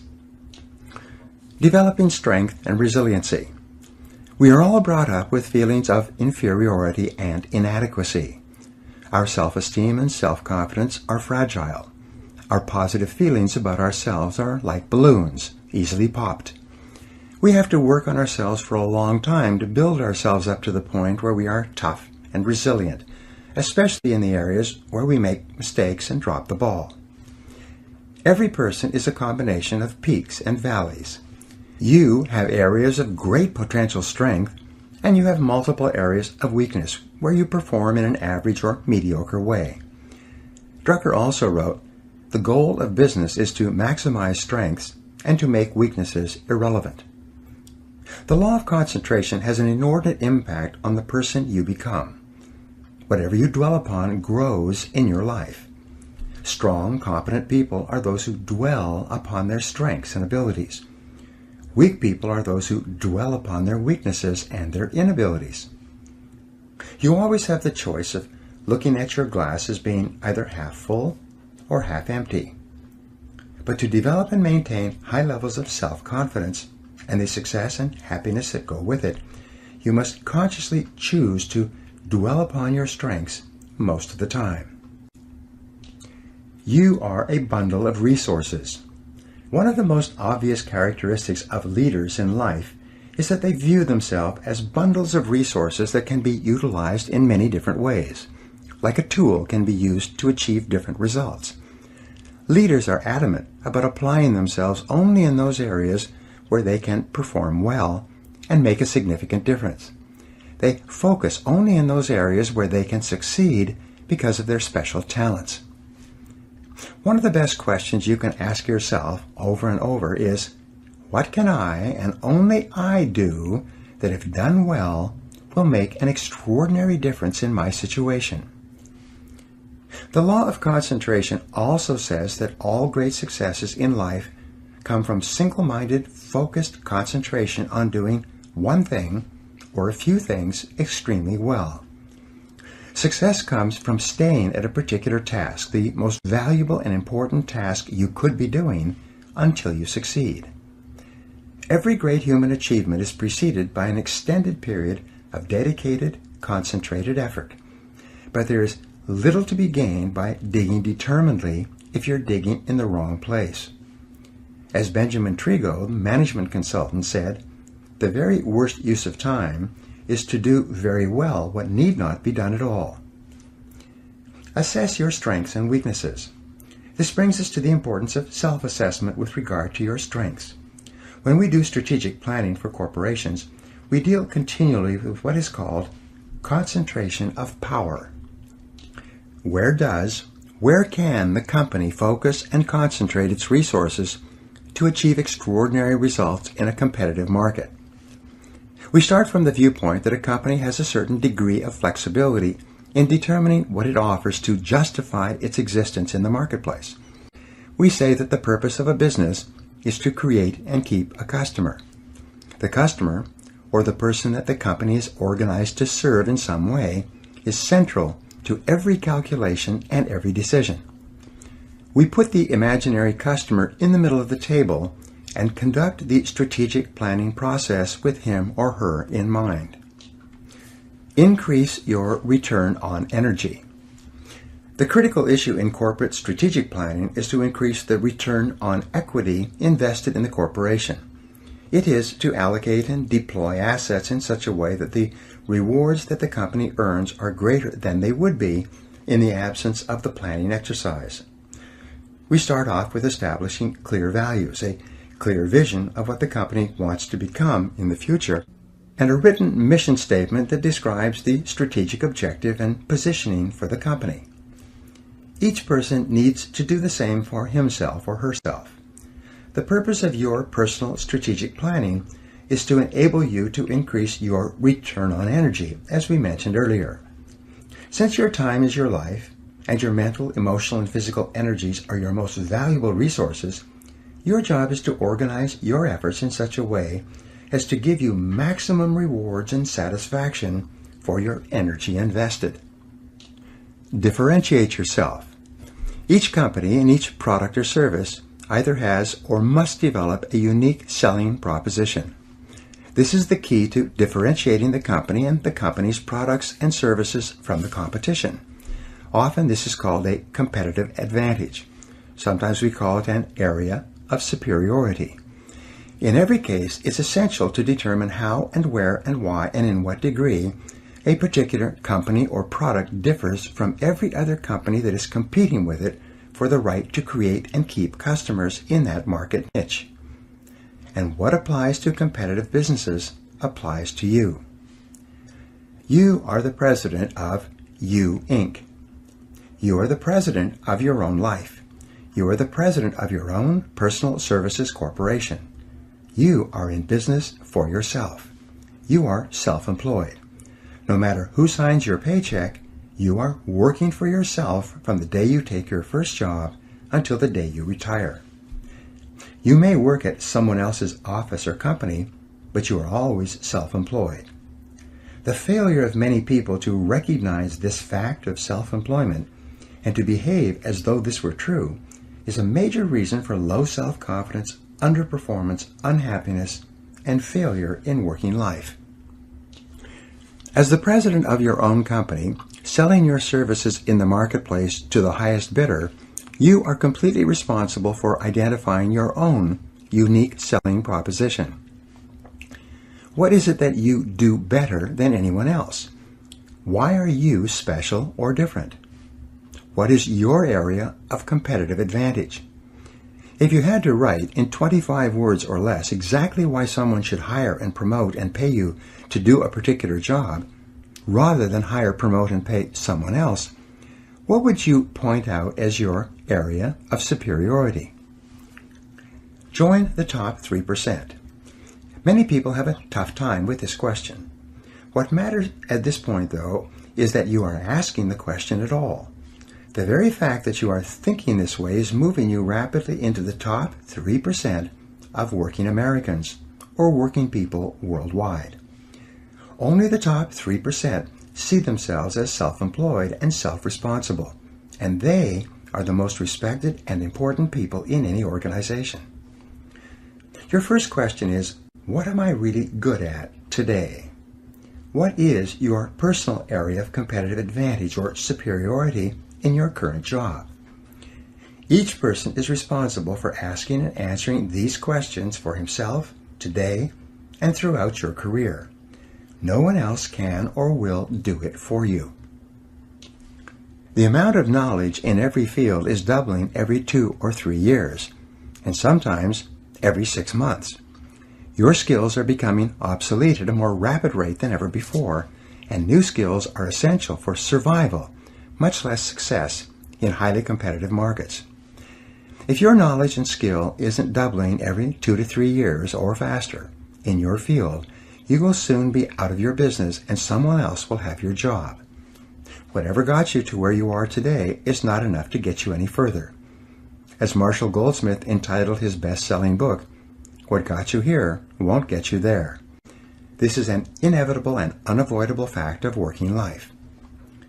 Designing your future. Your next question is, what could be my area of competitive advantage? Of all the areas where you might be able to develop an area of superiority and become really good, taking your values and goals into consideration, what could it be sometime in the future? And the final question, perhaps the most important question on this subject, is the question, what should my area of competitive advantage be? If you could be really excellent at any one skill sometime in the future, what one skill would help you the most to move to the top of your field? Imagine that you have no limitations at all on what you could learn and master. To accelerate your career, what should you really be good at sometime in the future? Find out what you are meant to do. A friend of mine built a company and sold it a couple of years ago. He had money in the bank and he decided to change careers. He had lots of time to think about it and to make the right choice. He went to an industrial psychologist and took an entire battery of tests and underwent several interviews to find out what he was ideally suited to do in a new career. At the end of this process, his friend, the industrial psychologist, sat him down and told him that his greatest strengths were consulting and presenting professional development seminars for managers and salespeople. Well, my friend got a little bit angry. He said, "But you know that I'm afraid to speak on my feet in front of a group. You know that it makes me nervous and I become tense even thinking about it." His friend said, "Yes, I know that's true, but you didn't ask me to tell you what would be convenient and easy for you to do. You asked me to tell you what would be the right thing for you to do. And the area where you have the greatest potential strength at this time is in consulting and training managers and salespeople." Be prepared to develop new skills. My friend realized that what he was saying was true. He then went out and took courses where he learned to overcome his fear of public speaking. He learned how to give presentations to a professional audience. It didn't take long, and 6 months later, he began his own consulting and training business. He is now doing extremely well, and he's never been happier in his whole life. It often happens that your strengths are like muscles, undeveloped and requiring a long period of exercise to build up to the point where you can begin to win competitions. Michael Jordan said, "Everybody has talent, but to translate it into ability takes hard work." A journey of 1,000 leagues begins with a single step. You start by sitting down and setting goals for yourself.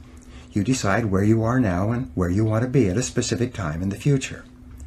What additional knowledge and skills will do the most to help you to increase your return on energy invested?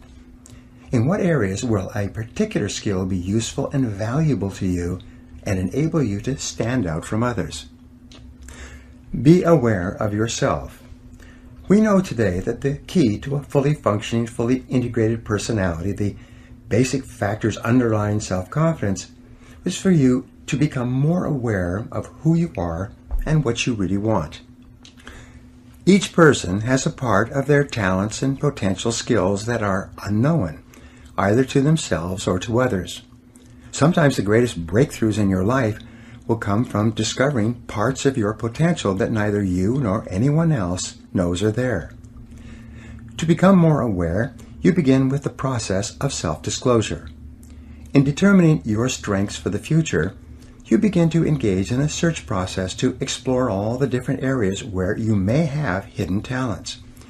One form of self-disclosure is to fill out a series of questionnaires and tests that examine parts of your personality and skills of which you might be unaware. Invest in yourself. Some years ago, I personally went to an industrial psychologist and took a battery of tests to find out my strengths and weaknesses. Much of my adult life since then has been affected by what came out of those tests. The tests pointed to areas where I had natural talents and abilities. They also revealed my personality weaknesses and areas where I had little interest or ability. These tests, such as the DISC Values Assessment, can do the same for you. They reveal a lot about you. They tell you what you like and enjoy and what sort of work you will find most fulfilling. They tell you your true values and major motivators, and what areas of activity will make you the happiest. Their results can save you years of hard work in the wrong job. If you have the time and the money, a detailed process of personality and career counseling is a very valuable exercise that can have a major influence on the rest of your career. If you lack either the time or the money, there are many books full of self-grading tests available in the bookstores. You can take these tests yourself and they will give you very accurate feedback. There are several companies that have developed entire batteries of self-grading assessment instruments, each of which can give you insights into your strengths and weaknesses in particular areas. Self-analysis and self-disclosure. There are also a series of exercises in self-analysis and self-disclosure that you can complete yourself with just a pen and paper. These exercises can often open your eyes and help you to see possibilities that may surprise you. The first exercise is for you to realize that you have already done many things and played many roles in life. Starting in childhood, you have learned how to do and perform a remarkable variety of tasks. You have a tremendous number of skills and talents that you have developed over time, many of which you simply take for granted. Once, some years ago, I applied for a job as an extra in a movie. On the application form, one of the questions asked was, "What skills do you have that might make you more valuable as an extra in different scenes in the movie?" They gave me a checklist of about 200 different things that a person might be called upon to do in a movie. My job was to tick off all the activities with which I had a previous experience. As I went down the list, I still remember being astonished at the incredible number of things that I had learned to do without even thinking about it. They ranged from a variety of sports to driving a variety of vehicles to riding horses to holding babies to washing dishes, climbing ladders, swinging on ropes, swimming, diving, jumping, tumbling on the ground, and so on. Perhaps one of the reasons why so many people have such low self-confidence is because they've never sat down to make up a list of how talented and capable they really are. List all your current skills and abilities. The first exercise for you is to write down a list of everything that you do on a regular basis. Write out all your roles and the parts you play, from the time you get up in the morning until the time you go to bed at night. If you play sports or exercise with various equipment, write it out. If you're a parent, cook, dishwasher, a driver, a shopper, a reader, a writer, a worker performing various jobs, a buyer, a seller, a negotiator, a teacher, a manager, a salesperson, a typist, a telephone answering person, and whatever else you can think of, write it down. Be as detailed as possible. Walk through your day, minute by minute and hour by hour, and write out everything that you do over the course of a day, a month, and a year. When you've completed this list, you'll be astonished at how many skills you have developed and which you use on a regular basis. Cluster your roles and activities. The second part of this self-disclosure and self-analysis exercise is for you to make a new list where you begin to cluster the various things you do into categories. One of your categories may be as a parent. Under the parent heading, write down all the things you do as a parent that are part of parenting. As a wife or husband, write down everything you do as a wife or husband that you perhaps would not do if you were not married. If you're a manager or a salesperson, or if you hold any other position, write down everything that you do in your job day in and day out. You might use a heading entitled Friend, and under this heading you would write all the things you do as a friend. You phone people, visit, write letters, socialize, go out for dinner, meet after work, and so on. If you play sports, put sports as a heading and write down all of the physical activities that you engage in. If you're interested in reading, write down all of the subjects that you read about on a regular basis. Set priorities on your roles. When you've completed clustering all of your roles and activities into groups, the final step in this exercise is to set priorities on each group. Which group of activities is most important to you? Which group of activities is second most important to you? If you were going to be sent to a desert island for an indefinite term, and you could only take 2 or 3 of these activities with you, which ones would they be? When you have numbered your clusters or groups by priority, you will have created a very clear picture of who you are and what is valuable to you in life. Your next questions might be: 1. What do I need to do in each of these areas in order to get the very most satisfaction and enjoyment from this area? 2. What do I need to do more of or less of? 3. What do I need to get into or get out of? 4. What is more important within each cluster and what is less important? And number 5, if I had to choose, how would I choose and select among the various things that I do? You will be amazed at the kind of answers you start to come up with. In my experience, you will first be surprised at the clusters that appear at the top of your list and the clusters, some of which take up an enormous amount of your time, which are not really very important to you at all. For you to really know yourself, you have to take the time to analyze yourself like this on paper. Ask for input from others. A second exercise which is very helpful in learning more about yourself and which has been a turning point in the lives of many people is to turn to someone close to you and ask him or her what they think you should do with your life.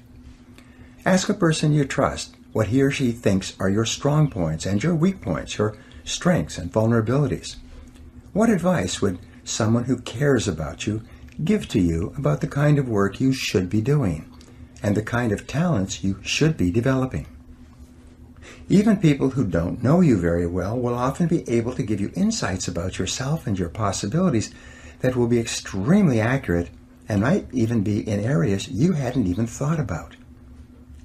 Once, I was driving with a business associate to an appointment that was some way out of town. We had a chance to talk as we were driving along, and I was wrestling with what I should do at the next stage of my career. I was seriously considering getting into the business of professional speaking and giving seminars, and eventually producing audio programs. On a lark, I turned to him and asked him, in all honesty, if I was going to change careers, what do you think I would be good at? An important insight. He sat and thought for a while, and then he turned to me and said, "Brian, I think you would be very good at speaking and training and giving seminars. You do a lot of reading and research, and you seem to enjoy sharing your ideas with other people. The best use of your time would be to be sharing your ideas with audiences." Up to that time, I had seldom spoken publicly, and I had never given a seminar before. I won't say that that incident alone was the turning point for me, but it was the final assurance that I needed to make the decision to become a professional speaker and trainer. This business associate, a casual acquaintance of mine, could see it clearly. Today, I address more than 250,000 people each year, all over the United States, Canada, Europe, Asia, Australia, and New Zealand. I've spoken on every island in the Caribbean and in Mexico. So, it must have been the right decision. Determine what motivates you. A third method of self-analysis is to apply the work of Dr. David McClelland of Harvard to assessing your own areas of greatest potential. McClelland developed a method of interviewing people to find out what sort of jobs they would be best at doing. His conclusion was that people fall into three basic categories. You can usually tell whether or not a person will be suited to a particular job by finding out whether or not they fall into one of these three areas. The method of interviewing, which you can do on yourself, consists of asking the job candidate detailed questions about previous peak experiences or moments of personal pride in his or her past. The categories were determined by analyzing what most motivates a person. What are the sort of activities that a person most enjoys and has been most successful at in their previous life and work? There are basically three motivational profiles, and each person falls into one of them, as do you. The first is called the achiever profile. The achiever is a person whose greatest sense of accomplishment comes from achieving something that is almost exclusively an individual activity. A person who enjoys climbing a mountain, or completing a course of study, or running a race, or overcoming any obstacle to win through by himself or herself would be classified as an achiever. There are specific strengths that achievers have and specific jobs that achievers would be best at. One of these would be in the field of selling. Because selling is an individual activity, the people who are the very best at selling are those who most enjoy individual activities and individual accomplishment. The second type of motivation is the leader profile, or that of power. A person with a strong power orientation is one who enjoys getting things done through others. Power in this context refers to being able to influence and coordinate the activities of others over a period of time to complete a complex task.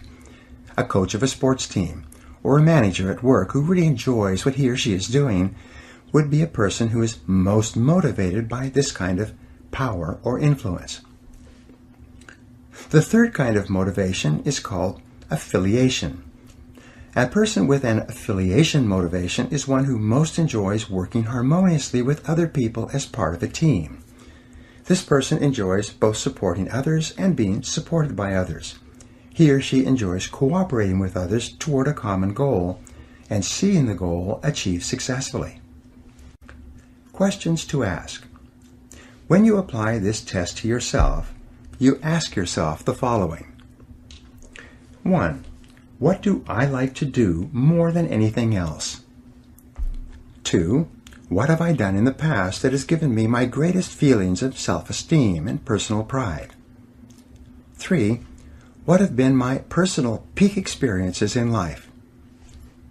Whatever you seem to have enjoyed the most is a good indication of where your strengths lie. Your strengths may be completely hidden, but by asking yourself these questions and facing the answers unblinkingly, you will begin to uncover those strengths. When you uncover a potential strength in yourself and begin to develop it so that you can use it in your life, you begin to feel really terrific about yourself. Make a real difference. Your most important job is to apply yourself where you can make the greatest positive difference. This will be the area where you get your highest return on energy. When you are working and expanding your capabilities in an area of your greatest strengths, you feel terrific about yourself. You feel like a winner. You enjoy wonderful feelings of self-confidence and self-esteem. Accept your weaknesses. It's also important for your happiness that you develop a proper perspective on the inevitable weaknesses that you will have in almost every area. Here are some insights that may be helpful to you. The first insight is that almost every weakness can be viewed as a strength inappropriately applied. If you use one of your strengths where it is neither required nor helpful, it can be actually a weakness in that it interferes with your ability to get the result you desire. Sales versus management. I had a gentleman working for me at one time who was direct and extremely aggressive. He started in sales and was very successful and was promoted into a management position. As a manager, his aggressiveness made him the kind of person that no one wanted to deal with. What I had forgotten was that his major skills lay in selling, in an area of individual achievement. His aggressiveness was a strength in selling, but a weakness when he was put into a management position where his strength could not be used properly. Many of the so-called weaknesses that you might have are merely strengths being used in the wrong place and for the wrong purposes. Situational weaknesses. A weakness may simply be situational. There's an old saying that when you go into the woods, you must expect the mosquitoes. Sometimes you will be criticized for the things you do, and you may conclude that you are weak in these areas. But it may be that criticism just comes with the territory. I speak on sales, management, and motivation to a great number of people. Occasionally people come up to me or write and tell me that they didn't like my talk. Even though more than 99% of the emails and letters that I receive are highly favorable, there are inevitably people who, for some reason, are not happy. These are the inevitable mosquitoes that go along with my profession. You will find that there are inevitable complaints and criticisms that go along with whatever you do. They may not be indicative of a weakness at all, merely an opinion or an observation by another person. You may be hypersensitive. You may have a personality weakness that has been caused by a previous experience. Someone may have taken advantage of you in the past, and you may be hypersensitive to being taken advantage of again in the future. You may have been raised with destructive criticism and have therefore developed a very thin skin as a result. The slightest suggestion that a person does not completely approve of your behavior might cause you to react negatively. This may be seen as a personality flaw or weakness, when, in reality, it's merely a result of your previous reinforcement history. It may also be something that will be helpful for you to decide to get over. Amenable to education. Your weakness may be amenable to education.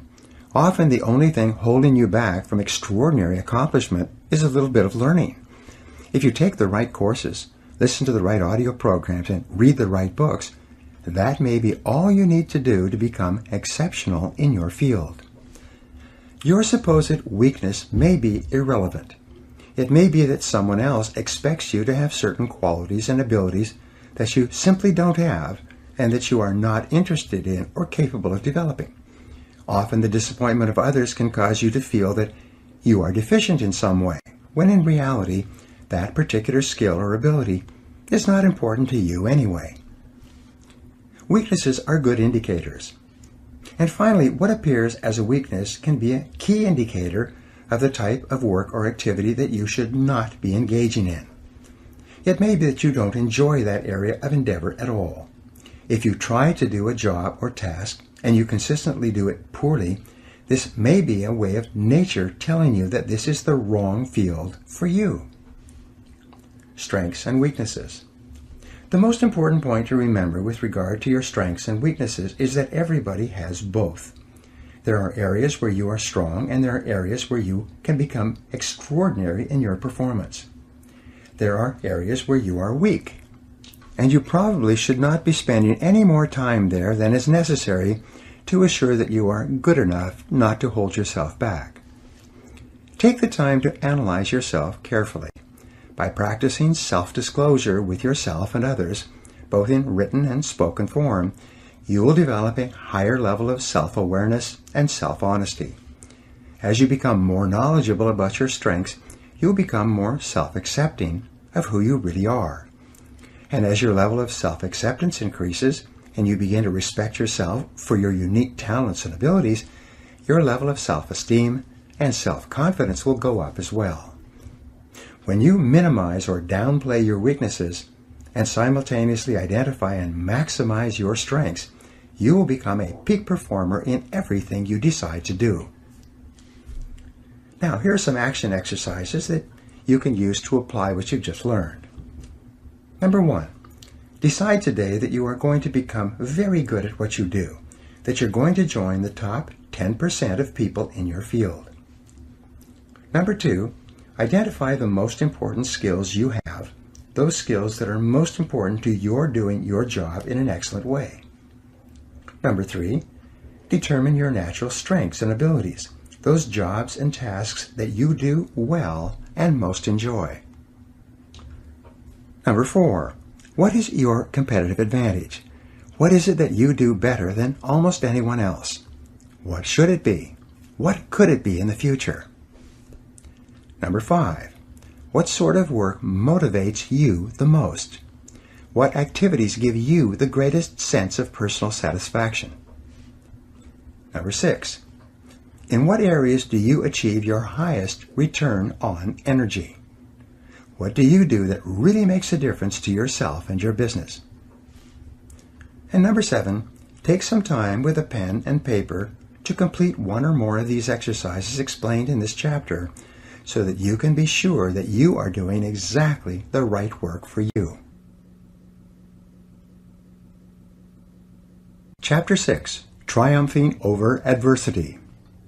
The miracle or the power that elevates the few is to be found in their industry, application, and perseverance under the promptings of a brave, determined spirit. Mark Twain. True self-confidence comes from positive knowing rather than positive thinking.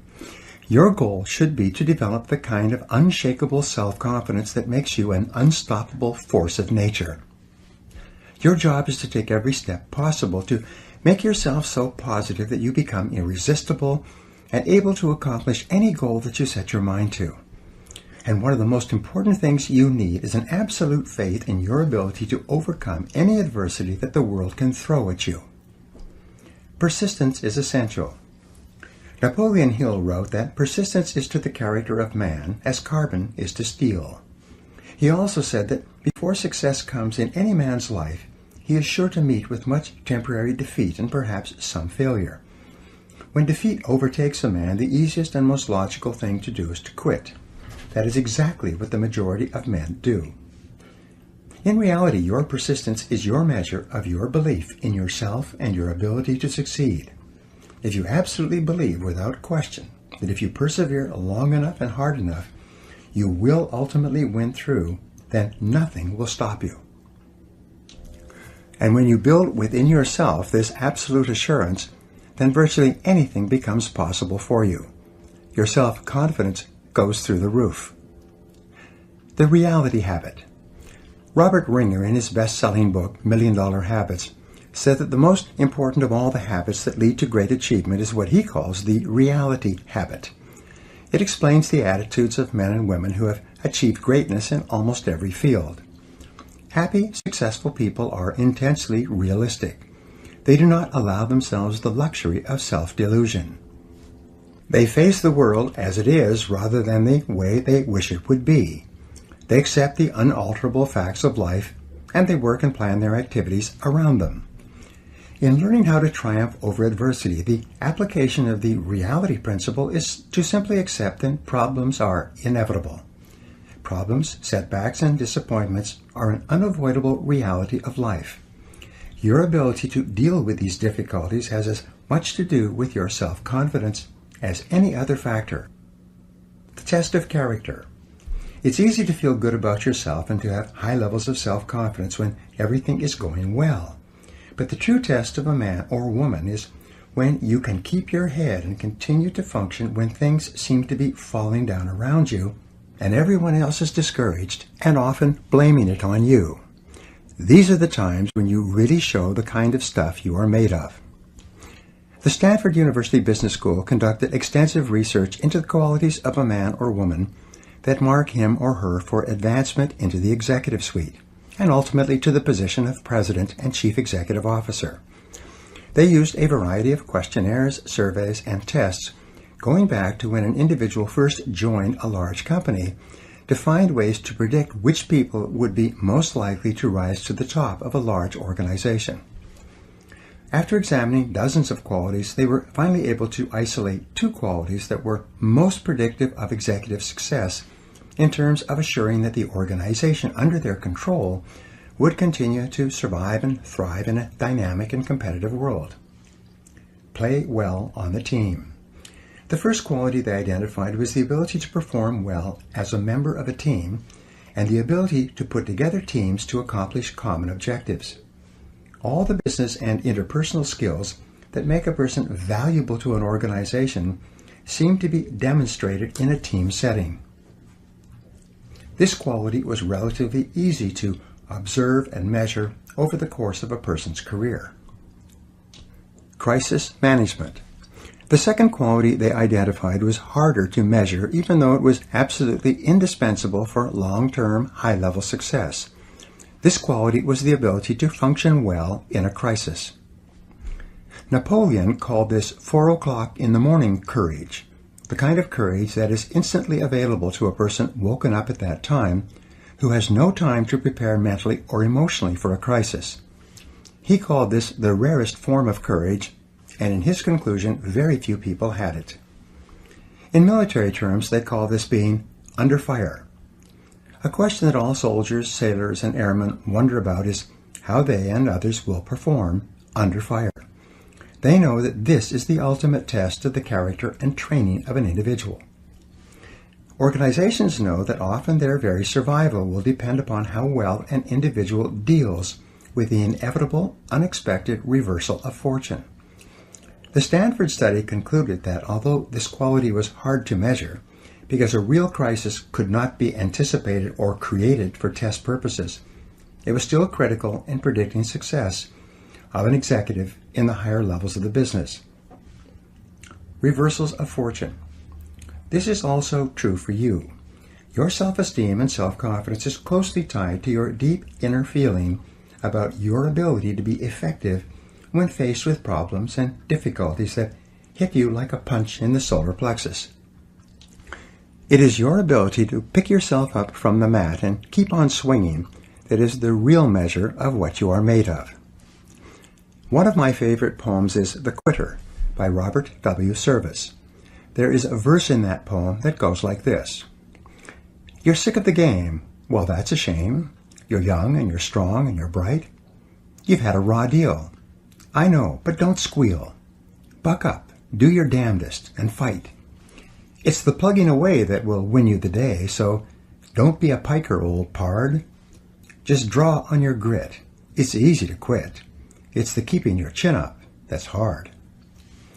The quality of your entire personality is affected by how you deal with adversity, how well you keep your chin up. Successful and self-confident people are not those who do not have problems. They are merely those who deal with their problems in a more effective way than the average person. B.C. Forbes, the founder of Forbes magazine, wrote that history has demonstrated that the most notable winners usually encounter heartbreaking obstacles before they triumph. They won because they refused to become discouraged by their defeat. And so can you. The challenge-response theory.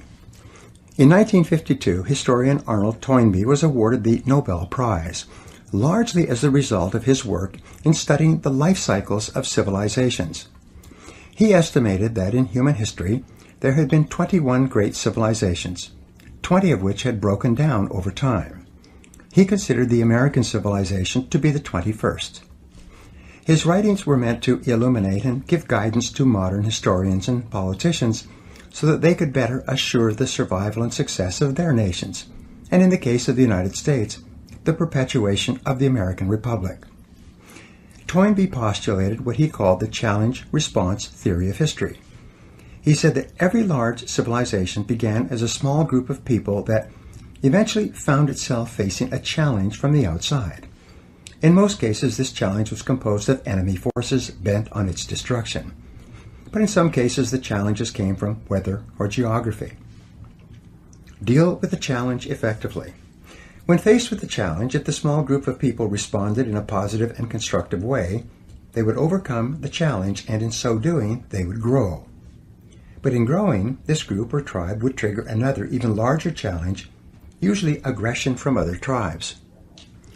Once again, the group would have to reorganize itself internally to face the even larger challenge. If it again responded in a positive and constructive way and overcame the challenge, it would continue to grow. At each stage of growth, the size of the tribe or nation or state would trigger ever greater challenges. At each stage, As long as the civilization continued to respond effectively to the challenge, it continued to grow. The turning point came when the civilization no longer had the will or ability to rise to the challenge of the time, and as a result it began to decline and was eventually swept away by the events of history.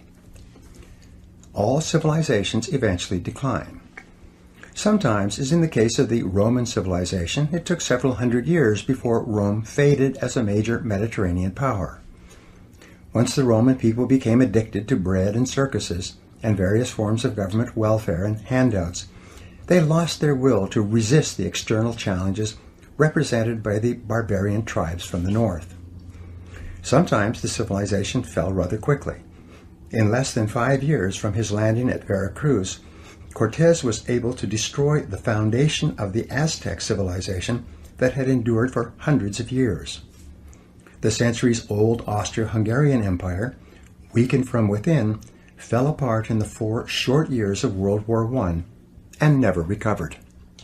However long the period of decline, the critical event was always the loss of will and the inability to rise to the external threat or difficulty.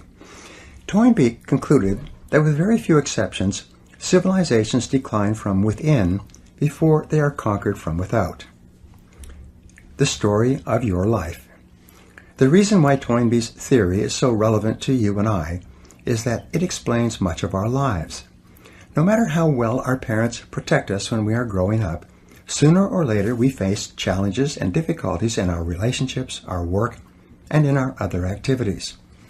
Each time we face one of these external challenges, we have the choice of either responding positively and constructively or of letting it overwhelm us. If we choose deliberately to respond in a positive and constructive way, to keep our minds calm and cool, and deal effectively with the inevitable problem, we learn and grow and become stronger. Our self-confidence goes up. Our belief in our ability to achieve our goals increases. Our self-esteem rises. We develop a better self-image, and we become more self-assured, confident, and optimistic. The rise and fall of a business. Every small and large company goes through the same cycle of challenge and response.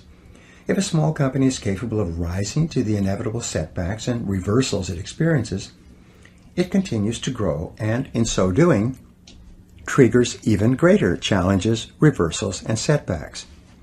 Peter Drucker said, "A company stays in business as long as it continues to make enough money to pay for its mistakes." One business consultant estimated that every 3 months a small business has a crisis that, if not responded to properly, will lead to the collapse of the enterprise. You and I are similar to small businesses in many respects. Fortunately, an inability to respond will not lead to something as final as a business collapse. But if, for any reason, we don't get on top of the challenges, but rather let them get on top of us, our self-esteem and self-confidence will decrease, and our ability to deal with subsequent difficulties will diminish dramatically. Your responses determine your future.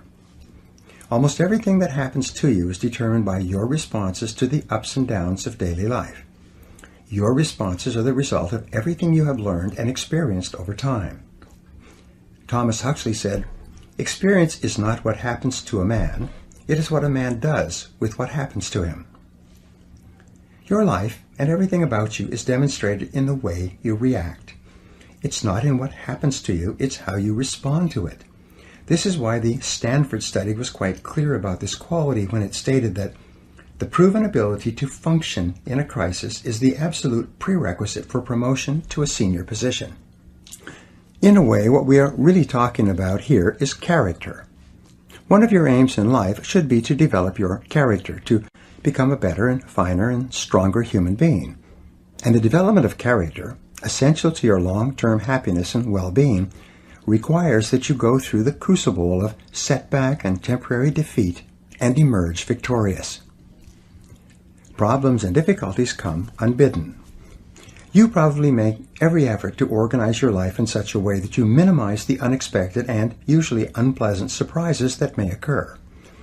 You use your intelligence, education, and experience to arrange your life and affairs so that you avoid adversity whenever and wherever possible. You probably plan and prepare carefully in advance to assure that things go smoothly at home and at work. You are especially careful with your health and with the well-being of members of your family. You are thoughtful about the things that you can do to assure a greater likelihood of success in your business or career.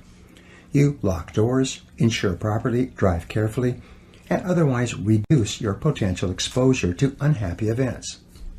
Almost everyone does this, except for those who are thoughtless and irresponsible. Yet, in spite of making every effort to avoid adversity, you experience adversity nonetheless. Adversity comes to you unbidden. You tend to be blindsided by adversity. It befalls you in spite of your very best efforts to the contrary. Adversity and character development. But yet, in the absence of adversity, you cannot develop a stronger character. You cannot become a better person. You cannot develop resilience, perseverance, and resoluteness of personality. You cannot develop into the kind of person who enjoys high levels of self-confidence and a feeling that you can meet and master whatever you are faced with. You cannot grow stronger without the adversity that you so conscientiously avoid. Caught in this conundrum, you have only one choice. You can choose in advance to be equal to the occasion. Anne Landers summed it up beautifully in these words. She wrote, "If I were asked to give what I consider to be the single most useful bit of advice for all humanity, it would be this. Expect trouble as an inevitable part of life, and when it comes, hold your head high, look it squarely in the eye, and say, 'I will be bigger than you. You cannot defeat me.'" Your responsibility is the key. Frederick Robertson said, "It's not the situation that makes the man, but the man who makes the situation." It is not what happens to you, but how you respond to what happens to you that determines your whole life. In the responses chosen are contained the determining factors of human greatness or depravity. Great men and women are simply those who have responded well when the chips were down, and the rest is history. Dr. Abraham Zelznick of Harvard is one of the few people who has ever done extensive research into the subject of disappointment. What he found in studying the way that different people respond to disappointment was that you could largely tell how high and how far a person was going to go in life by simply observing how they reacted when they faced frustration and setbacks in reaching their goals. Dr. Zelznick found that the great majority of people do not prepare mentally for the inevitable disappointments that come in life, and when they arrive, they tend to be taken off guard and emotionally overwhelmed. They then generalize these disappointments and allow themselves to feel that because they have not succeeded, they're not really very good at what they do. They tend to interpret these disappointments as being indicative of their lack of ability and competence. As a result, they become easily disappointed in themselves, and they lose the courage and confidence that they need to press forward. Often they become depressed, and in the majority of cases, they gradually give up. They stop setting goals and working on themselves and become more concerned about security and potential loss than about taking chances and potential gain. Responding well to disappointment. The high achievers in his study responded to disappointment very differently from the low achievers. First, they mentally prepared for a disappointment in advance, so that when it arrived, they had already given some thought to how they would react and to the possible courses of action open to them. They looked upon a particular setback as being specific to a particular situation and not being indicative of a general lack of ability or of a character flaw. More than anything else, top men and women had developed a series of mental tools that they used almost automatically whenever things went wrong for them. Crisis anticipation. Napoleon Bonaparte is considered by historians to have been perhaps the most brilliant battlefield general in human history. In a military career spanning 25 years and involving hundreds of battles, large and small, he lost only 3 battles. It was said that his very presence on the battlefield was worth an additional 40,000 soldiers to the French army because of the boost in morale that it gave them. Napoleon was famous for taking the time to study the battlefield and to think through every possible eventuality of the pending battle. He prepared with no illusions and with an attitude that dealt with the worst possibilities and reverses that could occur. When the battle was underway and confusion reigned everywhere, a steady stream of messengers and officers would come to him with news and messages, requesting instructions on what to do next. His responses were always clear, concise, and immediate. No matter what happened, he had an order and an answer at the tip of his tongue. And the reason for this, and what helped to make him the master of all of Europe, was because he had thought everything through in advance. Advanced thinking and planning. This program on the power of self-confidence is meant to be practical and helpful to you. In the time ahead, I will share with you some of the best mental tools used by the most effective men and women in our society to cope with adversity. What I suggest is that you study these ideas, turn them over in your mind, and review them regularly until they become an automatic part of your thought processes. And when they do, I promise that you will take a giant step toward becoming unstoppable and toward enjoying the high levels of self-confidence that are possible for you. The concept of failure. The first mental technique is for you to reassess your entire attitude toward the concept of failure. You know that the fear of failure is the greatest single obstacle to success and happiness in adult life. You also know that this is a conditioned response which originated in early childhood as the result of destructive criticism and other mistakes that your parents made in bringing you up. Fortunately, it is a learned fear, and because of this it can be unlearned, thereby freeing you from the fears that hold you back and giving you the self-confidence that propels you forward. The starting point of eliminating this fear is for you to accept and realize that no success is possible without failure. All success is preceded by failure, usually great failure, repeated over a long period of time. Abraham Lincoln was considered one of the great failures of American politics, a man who lost his business, lost his sweetheart, and was defeated for election over and over again. However, by learning from every defeat, he won the final election and became one of the most important and respected presidents we have ever had. As Stanley Judd wrote, "Don't be afraid to fail. Don't waste energy trying to cover up failure. Learn from your failures and go on to the next challenge. It's okay to fail. If you're not failing, you're not growing." Double your rate of failure. You only learn how to succeed by failing, and no success is possible without it. Thomas J. Watson, the founder of IBM, was once visited by a young journalist who asked him how he could be more successful faster. Watson replied with these wonderful words, "Do you want to be successful? Then you must double your rate of failure. Success lies on the far side of failure." Every man or woman of great achievement has been at one time a magnificent failure. The greatest successes of our generation and of our history books are the stories of men and women who failed so many times that they finally learned how to succeed. On the David Susskind show some years ago, they had 4 men who had all become entrepreneurial millionaires before the age of 35.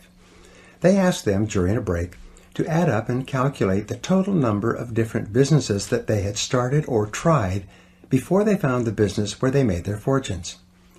It turned out that the 4 men had started an average of 17 businesses each, an average of 16 of which had been unsuccessful. But it was the 17th business that had made them rich. Now the obvious question is this: did those young men fail in each of their previous business experiences? And the answer is clear. They did not fail. They were learning how to succeed.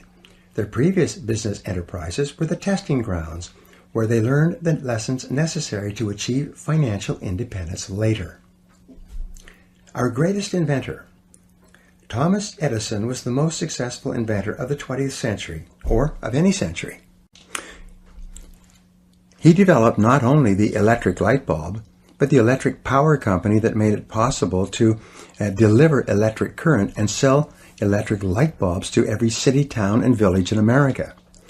He patented more than 1,000 devices at the U.S. Patent Office, almost all of which were brought into commercial production within his lifetime. Our way of life and the way of life of almost everyone in the world has been profoundly affected by his successes in the area of invention. But Thomas Edison was also an extraordinary failure as an inventor. He failed more times than any other inventor of his age. He failed thousands and thousands of times in attempting to find the proper filament for the first electric light bulb. He failed thousands of times more in attempting to find the proper plant from which to draw natural rubber. In his laboratories at what is now known as General Electric, he brought together some of the finest scientific minds of the age so that they could dramatically increase the number and speed of their failures. Success is a numbers game. Edison knew that success is a numbers game. It is based on intelligent effort and the law of probabilities. If you try enough different things in enough different ways, and you learn from each test or failure, then you must inevitably be successful. The fear of failure, on the other hand, causes people to try fewer and fewer things, thereby lowering the probability that they will ever achieve anything of consequence. In the same year that Babe Ruth hit more home runs than any other batter in America, he also struck out more than any other batter. When the ball was thrown, he swung with every ounce of strength he had, often spinning around and falling down on the ground as a result of his efforts. But he also set an American baseball record that was not broken for decades and became a legend that we still talk about today. Henry Ford, who was bankrupt at the age of 40 and who went on to become one of the world's richest men, wrote, "Failure is just another opportunity to more intelligently begin again." Dr. Joyce Brothers wrote that the person interested in success has to learn to view failure as a healthy, inevitable part of the process of getting to the top. Learn from every failure. Your job is not to fear failure or to avoid failure so much that you also avoid success. Your job instead is to move forward and take intelligent risks, thinking them through in advance and learning everything you can as you go along. Zig Ziglar said that you can tell how high a building is going to be by looking at how deep they dig the foundation. The height to which you rise in life will always be determined by the depth of your own personal foundation, which is almost always the quality and quantity of your failures and what you have become as a result of them. Napoleon Hill wrote, "When defeat comes, accept it as a signal that your plans are not sound. Rebuild those plans and set sail once more toward your coveted goal." Dale Carnegie wrote, "The successful man will profit from his mistakes and try again in a different way." The starting point of triumphing over adversity is to overcome the fear of failure to the point where you are willing to proceed boldly in the direction of your dreams. Whatever your emotions, fear, or desire, they control your decisions and everything you do. When you write down clear goals and make detailed plans for their accomplishment, and then think about your goals all the time, you build up within yourself the white-hot heat of desire, which can eventually become so powerful that it overcomes any fear of failure that might hold you back. The more you think about your goals and talk about your goals and write out your goals on paper, the more determined you become to make them a reality. And the more likely it is that you will push yourself forward to overcome the fears that might hold you back. Plan for the future. The second mental technique that you can use to deal with adversity is called crisis anticipation, and it refers to your ability to think. Your mind is the most powerful tool that you have with which to apprehend reality. Everything you feel and all your reactions are initially determined by how you think about any subject. If you change the quality of your thinking, you change the quality of your life. And this begins by applying your ability to think to your existing situation. Crisis anticipation is the exercise of looking down the road 6 to 12 months and making a list of everything that could go wrong in the areas that are important to you. It's similar to what Napoleon did in anticipation of an upcoming battle. If you're in business, make a list of all the problems that might arise that could threaten the survival of your business. If you're in sales, make a list of all the things that could happen that could dramatically decrease your sales volume. With regard to your family, or even when considering a family vacation, make a list of all of the unexpected events that could occur that would derail your plans and goals. Spread the risk. In one business I worked with, the owner found that more than 60% of the sales were coming from 2 of the 11 salespeople. If one of those people quit, or worse, went to work for a competitor, the company's sales volume would decline dramatically and its ability to survive might actually be threatened. Once the owner was clear about this, he immediately began an intensive sales training program for all his people. Simultaneously, he began recruiting and looking for better salespeople while making arrangements to encourage his poor performers to go elsewhere. Within 6 months, no single salesperson accounted for more than 15% of the business. And when it happened that one of his previous top salespeople did decide to leave, the business was able to absorb the temporary drop in productivity and continue to grow. What could go wrong? What are the likely crises that might occur in your life? What if interest rates doubled, or your business dropped by 50%? What if your best-selling products stop selling, or your best customers stop buying? In what areas are you overly dependent on someone or something else for your continuing success? And what steps could you take, starting today, to guard against a crisis should it occur? You will be amazed at how much more self-confidence you will have when you have thought through the critical areas of your life and made plans in case something goes wrong. Otto von Bismarck, the Iron Chancellor of Germany, was considered to be one of the finest statesmen of the century. He was famous for always having what came to be called a Plan B for every situation. No matter what happened, and no matter how hard he had worked to bring about a particular result, if he was not successful, he could always reach into his drawer and pull out a fully developed backup plan ready to go. This habit of preparing for the unforeseen outcome led to him becoming one of the most powerful statesmen in Europe. Become intensely solution-oriented. Think about the solution, about what can be done rather than what has happened and who is to blame. Don't waste a minute being upset or angry about something that has happened and that cannot be changed. Consciously choose the future over the past. Become intensely solution-oriented rather than problem-oriented. Think about what can be done immediately to resolve the difficulty. Look for the valuable lesson that you can learn from this situation. Think how you can minimize the damages and maximize any opportunities that might arise out of this setback. As Friedrich Nietzsche, the philosopher, once said, "What doesn't kill me makes me stronger." The only real antidote to worry and negativity is positive, purposeful, constructive action in the direction of your goals. As soon as you take action, your self-esteem and self-confidence start to increase again. You begin to feel more in control of your emotions and of your life. You stop making excuses and you start making progress. You start thinking about how you can turn this situation to your advantage. Never consider the possibility of failure. In the final analysis, you triumph over adversity by having clear values, clear goals and plans, and complete control over your mind and your thinking. You win by thinking about winning all the time and refusing to consider the possibility of losing. You begin by resolving to persist, no matter what the odds, no matter what happens, until you succeed. You recognize that persistence is a form of courage. It's the courage to endure in the face of adversity and disappointment, and it is the one quality which guarantees that ultimately you will be successful.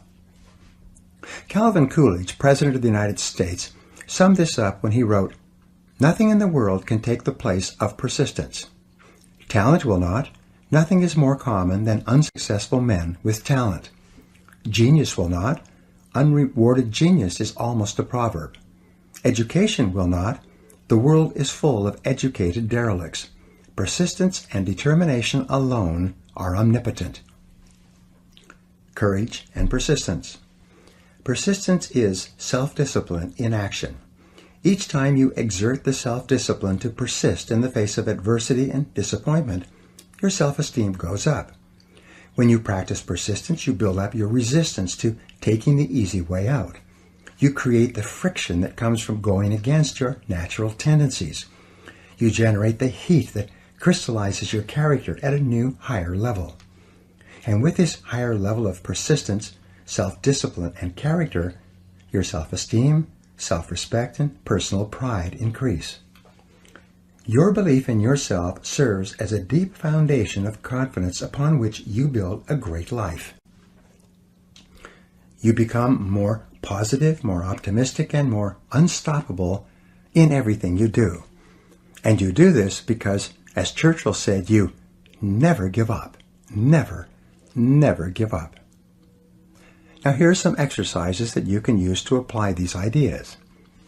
Number 1, identify one major adversity that you dealt with and recovered from. What did you learn that has helped you to become a better person? Number 2, determine the worst possible thing that could happen in your business or career. What could you do now to minimize the negative effects if it did occur? Number 3, what are the 3 worst things that could happen in your personal and family life, and what could you do to prepare against them? Number 4, what are the 3 biggest mistakes that you have made, and what did you learn from each one? Number 5, what is the most effective way you could respond to your biggest problem today? Number 6, in what areas should you be prepared to take action and move forward rather than playing it safe?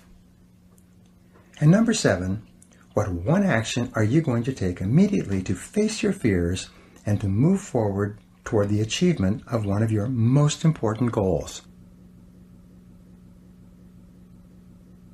Chapter 7, Self-Confidence in Action.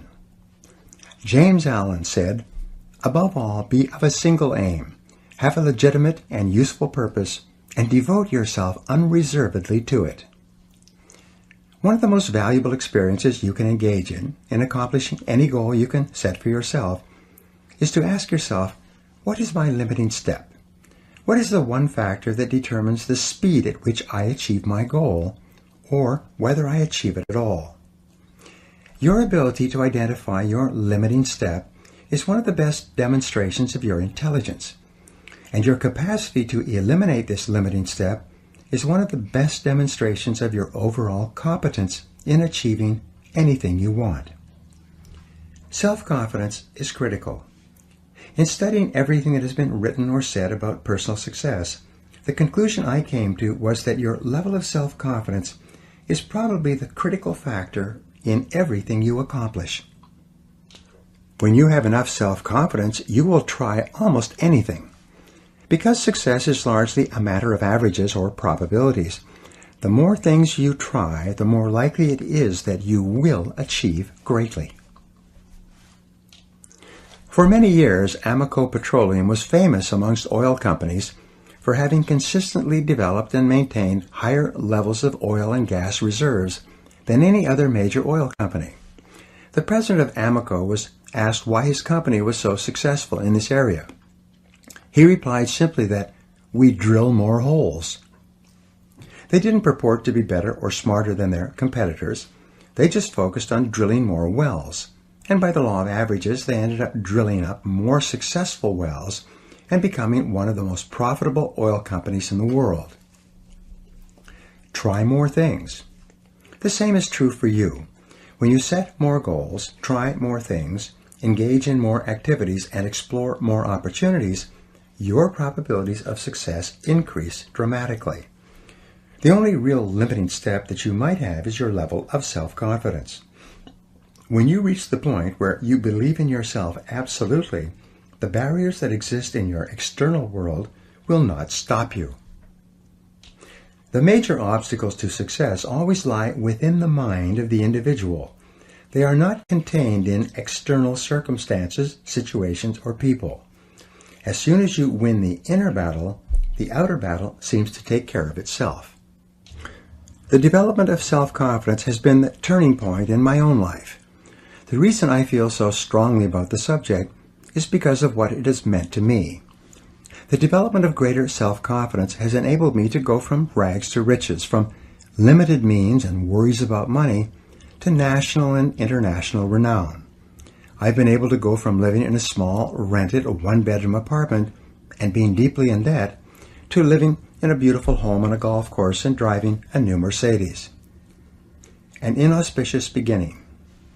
Talent and ambition have been very helpful, but without the development of self-confidence, my inborn abilities would have lain dormant and unused, as they did for many years.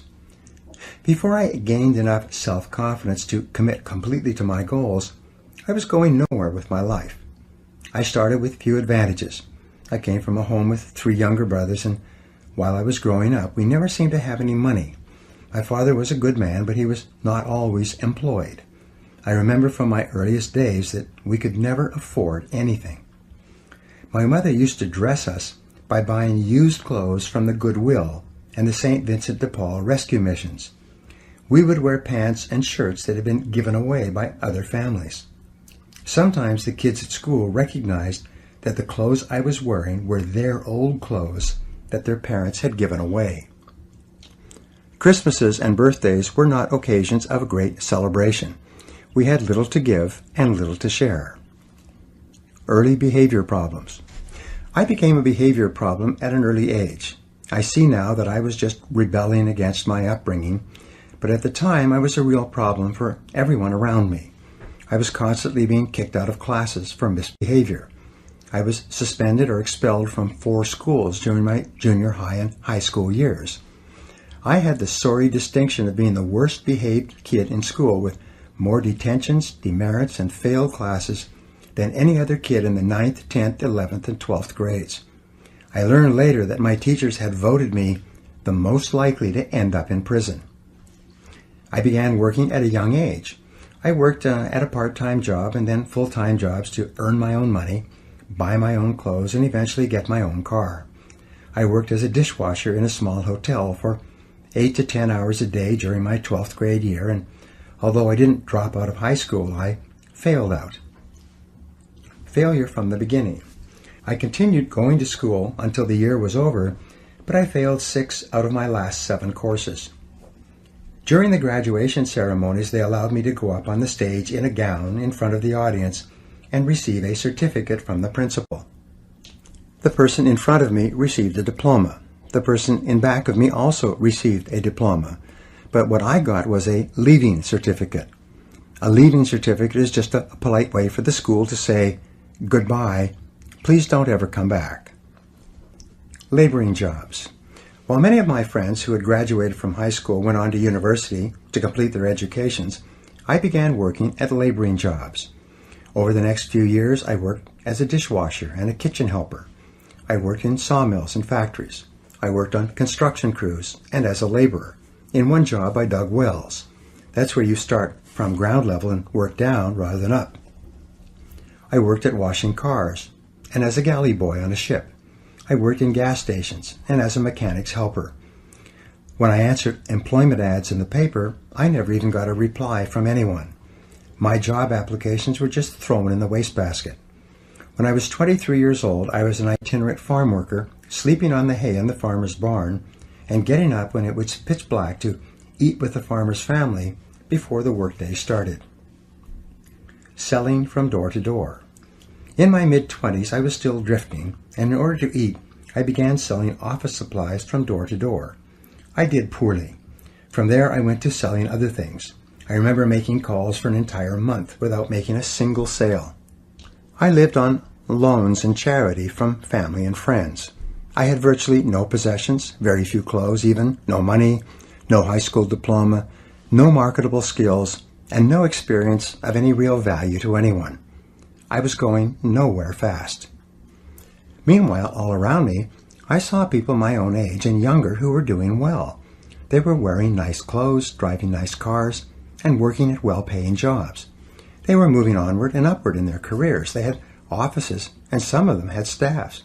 Several of them had gotten married and had homes and families and cars and furniture and what appeared to be pretty good lives. The big question. From the age of 15, I had been wondering why it was that some people were more successful than others. While I wasn't making much progress on the outside, I continued to read and search for the answers to this question, and I began to experiment with some of the ideas I discovered.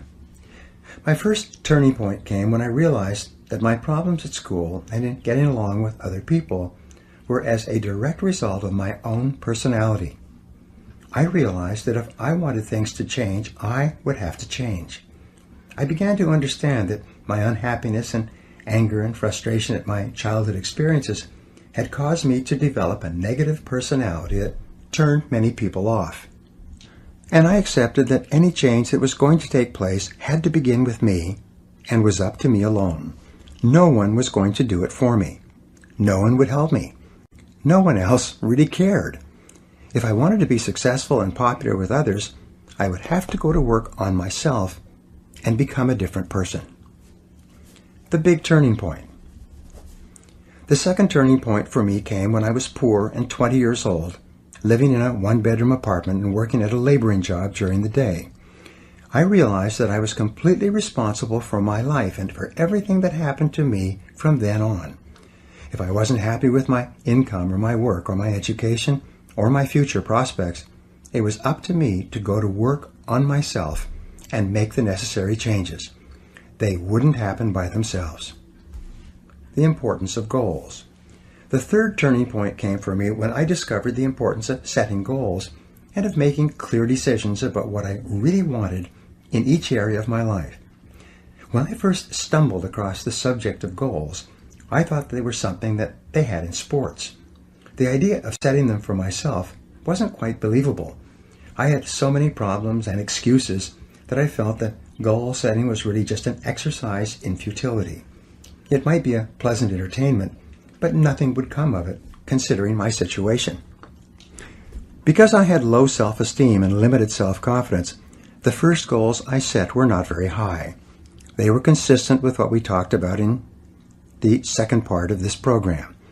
But I looked upon the exercise as more of an entertainment than as an important stepping stone to success. I remember sitting in someone's cheap hotel room many years ago. I took out a piece of hotel stationery, wrote out a series of goals, put deadlines on them, and then made a simple plan for accomplishing them. I promptly lost the sheet of paper, but exactly 31 days later, just as I had written, and as a result of a remarkable series of coincidences, my goals were all achieved. I was in my 20s at the time, and I still remember the feeling of astonishment I had at that time. I felt that I had learned about a secret power that I could use to accomplish almost anything. 3 great ideas. I had learned 3 important ideas. First, accept complete responsibility for yourself and for everything that you are and ever will be. Second, accept that you can change your situation only by going to work on yourself and learning the things you need to know to be better. And third, set clear goals with timelines for the things you want and then work every day to bring those goals into reality. For the next few years, I used these ideas sporadically. Each time I did, I would experience a burst of success and progress. As soon as I achieved a modicum of success, I would abandon these ideas and go back to simply reacting and responding to whatever happened on a daily basis. It took me several years before I finally began practicing these ideas and many others that I mentioned in this program consistently. I then began to get results in a systematic and consistent way. We sabotage ourselves. I learned later that our natural tendency is to work hard until we find a method or technique that works for us, whether in life or work or relationships, and then, for some perverse reason, we promptly abandon the technique and go back to behaving in our old way, in a random and haphazard manner. A mental exercise program, like goal setting and positive thinking, is very much like a physical exercise program. If you expect it to really work for you, you have to practice it persistently every day and keep at it indefinitely. When I began to apply these proven success principles to my life and worked on them every day, I was able to bring about almost miraculous changes in every area of my life, and so can you. And here's the point. I learned, in retrospect, that the reason why I suffered so many frustrations and why I drifted away from using these principles so often was because I lacked self-confidence. My conscious mind told me that these principles made sense, but my subconscious mind, my storehouse of memories and emotions and previous experiences, was telling me that I wasn't good enough and that success was not really for me. As my friend Zig Ziglar says, I was engineered for success but programmed for failure. I wanted success on the outside, but I didn't believe I was capable of it on the inside. You can develop any quality. The fourth turning point for me, and the reason that I have recorded this program for you, was my discovery that I could develop any quality that I thought was necessary for my success and happiness. I learned that by hard work and repetition, I could overcome and override my feelings of inferiority and undeservingness and build up my feelings of self-esteem and self-confidence. I could identify and then alleviate my own bottlenecks or limiting steps. By working on myself every day, I could build myself up into the high-achieving, happy person that I really wanted to be. By taking my foot off my own subconscious brakes and putting them onto my conscious accelerator, I could begin to move ahead rapidly in life. And the key, the spark plug, was the conscious and purposeful development and maintenance of high levels of self-confidence and the self-esteem that goes with it. The secret of success. Every successful man or woman that I've ever talked to or read about has come to pretty much the same conclusion. By every measure, you have more talent and ability than you could use in 100 lifetimes. You too can step on the accelerator of your own potential and begin moving forward at a speed that will amaze you. Many people who have listened to my programs or gone through my seminars have come back to me and told me that they cannot believe how fast their life begins to improve when they begin to apply these principles on a daily basis. The 4 Ds of success and self-confidence. Here's the question. How do you infuse your whole life with the kind of self-confidence that makes everything possible for you? It is contained in what I call the 4 Ds, which determine success in anything you really want to accomplish. The first D is desire. You must really want to become a totally self-confident human being. You must build up your desire by thinking about it and talking about it and working on it all the time.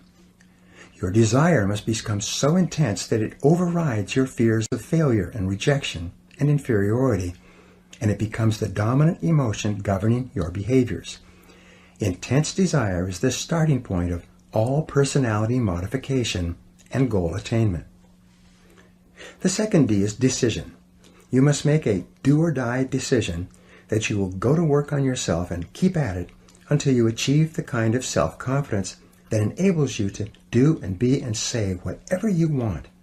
You must burn your mental bridges. Many people want things, but they never make the clear, unequivocal decision that they are going to do whatever it takes to get them. The third D is determination. Once you have started to make significant changes in the way you act, your internal gyroscope will try to take over and bring you back into your comfort zone, into your old ways of acting. Sometimes progress will be slow, and often you will see no progress at all. Nonetheless, you must persist in the positive and constructive behaviors that you know will lead to making you into the kind of person you wish to become. Your determination must be as unshakable as the self-confidence that you desire. The fourth D is discipline. Underlying and surrounding all great achievement in life is the quality of self-discipline.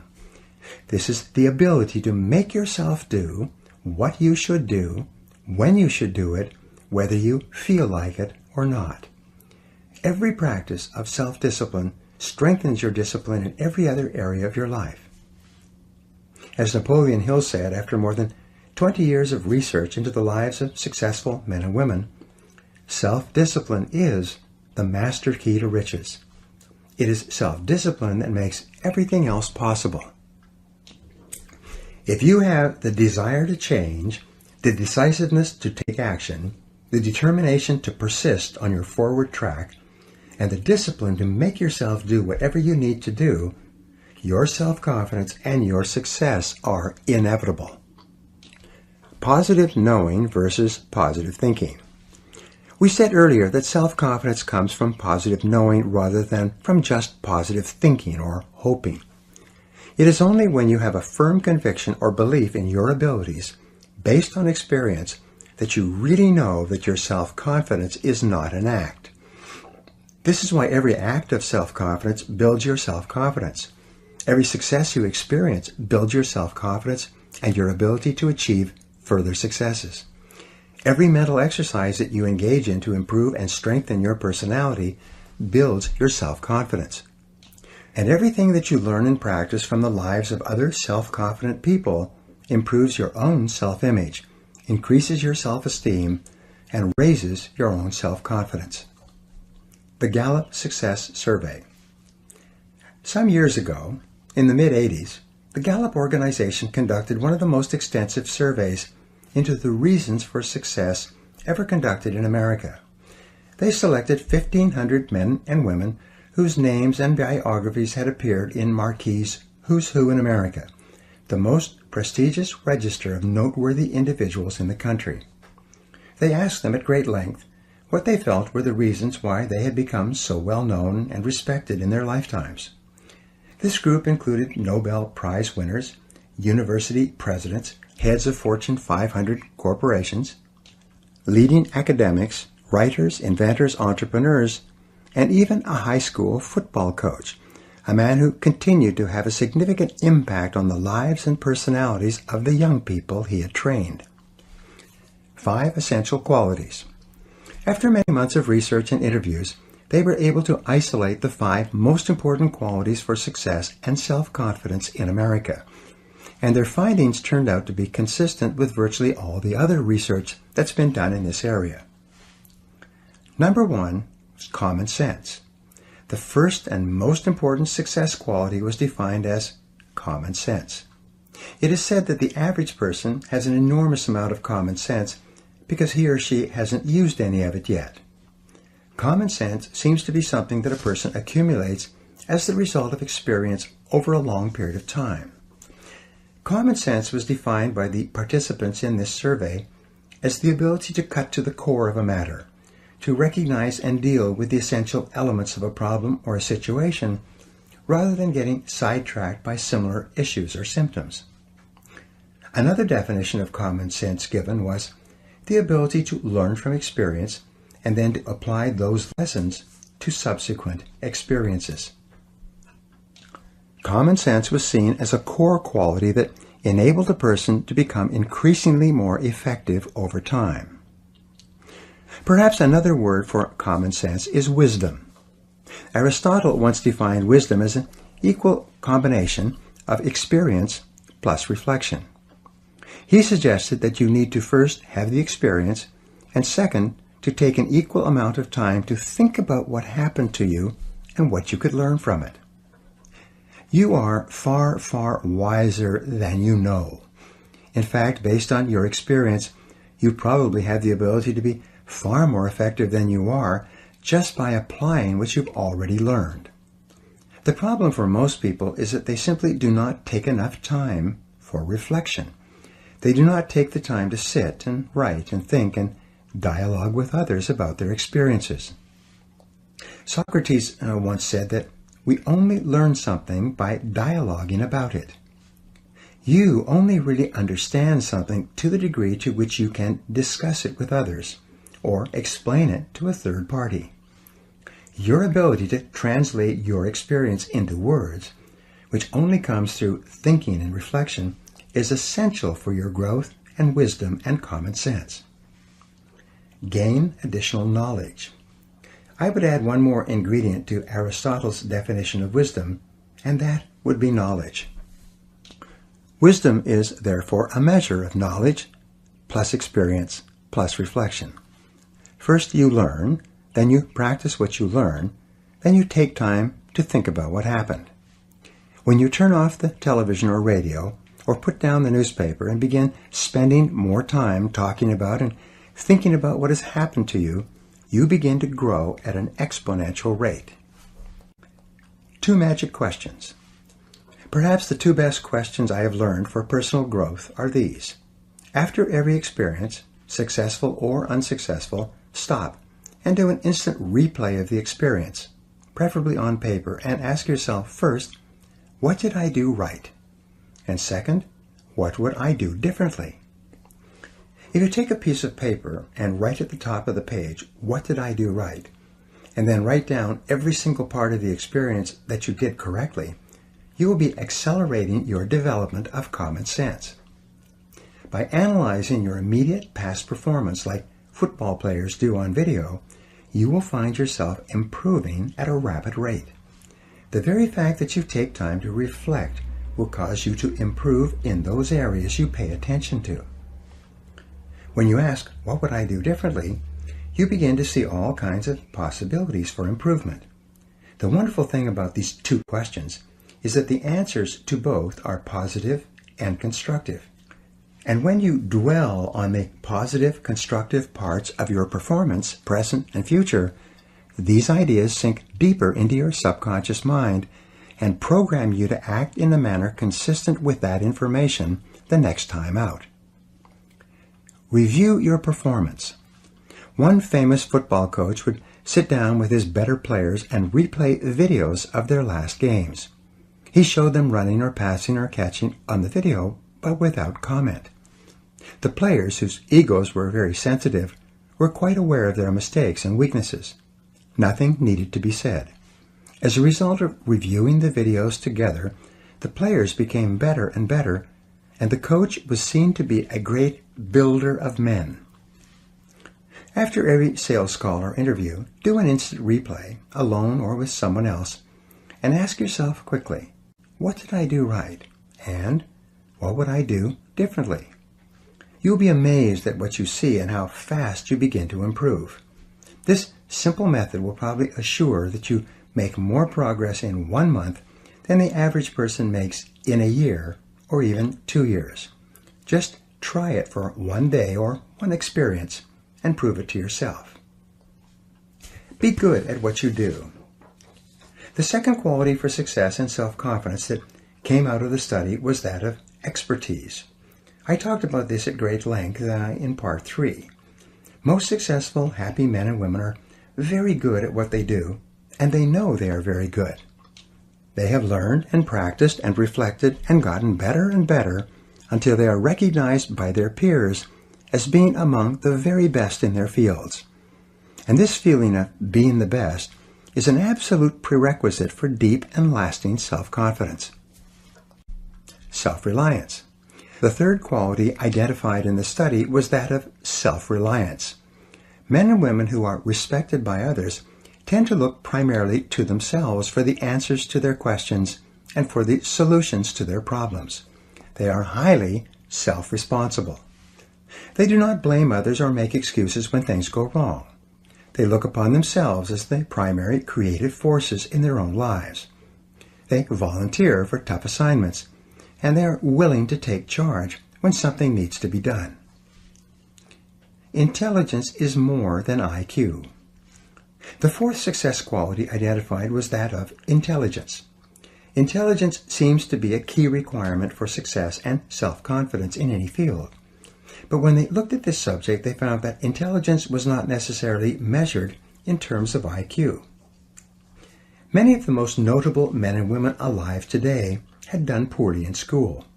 They had gotten low grades or no grades, and many of them had not completed university or even high school.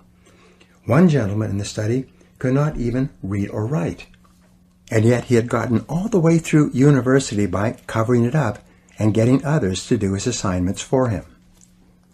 Income and IQ. In a recent survey in New York, they selected 1,000 adults at random and tested them for IQ. They found that between the person having the highest IQ and the person having the lowest IQ, there was a difference of only 2.5 times. But between the person earning the greatest amount of money and the person earning the least amount of money, there was a difference of more than 100 times the income. And the person earning the most was by no means the person with the highest IQ. How is intelligence defined? If intelligence is not necessarily IQ or grades or years of schooling, what is it? In my estimation, intelligence is really a way of acting. If you act intelligently, you are intelligent. And if you act stupidly, you are stupid, irrespective of your IQ or your education.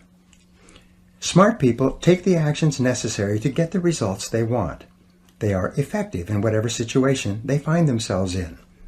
Intelligence is more a matter of doing the right things rather than doing things right. Intelligence defined.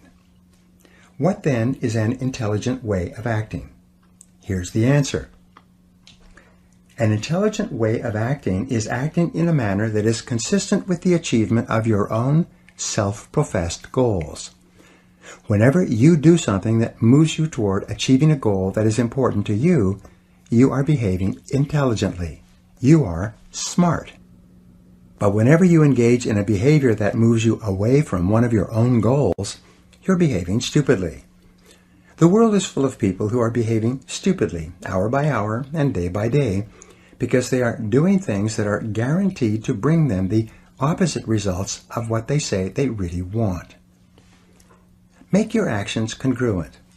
If one of your goals is to live to be 80 or 90 years old and have a happy, healthy life, then everything that you do today in terms of your eating, drinking, exercise, rest, and especially avoiding unhealthy behaviors is smart. However, if you don't exercise, if you eat the wrong foods or smoke cigarettes and neglect your health in any way, you are behaving stupidly by your own definition. If you are in sales or business and you learn how to manage your time well so that you get a lot done in the course of your working day, you are acting intelligently. If you do things that undermine your productivity or move you away from your goals, you are acting foolishly in terms of your own goals. Here's a key insight. Everything you do is either moving you toward one of your goals or moving you away from it. Nothing is neutral. Everything counts. Each act you engage in is either a positive act that goes on the positive side of your personal balance sheet, or it is a negative act that goes on the negative side of your personal balance sheet. A great life is simply a life that has far more marks on the positive side than it does on the negative side. This means that an intelligent person is one who does far more things that move him or her toward the things that he or she wants to be and have and do than an unintelligent person does. Avoid self-delusion. Don't fall into the trap of deluding yourself into believing that only what you want to count counts. Many people think that if they don't count it, it doesn't have any effect on them. They think that if they don't read a book or listen to an audio program, if they don't spend time with their families and play with their children, instead of playing on their computers and watching television, if they don't do the things that are leading to a happy, healthy, successful life, then somehow it doesn't matter. They will get a pass. It won't count. But the fact is that everything counts. Nothing is neutral. Everything you do or don't do contributes toward making your life a great life or a mediocre life. Everything counts. With regard to your self-confidence, every time you do something that is moving you in the direction of something that is important to you, you feel like a winner. But every time you don't do things that move you forward towards something you want, or even worse, move you away, you feel like a loser. These behaviors are not only progressive, they are habitual. The more you engage in one behavior or the other, the easier and more automatic that behavior becomes. The more you engage in winning behaviors, the more consistently you act and feel like a winner. The higher will be your self-confidence, and the greater will be your belief in yourself and in your goals. Your actions shape your character. Getting the job done. The final quality of success identified in the study was that of result orientation. This means that you know that you are capable of getting the results for which you are responsible. All highly respected men and women are recognized as being the kind of people who can get the job done, whatever it is. They are invariably decisive, results-focused, action-oriented people.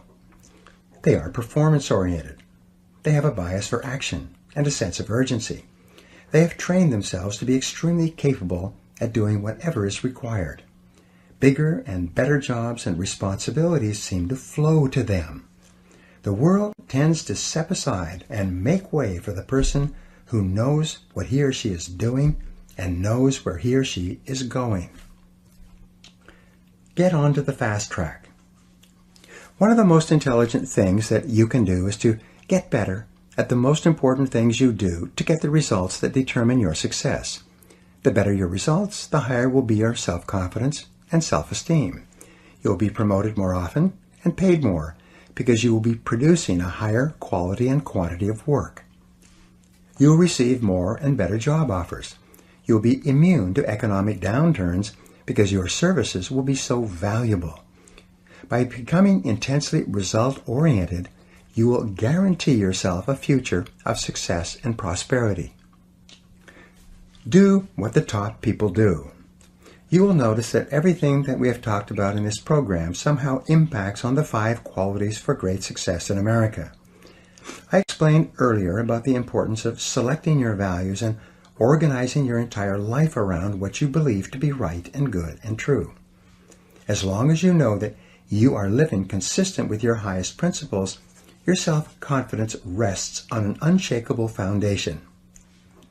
I have talked throughout this program about the importance of setting clear goals and deciding exactly what you want in every area of your life. You know that big, important, challenging goals, clearly defined, with written plans for their accomplishment, improve your overall self-concept and build your self-confidence. Plan your work and work your plan. When you plan your work and work your plan, and dedicate your energies to completing high-value tasks, you start to make rapid progress toward the attainment of your goals, and your self-confidence goes up. Every time you resolve to go the extra mile, to do more than you're paid for, to put in more than you take out, to go beyond what is expected of you in your job and in your relationships with others, you feel terrific about yourself. You feel more like a winner. Your level of self-confidence increases, and you feel motivated to contribute even more of yourself to what you are doing. When you dedicate yourself to becoming better and better at performing the important tasks in your life, you feel an enhanced sense of mastery and competence. Your belief in yourself deepens, and your ability to get the results that are important to you increases. The development of excellence or expertise in what you do is a wonderful form of positive knowing that leads inevitably to higher self-confidence. Do your work quickly and well. There is virtually nothing that will bring you the respect and esteem of the people you respect faster than being result-oriented and doing your job in an excellent fashion. In study after study, it's been shown that lasting recognition from the important people in your work only comes from being very good at what you do. It is only excellent performance in your job that raises you above politics and gives you the kind of power and influence that really makes a difference in any organization. Dedicate yourself to continuous learning. Your ongoing commitment to personal and professional development gives you a feeling of continuous growth. Whenever you feel yourself growing as a person, you feel internally motivated and energized to achieve even more. And the more you learn, the more you can learn. The more you develop yourself, the more capable you become of further development. By the law of correspondence, as you become better and more capable on the inside, the outer aspects of your life improve as well. As you see and feel your life getting better, you feel more positive and in control of your own destiny. You like and respect yourself more, and your self-confidence increases. Take continuous forward action. Any positive, constructive, and self-determined action that you take in the direction of your dreams improves your self-image, and raises your self-confidence. When you discipline yourself to do exactly those things that lead you in the direction of what is most important to you, you develop a sense of strength and self-assurance that is evident to all the people around you. Every positive action generates the positive emotion that goes with it. When you keep your thoughts and your actions consistent with your highest aspirations and your most valued goals, you are progressively building the unshakable kind of self-confidence that enables you to accomplish almost anything. Be your own cheerleader. When you get up each morning, say to yourself, "This is going to be a great day." Make the development of a positive personality your overarching goal and organize all your behaviors in that one direction. Remember, you are demonstrating the highest intelligence when everything you do contributes toward generating the feelings of self-confidence and self-esteem that you desire. Talk to yourself positively all the time. Say to yourself, "I can do it, I can do it." Or say, "I feel healthy, I feel happy, I feel terrific." In your conversations with others, keep your words positive and upbeat. Get away from people who complain and criticize. Make it a game to find something nice to say about everyone and everything. Positive words lead to a positive mental attitude. Create a positive, suggestive environment around yourself. Create clear mental pictures of the person you want to be and the things you want to have. Read books that expand your mind and increase your abilities. Listen to educational audio programs in your car.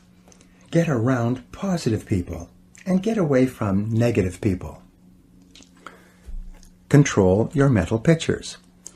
Prior to every event of importance, mentally rehearse and see yourself performing at your best in the upcoming situation. Recall and relive a previous excellent performance. Before falling asleep, think about the things you did right during the day and the things you are going to do better in the days to come. Soak your mind in positive images of you at your personal best. What you see is what you get. Whenever something happens that throws you off balance, stabilize yourself by thinking about your goals. Because of the law of substitution, you can only think one thought at a time, and if you think about your goals, your mind will instantly become positive again. Make a game of rising above the petty frustrations of people and traffic and unexpected setbacks. Say to yourself, "What can't be cured must be endured," and get back to thinking about your goals and about what you can do right now to move toward them. Develop discipline and courage. Whenever you have the choice of doing what is fun and easy rather than what is hard and necessary, force yourself out of your comfort zone in the direction of your dreams. Consciously resist the temptation to go easy on yourself. Remember that the comfort zone is the greatest enemy of human performance and human potential. It is only in the area of challenge and risk where you force yourself just beyond what is comfortable and easy for you that the possibilities of success await. Each act of courage and boldness on your part not only builds additional courage and boldness, but it also builds your self-confidence. The more often you dare to go forward, even in the face of uncertainty, the more likely it is that this type of courageous behavior will become a habit for you. You can gradually act yourself into feeling unafraid in almost all situations. There will be very little that you won't risk or try. You will develop such confidence in yourself that you absolutely believe in your ability to succeed, even against difficult odds. And because success is based on the law of averages, you will ultimately succeed and succeed greatly. Take excellent care of yourself. Be sure to take good care of yourself physically every hour and every day. Eat the right foods, drink lots of fluids, get lots of sleep, and exercise regularly. If you're not happy with your physical appearance, go to work to improve it. Set a series of goals to be at your perfect weight, to wear the ideal clothes for you, and to be perfectly groomed in every respect. Your self-confidence is strongly affected by your self-image. Your self-image, on the other hand, is largely determined by the way you think that other people see you. When you work hard on yourself and take the time to produce an image that you know that is attractive to other people, you feel wonderful about yourself and your self-confidence goes straight up. And it doesn't matter where you're starting from, your main job is to decide where it is you want to go and then make a plan to get there. Speak up with confidence and clarity. In your conversations with others, be sure to speak up clearly and express yourself openly and honestly. In one-on-one conversations, in meetings, or with groups, the more competent you are at speaking out, the more competent and more confident you will feel. If shyness is a problem for you, set it as a goal to get over it. Take a Dale Carnegie course on human relationships, or join Toastmasters and learn to speak on your feet. Either one or both will make you a far more positive, outgoing, and self-confident person. Practice no-limit thinking. You can develop unshakable self-confidence if you really want to and if you put your mind to it. You can develop within yourself any personality characteristic that you really want. You're always free to choose. Everything you are and everything you become is under your own control. The final key to self-confidence was put forth by Dorothea Brande in 1935 when she said, "The high road to success is to act as if it were impossible to fail, and it shall be." The real difference between the winners and losers in life is the difference between taking action and making excuses. It is between the people who do and the people who talk about doing. It's between the movers and shakers on the one hand and those who just watch the world go by on the other. Perhaps your greatest responsibility to yourself is to become a person of action, to act yourself into feeling the emotions that are consistent with high performance. Your primary job is to make any effort, overcome any obstacle, and scale any height to become the dynamic, unstoppable, irresistibly self-confident person that you are capable of becoming. And when you have developed in yourself this unshakable, irresistible quality of self-confidence, everything else will be possible for you. Now here are some action exercises to put these final ideas to work in your life. 1. Resolve today to act as if you had all the self-confidence in the world. Say what you think, ask for what you want, and persist until you succeed. Number 2. Write down your 3 most important goals in life right now. Then, write down 3 steps you could take to achieve each of these goals and take immediate action on at least one step. 3. Identify the 3 most important results you achieve in your work and resolve today to work on those activities most of the time. 4.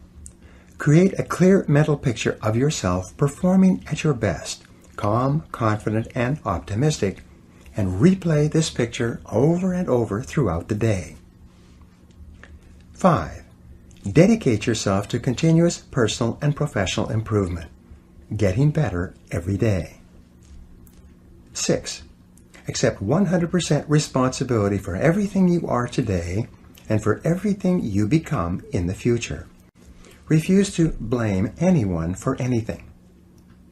And number 7, resolve today that you will never give up, that you will persist over all obstacles until you succeed in creating the wonderful life that is possible for you. Thank you very much for listening, and good luck to you.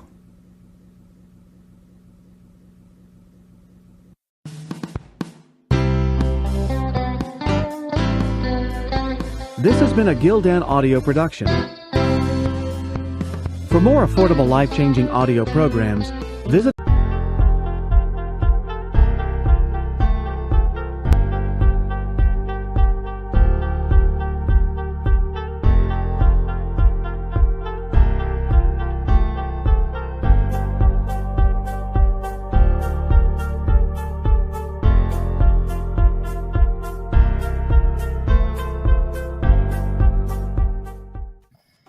Welcome, everyone. I'm Ashish Kaushal, CEO of diversity staffing firm Higher Talent and the founder of Consciously Unbiased, a movement to build belonging in the workplace. Consciously Unbiased is all about amplifying the voices of impact makers and tapping into the power of the community to make real change happen. Today's topic is very special to me. Today's topic is about men as allies. We have a majority of the male panel today because I believe we have to stop talking about how to fix women. They don't need to be fixed. The systems do, and we have to talk about how many men show up in the workplace. After all, the majority of leadership positions are still held by men, so engaging more men is essential for advancing equality. We have some amazing leaders here to share the topics, to share what they've learned and how they can support women in the workplace. We have special guest Henry Rowling. He's the founder of Flying Cars Innovation. Welcome, Henry. Hi there, welcome. Brad Johnson, professor of psychology for the U.S. Naval Academy and co-author of Good Guys: How Men Can Be Better Allies for Women in the Workplace. Welcome. Yeah, thank you. And then we have David Smith, associate professor of Carey Business School at Johns Hopkins University, and also co-author of Good Guys: How Men Can Be Better Allies for Women in the Workplace. Thanks for including me. Absolutely. And then Purvis Taylor, mental health advocate, life coach, wellness practitioner, author, and also a previous host in our Breaking the Bias podcast, if you guys are interested in checking that out later. Welcome. Thank you so much for having me. And then Hira Ali, CEO of Advancing Your Potential and author of Her Allies, a practical toolkit to help men lead through advocacy, as well as author of Her Way to the Top, a guide to smashing the glass ceiling. Welcome. Thank you. So I'd love to start off with asking each of you how to tell us who you are in more detail and what you do and why the issue of men as allies is personally important to you. Hira, do you want to start? Right, yes. Right, so first of all, thank you for inviting me. I'm privileged to be the only woman on the table, in this table right now, but I think it's a welcoming change to have more men talk about gender equality than women. So as already introduced, I'm the Chief Executive Officer at Advancing Your Potential. I'm also author of 2 books, Her Way to the Top and Her Allies. And I'm very passionate about gender equality, racial equality, and all forms of equality. And I talk a lot about and write a lot about allyship and women in leadership and racially diverse leadership. And I'm also recently started proudly owning the title of an activist because I talk and speak about things that I care about.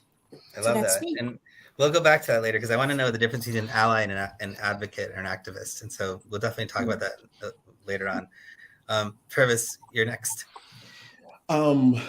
Well, I think to add on to what you already shared, I am the co-founder of Alchemic Solutions, which is a program that's based here in New York City that teaches young men of color how to develop and cultivate emotional intelligence. And I think as it relates to gender equality, I think awareness is the beginning of everything. If we can teach ourselves to be aware of ourselves, then we can progress to being aware of other issues that are plaguing others. So I think that's my contribution. Absolutely. Welcome. And Henry? Hi, everyone. Thank you so much for having me on. I'm co-founder of Flying Cars Innovation. So we develop new marketing campaigns for startups and NGOs and brands that do good in the world. I'm someone, essentially, the reason I'm interested in this as a topic is I'm someone that's come from a privileged background. So I'm a white man from a middle-class family.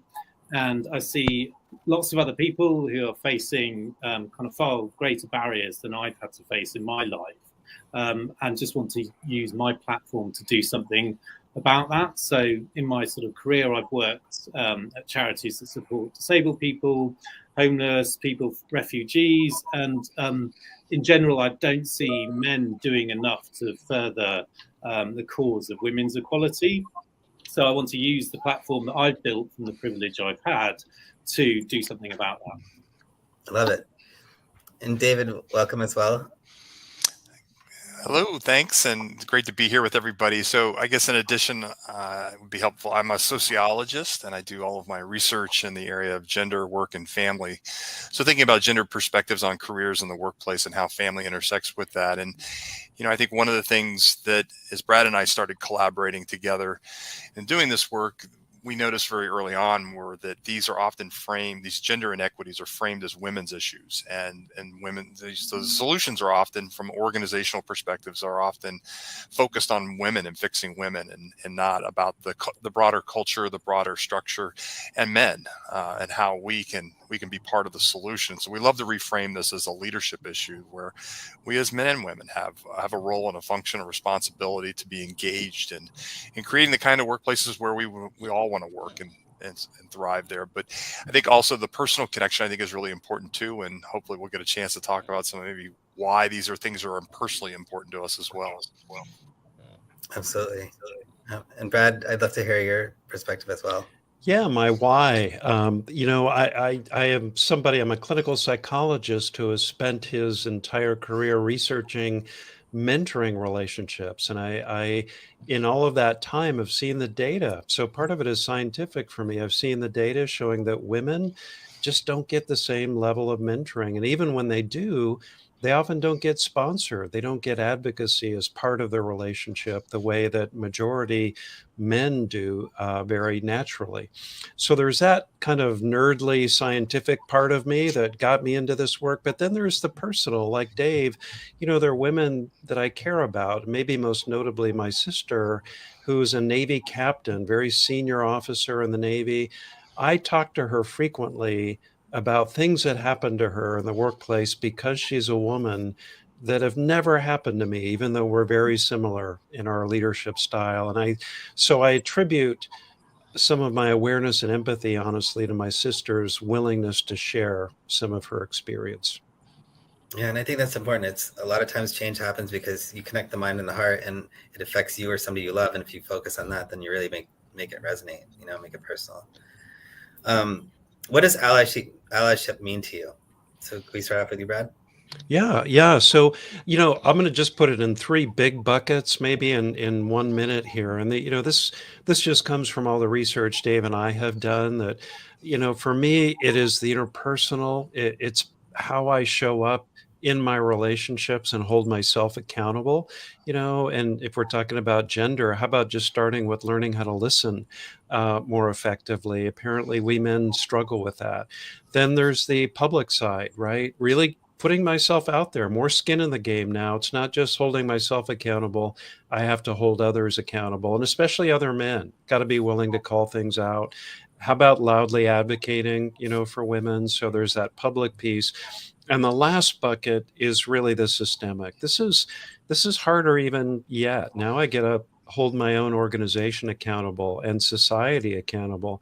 I need to advocate. Someone mentioned advocacy here already, and boy, I got to become an advocate and ask questions about how my organization is missing it or getting it wrong, and how we need to improve so that this is a workplace that everyone can really show up and be authentic. So for me, those are kind of the big three areas I like to focus on. I love that, and those are manageable. Like if you break it into that, then it's more manageable than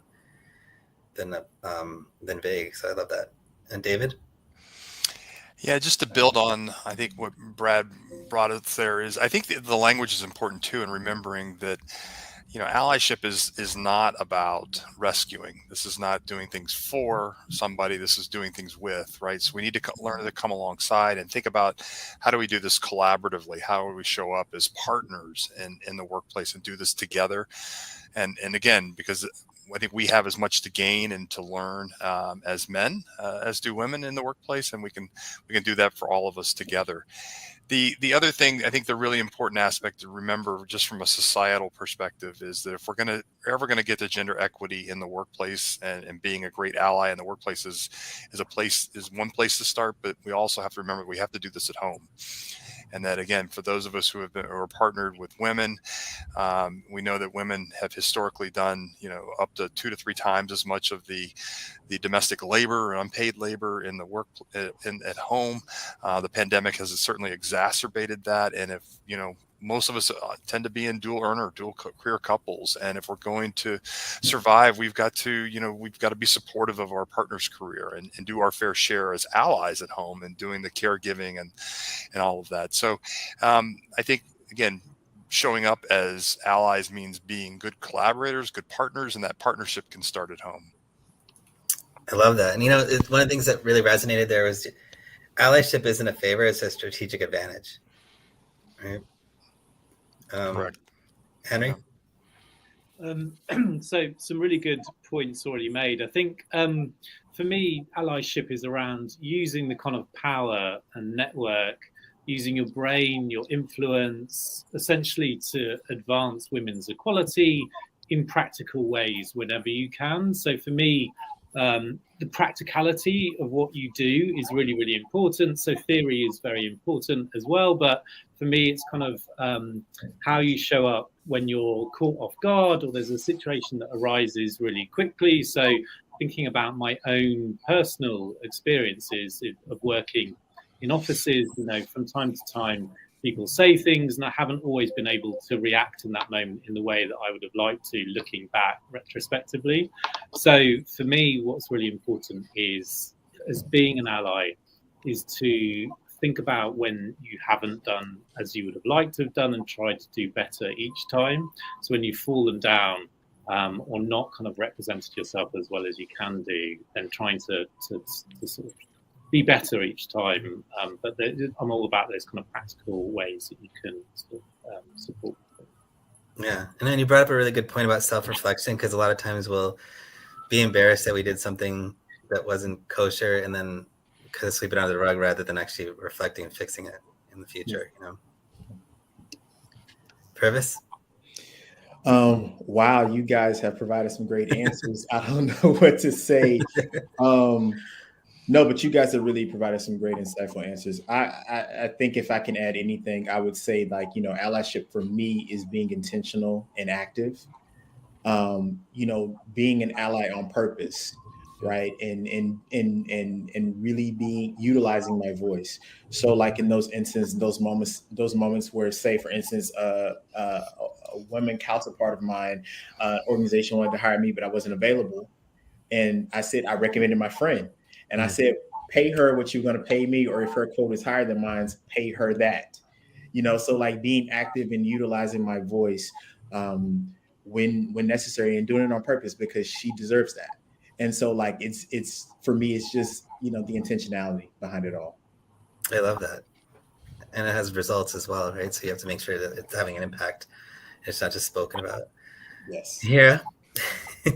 Right. So I realized I didn't add my personal whys. The reason why I'm going to begin with that, the reason why I decided to write this book was because having worked in different countries and with different people in different cultures, I'd seen a specific trend holding women back, and not just in women, also in men. I would see that many of them were well-intentioned and they wanted to do something good in this space, but they often didn't know what to do or how to do it. And I decided that, this is it. I'm going to write a toolkit for men. I don't know what I was thinking, telling men what to do. But yeah, that's what I decided to do. And that's the reason why I wanted to write a book in which men, despite whatever level they're at, they can actually take small steps, small actions. They don't have to be major influencers. They can just take, tiny steps in order to support women in their circle. And for me, allyship is people who can choose to challenge themselves first, because it all begins with them, with you, right? Change begins with you. And then they can move on to challenge others, because that's really, really important, specifically when we're talking about male allies. Calling out others is, I think, the most important part for me. And then challenging the organization culture, and finally challenging the organization institution. So I think these were the 4 parts, which I see, that's how my book is also being divided into 4 parts. Allies who can challenge themselves, challenge others, challenge organization culture, and then finally challenge the institution. But yes, as David said, they're not to be saviors. We don't want to be saved. We don't want to be rescued. We need people who are, working collaboratively with us, alongside us, who are mentors, sponsors, advocates, but not saviors. I love that you wrote a book on it, because I do think change can be overwhelming. And by breaking it down to small steps, sometimes that really helps us. Right? The intention might be there, but then we're not sure where to start. And so I think that's amazing. I'm going to give you another question. So achieving gender equality will only be successful when we all realize it's all of our fight. It's not just a women's issue. How can we bring more men together to tap into the power of the collective? So what's one step from your book, basically? Oh, having these conversations, inviting men to take part in these conversations, and I think also making them comfortable, telling them that it's all right to make mistakes. It's not all right to not acknowledge responsibility. Of course, you will make mistakes. I think you can't really escape that. But if you do make mistakes, know when to acknowledge your responsibility, apologize, and show genuine intention. And then I think that is my whole focus, is to get people and find out what is it that's holding them back, because I usually start my talks by asking men what is holding them back, so finding their viewpoint and then trying to address it. As a woman, I think we both need to come halfway in order to achieve gender equality. So I think that's important, having more and more conversations. I love it. Anyone else like to add to that? I would add that I think one big hurdle sometimes for men, us men, it can be zero-sum thinking too, especially if this is new for me, that, hey, if we men lose or include more women, somehow we're losing opportunity that belong to us, or we're losing positions that belong to us, so there can be this kind of erroneous thinking that for women to share more equally in the workplace, men have got to sacrifice and lose. And I think what those men miss is all of the research data showing that actually when you include more women, and especially include more women in genuine leadership positions, your company does better, your organization thrives, and actually there's more opportunity for everybody, right? The bottom line increases, there are more positions, more opportunity. So the growth mindset versus the zero-sum thinking, I think we can lose sight of that, and we can feel defensive in a way that can undermine the ally behavior. Absolutely. I was actually going to say that. I was going to say more akin to, like, dominance is akin to lack as opposed to abundance. And I think for a lot of men in those positions, they think that there's not enough room for everyone. And so, like, that scarcity mindset, Yes. as he so eloquently stated, that has contributed to why we can't expand beyond that. And so when she really, it's really a mindset. It's really teaching them that dominance is not the way. And so, like, it's really about mindset. Absolutely. And diversity of thought, honestly, is a strategic advantage, and groupthink is a way to sort of make your business less relevant. So I think that's something that we always have to keep in mind as well. Yeah, I think one of the other aspects, Purvis, you were touching on this, that we don't always understand, to shift that mindset, understand the benefits, right? That there's actually something in this for everybody. Everybody wins when we do this really well.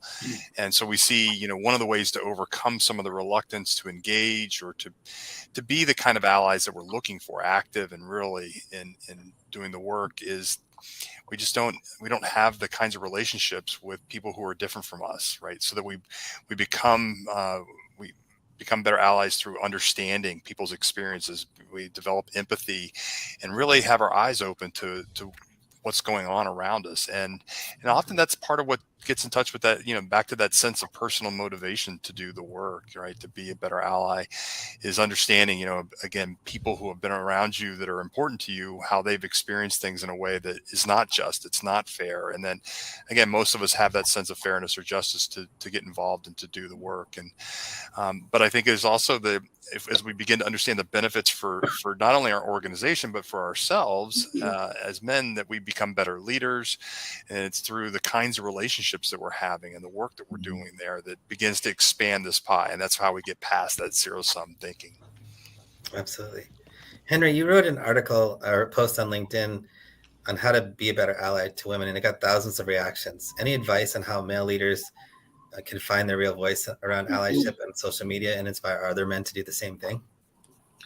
Yeah, it was a really interesting process to go through. So I just wrote the LinkedIn post and wasn't really expecting it. You know, I own a business, so I write content quite regularly, and it normally just does okay, but it doesn't go sort of viral.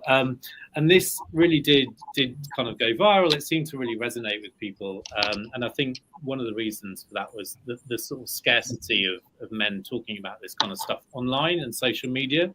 So I think kind of in the digital space, there's a kind of blurring between work, politics, personal brand building. It all gets quite messy for people, and they don't really kind of know how to react to that other than sometimes hiding behind sort of corporate statements around diversity.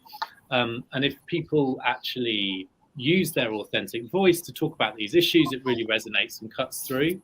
So I think thinking about the sort of digital space and finding your authentic voice and what you can say about a particular issue, there is a kind of fear that men have around saying the wrong thing and kind of getting a pile on and people kind of, you know, cancelling them and feeling really kind of scared about saying what they really feel around this. So I think the way that, so, you know, I don't see a lot of CEOs making particularly interesting statements around racial issues or disability issues or women's issues. They're very much kind of hiding behind a corporate cloak, and I feel like that's kind of one of the problems that stops an honest conversation about lots of things. So I think thinking about what your authentic voice is that you can add to a conversation is you really kind of need to think about when you learn the most about a particular issue. So you might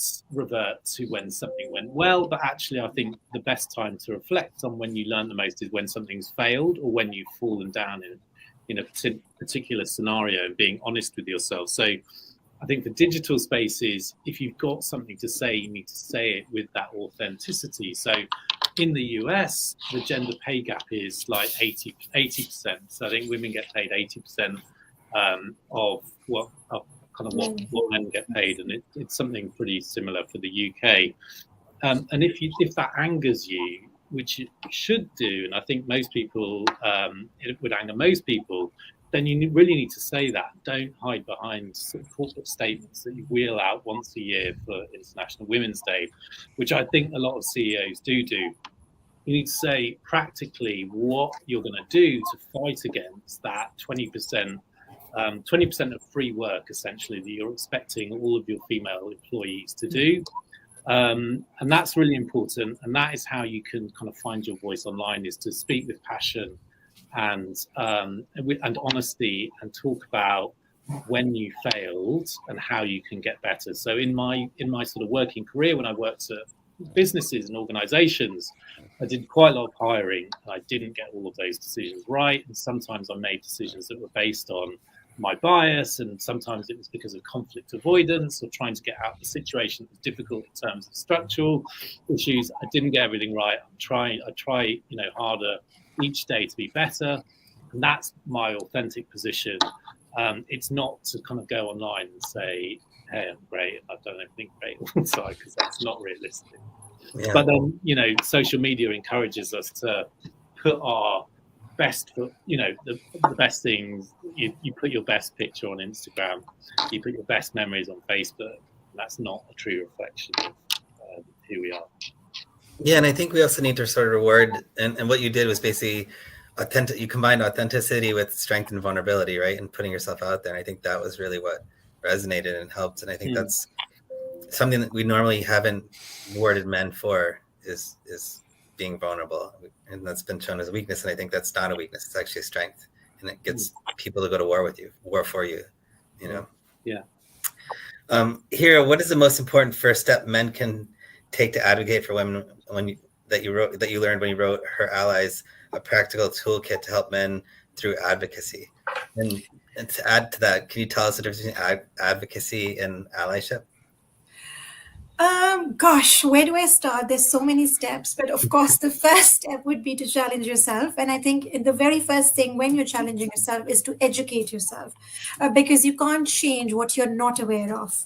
So I think it's important to not only do your research and read about it, but also go and expand your social circle and meet with people who are not like you. Because I can't believe the number of times I've had to tell men that just because women in your circle haven't vented out to you, haven't shared a grievance, or it hasn't happened to them, doesn't mean that it doesn't exist. It still exists. It exists with other groups of women, which you probably are not aware of. So I think expand your social circle. And also when you're educating yourself, I think it's important to look at challenges impacting women through an intersectional lens, because sometimes women can experience marginalization from because of the multiple identities they own. So not stereotyping, not generalizing or assuming that just because she's a woman of color, so her experience is going to be very similar to another woman of color, which is not true. Because as an Asian, brown, Muslim woman, my experience might be very different from a black woman.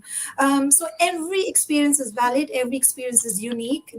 You can't cluster, you can't generalize, you can't dilute the challenges of one group and say that, oh, this is what all women are experiencing. So I think it's important to look at it from an intersectional lens, be it gender identity, be it sexuality, sexual orientation, disability, socioeconomic background, ethnicity, race, faith. So that's important.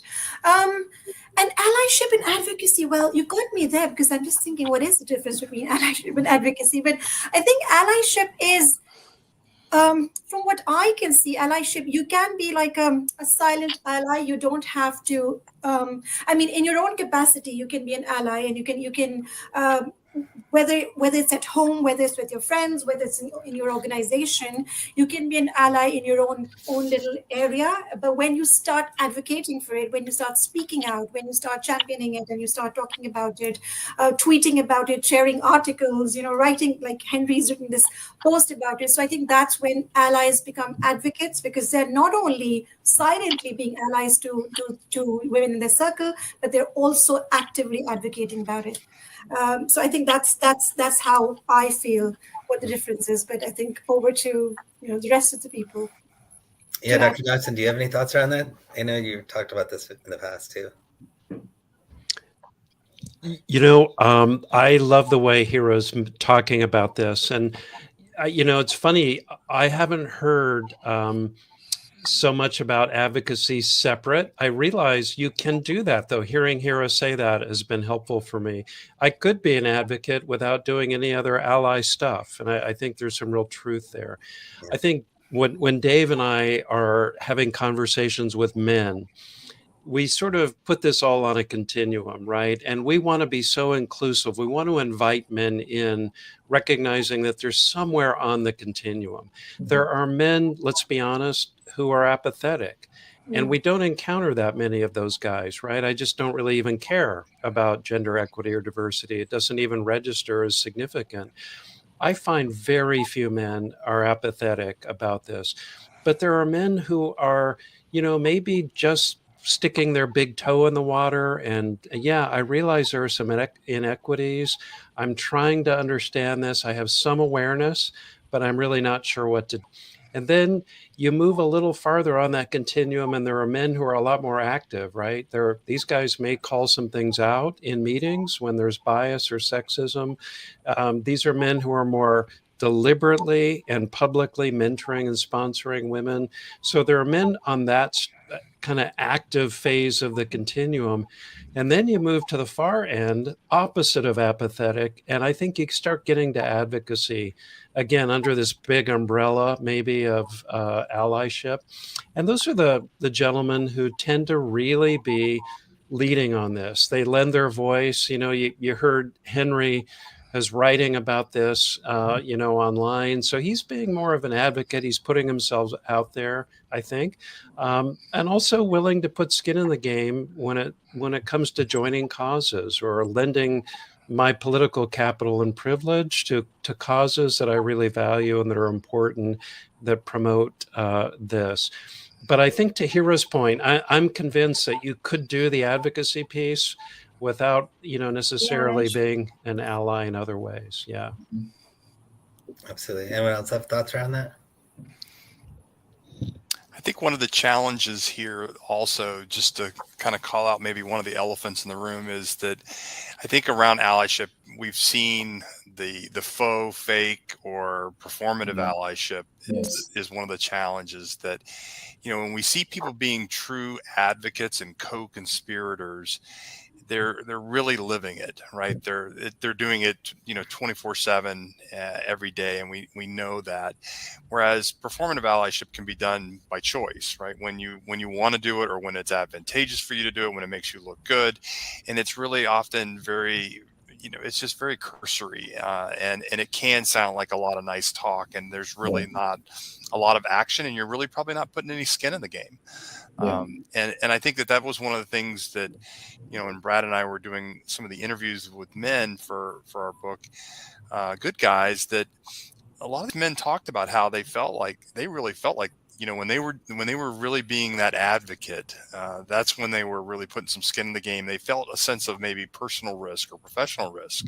They felt vulnerable in those situations, and it's really interesting to see when we can kind of sense that and feel that I'm really uncomfortable. I'm in a place where I'm uncomfortable, and then just getting okay. It's okay to be in this space, right? This is something I've got to learn to become more comfortable with, and doing that work and overcoming some of the things, the signals and the perceptions around us that we're worried about. No, absolutely. And speaking of that, do you think we need to value and reward men for non-traditional behavior, such as being collaborative, and how this might help advance equality for all?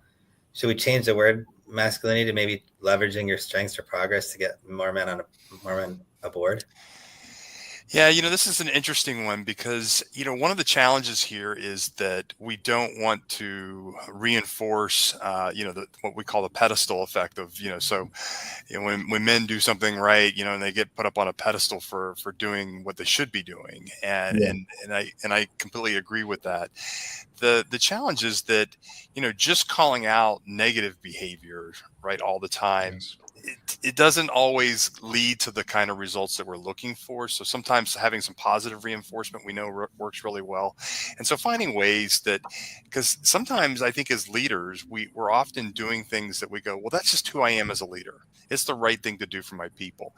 And we don't necessarily understand the impact of it. We do it because it is the right thing. It's just who I am and who I am as a leader. But sometimes having one of our close colleagues or maybe one of our subordinates tell us that, hey, today when you did that, it really meant a lot to me, and here's why. And it's like, oh wow, I had no idea the impact I was having. And so sometimes sharing some of that that reinforcing aspect, I think, is really helpful. But to your point about should we change how we talk about masculinity or more traditional masculine behaviors? And I think absolutely. I think a lot of things as leaders, if we just keep it in a leadership perspective, a lot of things as leaders that we did or maybe were trained or socialized to do from a 20th century perspective are just not working in this 21st century, and they're not valued, and we know the research shows us that that's the case, and that we're losing as leaders. We're not as effective as we can be. You're not encouraging the right kind of performance. We're not attracting the right kind of talent in our organization, so it's just suboptimal. And I think the sooner we can get to more men understanding that what's really valued and what's really making a difference, then that's what's going to change the workplace. Absolutely.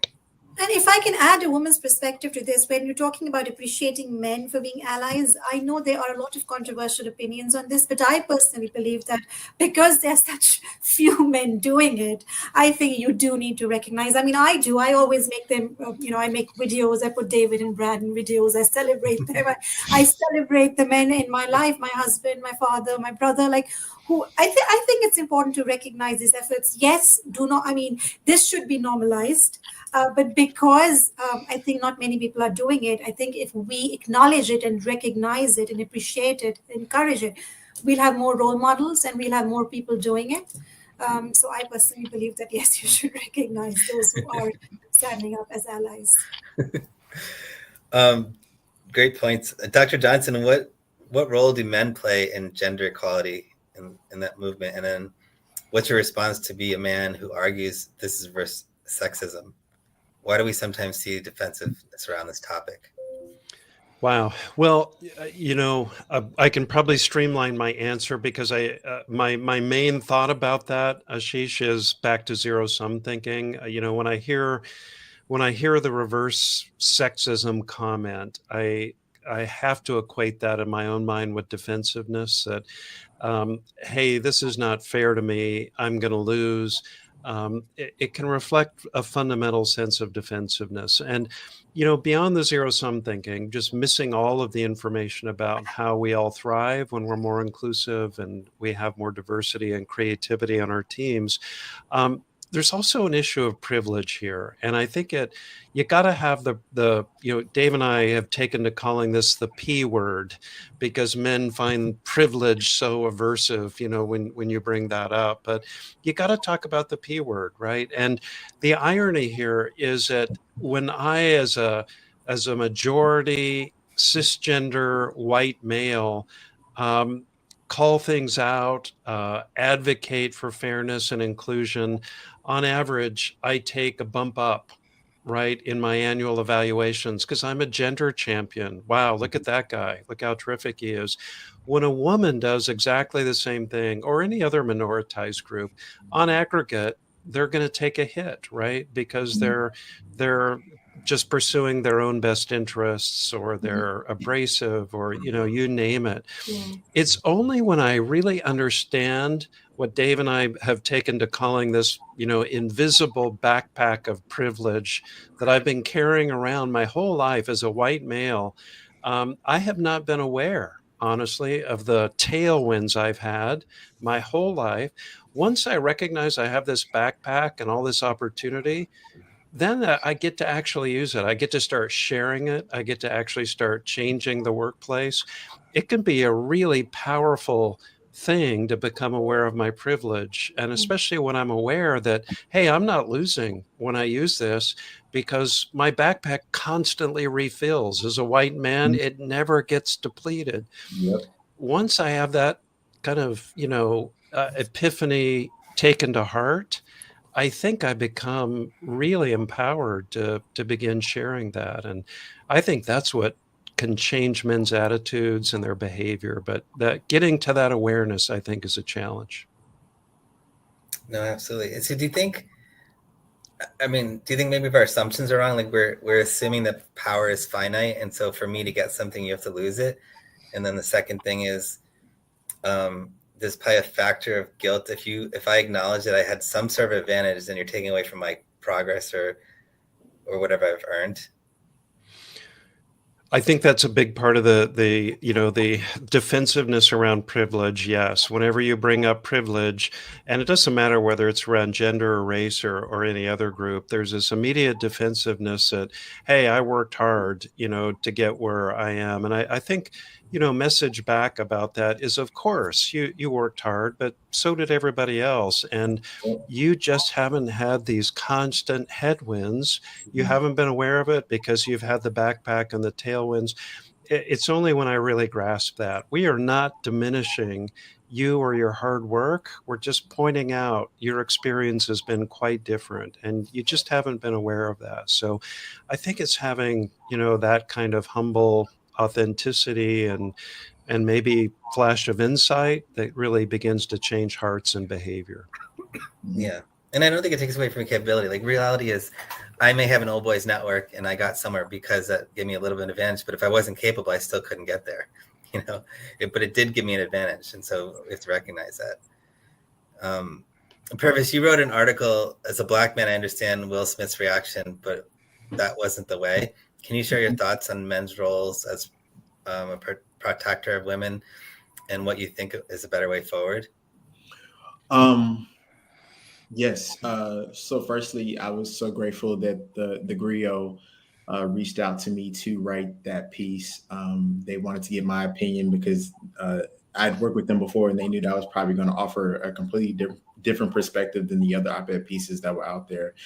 And, in writing it, I was thinking about, because, Will Smith kept saying that he wanted to protect Black women. And I was thinking around the word protection. And when we think about it, at the core of it, we're talking safety, right? Protecting someone from harm. And in one respect, physical harm, there is a need for protection in that sense. But when you expand it, there's also safety of one's dignity, of one's pride, of one's humanity. And I think about that in terms of protecting women. Like, it's not necessarily this rescuing, right, which we've already covered, because no one's a savior, but I think it's about making sure that someone's dignity is still intact. And the way that we affirm one's dignity is to make sure that they get the same rights and privileges that we get, right? And so when I think about it, I teach men emotional intelligence, and at the core of it is the foundation of it is self-awareness. And then we get to self-management, then we get to social awareness, then we get to relationship management. Even within, Brad, to your point, even within your privilege, you've experienced some injustice, right? And if you can tap into that injustice and recognize that there are people who experience that injustice you've experienced all the time, right? We can cultivate that empathy, right? And then once we get to the social awareness aspect, that's where we develop compassion. Compassion is action. That's how we manage the relationship, is through compassion. And one of the things I always say is that a person who is committed to their healing journey, so to be emotionally intelligent means that you have to be introspective and reflect over your life and think about your choices and how you've shown up to now, right? And think about your fragilities, your frailties, your traumas, all those things, right? So when you're thinking about your healing journey, any person who is committed to being on a healing journey, it would hurt them to see someone else in pain or in flux, right? So healed people heal people, right? And so we have to teach men. One of the things I try to teach men is to be committed to your healing journey. That's why I wrote the book Heal Forward. Heal with the future in mind, but you can only heal if you're helping others to heal as well. So we have to get men to be committed and intentional on their healing journeys. I love that perspective. Yep. Anyone else add to that?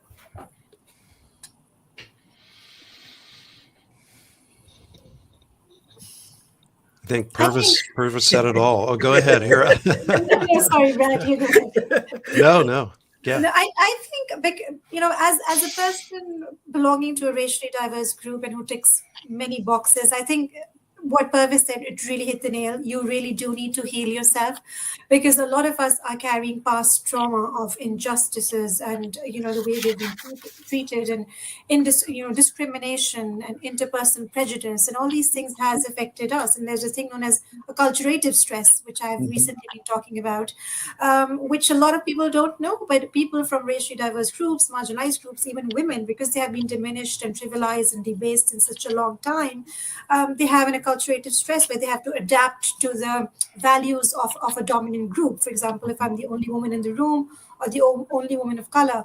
And that is a lot of stress. That's a lot of anxiety. And if you put in actual lived experiences in that, then that can really create havoc in a person's life. So I think what Purvis says is, I completely relate to that. It's important for you to heal, because if you're not healing, then you will be reacting at everything. But when you are healed, then you'll be able to, and you heal by helping others and reaching out to others. So I think, yes, that definitely resonated. Yeah. I was also thinking, like, if you guys, do you guys see the Oprah interview with him prior to the event? Right. It's almost like he was trying to fix his trauma of not being able to protect his mom by instilling more trauma, and that doesn't really justify like the response, because then we never get out of this cycle. Yeah. And that's why it's so important for us to heal and be committed and intentional about it. Men in particular, is because that's my, what I specialize in. We don't have a lot of times we're not introspective. We don't have the language, and we also don't have the accountability. And to your point earlier, we don't understand, vulnerability is truly a strength, and vulnerability, it's a risk as well, because it's an invitation for feedback, right? That's really what vulnerability is. It's an invitation to feedback. And I think if we're honest, I'll be honest, I've been afraid of feedback. Oh, absolutely. Because then if you don't like the response, then it makes you feel really bad. Right? Absolutely. And I think, and then that becomes shameful, and then that becomes, and then we tuck and hide. and then we just put on the, the masculine face, or whatever that is, Yeah. Yeah. And one follow on to that, Purvis, Dave and I find it so interesting that the men who tend to get really good feedback, to your feedback point, tend to be those men who respond to it really effectively. Absolutely. They welcome it. And even if they've really gotten it wrong, they show gratitude for that and say, thank you. Wow, I had no idea. They might even be authentic enough to say, that's really painful for me to hear. I had no idea that I was blowing it like that. And this is a little hard for me. Could I come back to you, maybe in a day or so, and continue this conversation? Because I know I need to get better. And let me just also thank you for trusting me enough to share that, because I know that wasn't easy. Men who tend to do that are those guys who really have this cluster of confidants around them who trust them enough to continue giving them the feedback. Absolutely. And they're also on their healing journeys as well. So you're kind of saying our strengths are or what we perceive strengths are sort of routed in insecurity on some level? Like me being machismo or whatever, I'm just like, it's a way to sort of mask something else that I'm not really sure about.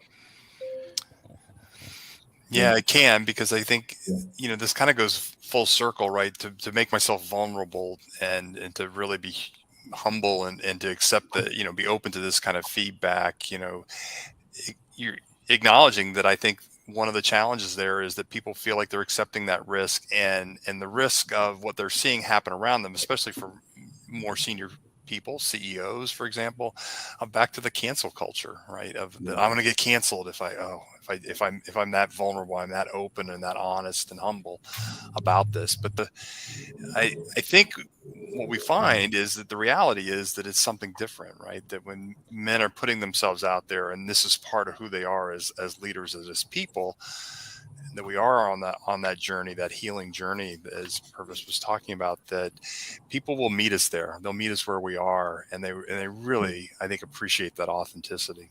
Absolutely. So going back to the cancel culture issue, in this environment, leaders really are afraid to make mistakes and saying things wrong. They don't have permission to be honest, even if the intent is there.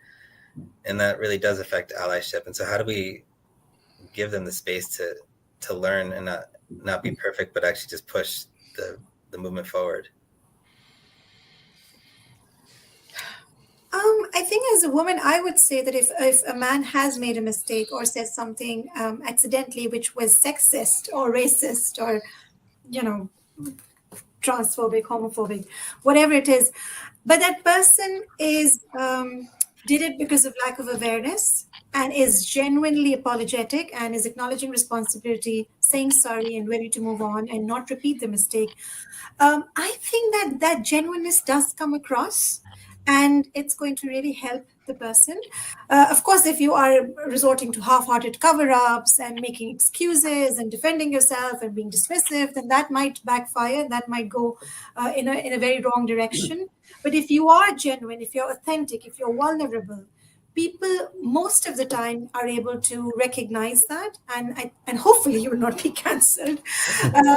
But yes, I think given the environment that we are in, it's difficult to say what can get you into trouble. But again, I would say authenticity, vulnerability, acknowledging responsibility. These are the keys. If you can do that, then hopefully everything is going to be okay, and you will be accepted even for your mistakes, and you will be forgiven. Absolutely. We all have biases. It's part of being human. Our collective biases can show up in systems that contribute to gender inequalities. How can we become more self-aware and start to interrupt our own biases? What's one action step you guys do to sort of shortcut that decision-making or stop the decision-making shortcut process? I think in terms of biases, it's important that you kind of speak to people outside of your echo chamber is really important. So social media allows you to build really kind of unhealthy echo chambers of people who just agree with you. And I think, Twitter and kind of even LinkedIn allows you to just kind of connect with people who think the same way as you, and that's really unhealthy in some ways, because you're not being you can avoid people whose opinions you don't like. So I think we all hold biases, and sometimes they're overt, and people are not capable of moving beyond them. Speak to people, listen to what they say. So you can speak to people and kind of switch off, but really kind of listen to what they say, get content from outside of your echo chamber, and understand. I think one of the issues with sort of men's fear of cancelling and that kind of thing is men are not used to being uncomfortable. They're not used to white men are not used to walking into a room and it being full of people who are not the same as them. And even talking about allyship and women's issues online, not everyone's going to agree with you and they're going to come back at you. But you have to get comfortable being uncomfortable if you're going to change anything, because absolutely. If you don't do that, then nothing will change at all, and you can build these kind of walls around yourself. So getting comfortable with being uncomfortable is incredibly important, and that's one of the things that I put on this LinkedIn post was, get into spaces where you are the only person of a certain type. So last year I mentored through a network called Like-Minded Females, a really brilliant mentoring network. And it was mostly women mentoring women. I can't even remember how I came across this network, but they asked me to mentor, and I was a bit like, am I allowed to? Can I do it? Like, is this okay? Anyway, it was okay. And it was a really kind of great experience. So you have to get outside of your echo chamber and read deeply, read different perspectives. And then when you're faced with stuff you're uncertain about, lean into it and not run away. But I think most of the time men run away from those situations. So if I put a post online around intersectional issues, around women's issues, I know that 90% of the people that interact with that are going to be either women or people of color. There'll be no white men that interact with that post, because they'll be like, oh, that's not for me. I'm not really interested in that. So yeah. That's how I think you can confront your own biases. I love that. Anyone else want to add to that? I think that if we're talking about gender, just one add-on, I was nodding my head to everything Henry said, but I one subtle thing that I've had to learn slowly, and I've had to kind of work at this, are some of the more subtle forms of sexism that I think we can miss, and especially as men, because we don't receive it as much. So, how about benevolent sexism, right? All of that stuff that sounds chivalrous, it sounds positive, it sounds protective on the surface. Like, hey, we shouldn't consider Hira for that promotion because, she has kids. Well, that sounds positive, right? But no, it's not. I'm making all kinds of assumptions about her. I don't know what she wants, but I should take the time to check with her. Hey, can I put you forward for this? Are you even interested? But too often we default to the benevolent sexism. And I think when people hear it, they don't pick up on the fact that this is one of those death by 1,000 cuts women experience every day. It undermines them, right? It takes away their autonomy. And so it's not just the egregious sexism and bias I need to look for. I need to educate myself, to Henry's point, about some of the more subtle kinds of things. And I see that as being maybe the next step and the next challenge. Absolutely. I think one other thing we can do, and I think one of the ways I think about this is, how do I put it into action every day? And certainly, from my background as a sociologist, I think about the language aspect of it, and certainly we find biased language, right, in lots of different ways. And as you learn that something is biased, is then the hard part there is, it's like, well, how am I going to change that for myself? Because that sounds like a lot of work, and it is, and it's really, just try to for example, if you always go into a meeting and you refer to large groups of people as just generically guys, which has become so culturally common in lots of different settings, and everybody's like, well, yeah, I didn't mean to privilege the men in the room. I wasn't really I was referring to the women, everybody in the room in that way. It's like, well, but it's not really all that inclusive of language. Could you use a different term, a different way to address people so that everybody felt included? And you're in the way that you did that, you'll find yourself, as you begin to work on that, catching yourself, and you probably will make the mistake of continuing to use the word over and over again, but you'll start to catch yourself, and it almost becomes frustrating in some ways, until you get to the point where it's like, now I'm actually thinking far enough in advance where I'm actually changing it. I'm thinking about it. All right, so I'm not going to say that. I'm going to say this instead. And now I change it. And now that's the first practice, right, in terms of changing behavior in a direction that we're looking for. And it takes time, especially, I think, the older we are, the more time we've spent in one particular culture, around one set of workplace experiences. It's hard to change these behaviors that we've used for a long time. No, absolutely. I love that. And it's almost kind of where we were going to end this with too. So I think you kind of rolled us right into that. So at Consciously Unbiased, we talk about microprogressions, and they're basically small action steps that you can do to change the culture or an environment within an organization. And so I'd love to hear one small action step that can lead to a big impact over time that men can take to support women at work.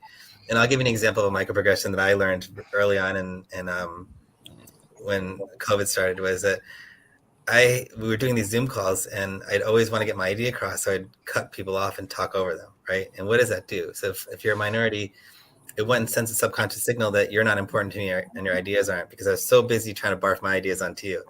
And so one small action step I do is now I listen, digest what you're asking for, and then respond to the question you're asking for, rather than pushing something that you don't really care about. So that's an example of microprogression. Thank you. I like that. That's really good. Active listening, which is what that is, right? Active listening on purpose, and listening to what is said and what is not said. And I think, I try to cultivate that in my CEO clients often, is to listen to what's not being said, listen to the body language, listen to the tone of voice, right? Just being intentional about your leadership, being intentional about listening, because people, believe it or not, people can tell how you're listening to them. So that is a great micro progression. Love that. I would add to that and say that I'm a huge fan of surveys and polls. I love to do surveys and polls every now and then to capture experiences of people and find out what exactly it is that they want. So I would say go and talk to women, either through surveys, polls, or have actual conversations rather than assuming what women want and what they don't want. Find out from them what is it that want, what is it that they want. And once they do share their grievances, or once they do vent out, don't dismiss them, and don't treat bias as a dirty word, except that we are all biased, because if we are dismissing that, we're dismissing science. The brain functionality is designed in such a way that we all have a biases. As a woman, I have biases against other women too. But what we do need to do, there's no button that you can consciously press and stop the bias. You have to actually question yourself all the time and take a step back, because we've grown up with deeply entrenched biases. So I think if we can consciously take a step back and see what is it that we're doing wrong, and question ourselves, what assumptions am I making on the basis of a person's gender, race, ethnicity, faith, or any other protected characteristic? I think that would really help. I love the way you put that. I've never heard it said that way before, especially about the bias piece and questioning science. I'm going to use that if that's okay. Absolutely. I'll keep mine really short. I'm going to hit the sponsorship piece. My micro progression, if you happen to be a male, and you happen to be a male with any seniority, it's not enough to be nice to women and to mentor them that way. You need to talk about talented women when they're not even in the room. Tell other people why they're rock stars, why they should be considered. Tell them about their great performance. This requires more skin in the game and risk on your part, but you need to step up and do that. I love that. Right. And on the note of gender equity starts at home. If you're not sure if you're partnered with a woman, you're not sure if you're doing your fair share and being a great ally at home, go home tonight and do your domestic audit and ask. And when she tells you, here's places you could be stepping up your game, time to go take a macro progression and step it up big time, and then do the same thing at work, right? And when it's your turn to take the kids to the doctor or stay home with the sick kids or something like that, don't slink out the back door quietly, leave loudly, leave so it normalizes it for everybody, junior men, and also for the women, so it's not so stigmatizing for them. Absolutely. And I will say something different. So buy from female-owned businesses. So women don't want more mentoring.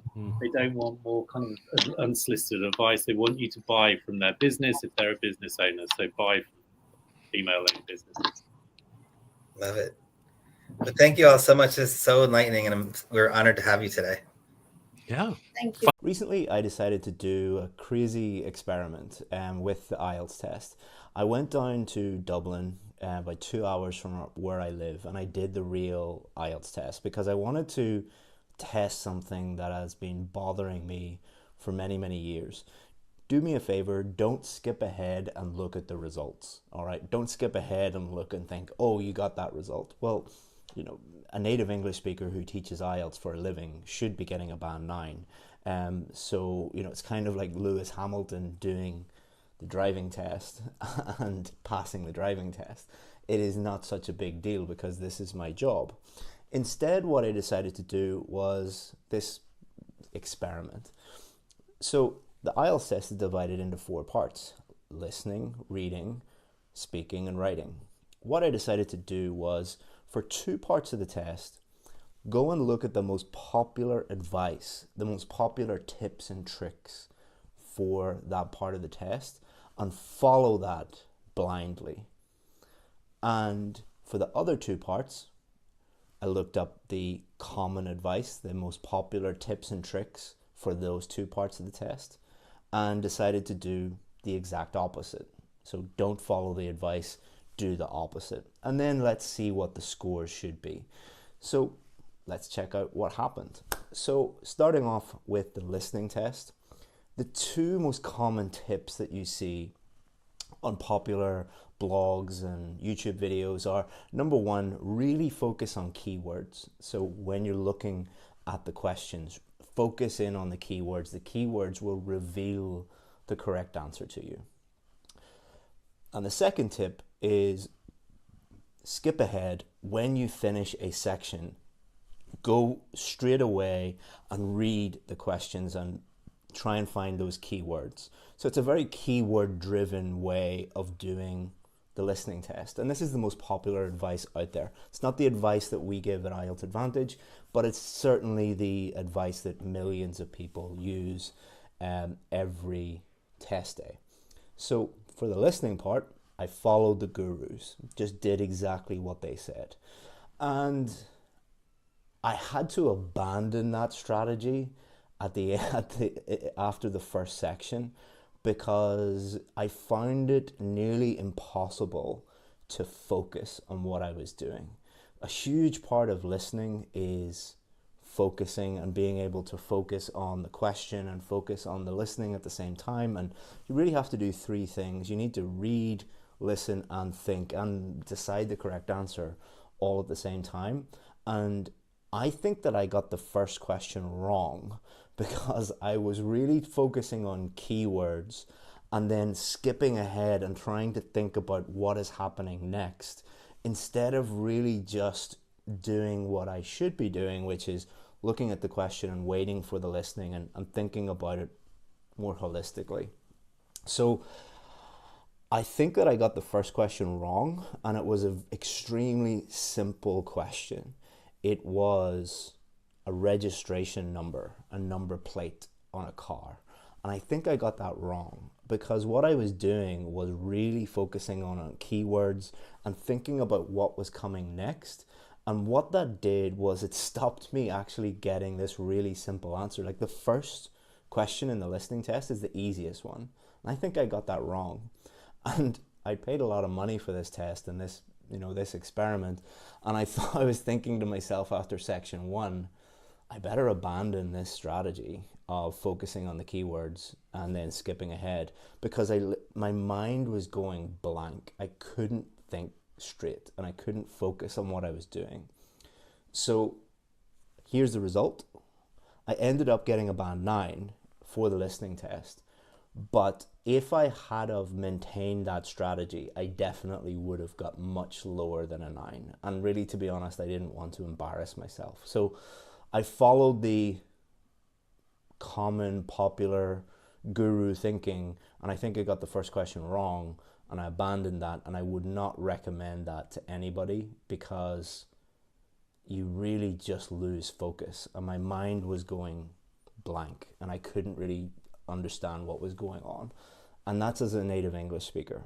So I did get a band 9, but it was only because I abandoned the strategy after the first section. So a pretty good start, a band 9 so far, but it was quite shocking how difficult I found the first section, and the first section is the easiest section. Moving on to reading, the 3 most common things that you will see online about reading, the popular tips and tricks are skimming, scanning, and keywords. So all you have to do is skim the text, scan the text, look at keywords in the questions, and then magically you're going to find the correct answer. This is all kind of designed to trick your way into getting the correct answer somehow, and to focus on doing it as quickly as possible. It's really about time management, that advice. And I totally disagree with that advice because it is not a time management test. It is a reading test. So what I did instead was basically the opposite of that. I didn't do any skimming. I didn't do any scanning. I did no keyword highlighting or anything like that. What I did was carefully read the text, like really carefully read it. Then I went to the questions, and I basically applied the strategies that I teach for each of the different types of questions, thought about them very deeply, read very carefully, no skimming, no scanning, really thinking about the correct answer to each question. And I believe I got 100%, all of them correct. I got a band 9, as you can see up here, by following exactly the opposite of what the gurus teach. And not only that, I got it all done in about 20 minutes. Now, that is not bragging. Anyone who is a native English speaker should be able to get a band 9 in reading by doing that. But if I was skimming, scanning keywords, I think I would have messed it up, because a lot of the questions, skimming is a waste of time. A lot of the questions, looking for keywords is a waste of time. So by focusing on time management, I actually would have wasted a lot of time, ironically, because good time management is not really about time management tips. It is about becoming better at reading and reading carefully and deciding the correct answer based on your understanding of the text and your understanding of the questions. And all of that skimming, scanning, keywords, that kind of gets in the way of it. Now, some of the strategies that I use do deploy some of those things, but in a very limited way, not answering every question in that way. So doing the complete opposite of the gurus, band 9. The next one was speaking. So I did the opposite of what I was supposed to do in speaking, the opposite of what the top tips and tricks. So again, what I did, what are the most common, most popular tips and tricks for speaking? They are, for part 1, memorize answers. You're going to get questions about your job. You're going to get questions about where you live in your home. So memorize some answers. I didn't do that. Use idioms and phrasal verbs and things like that. I didn't use one single idiom the entire time. I was told to use idioms, didn't use them at all. Use a very high level vocabulary, didn't use high level vocabulary. What I did was just answer the questions in as simple language as possible and only use high level vocabulary when I absolutely had to, when there was no simple way of saying it. But, where are you from? I'm from the place that I'm from. I didn't say I reside or I dwell in, I wasn't using really high level words when I could use simple words. Complex grammar, didn't really focus on using the most complex grammar, the most complex sentences, or the most complex tenses I could think of. If they asked me about the past, I used the past tense. If they asked me what I was thought about the future, I would say, like, I think they might be doing this in the future, or I said Elon Musk has big plans for this. Like, I wasn't using really complex standardized grammar that you'll see online. Number 5, I was told in part 2, using these popular strategies, you must focus on the bullet points in part 2. You must address each of the bullet points. If you don't talk about the bullet points, you will not get a high score. I didn't even look at the bullet points. I just talked about the stuff at the top, the topic at the top. And I just talked naturally about that. And I don't know if I used the bullet points or not, but I didn't really consider them. And then the 6th popular piece of advice is part 3 is very formal, it's very academic, so you should use lots of academic words and talk about it in that kind of formal academic way. I talked about it in a really informal, non-academic, very friendly, conversational way. So I did exactly the opposite of the advice, and I got a band 9. There's a lot of people out there that will tell you if you don't use idioms, you'll get a low score. That is completely false based on, my experience doing the real test. And at IELTS Advantage, we've got like 12 ex-examiners who would agree with me on that. So who is right? Is your YouTube guru right, or is the actual examiner right? A lot of people will say if you miss a bullet point, you will get a low score. A lot of people say if you don't use high-level vocabulary and complex grammar, you will get a low score. This is completely untrue. And this was not because I'm a native English speaker and somehow my pronunciation was so magnificent or that I, got a really high score. It's not done on pronunciation alone. It's not done on fluency alone. It's not done on grammar alone. It's not done on vocabulary alone. In order to get a band 9, you need to be a band 9 for everything. And if you are lacking in 2 of those things, then you're going to get at least an 8.5. That didn't happen. Writing was the most interesting part.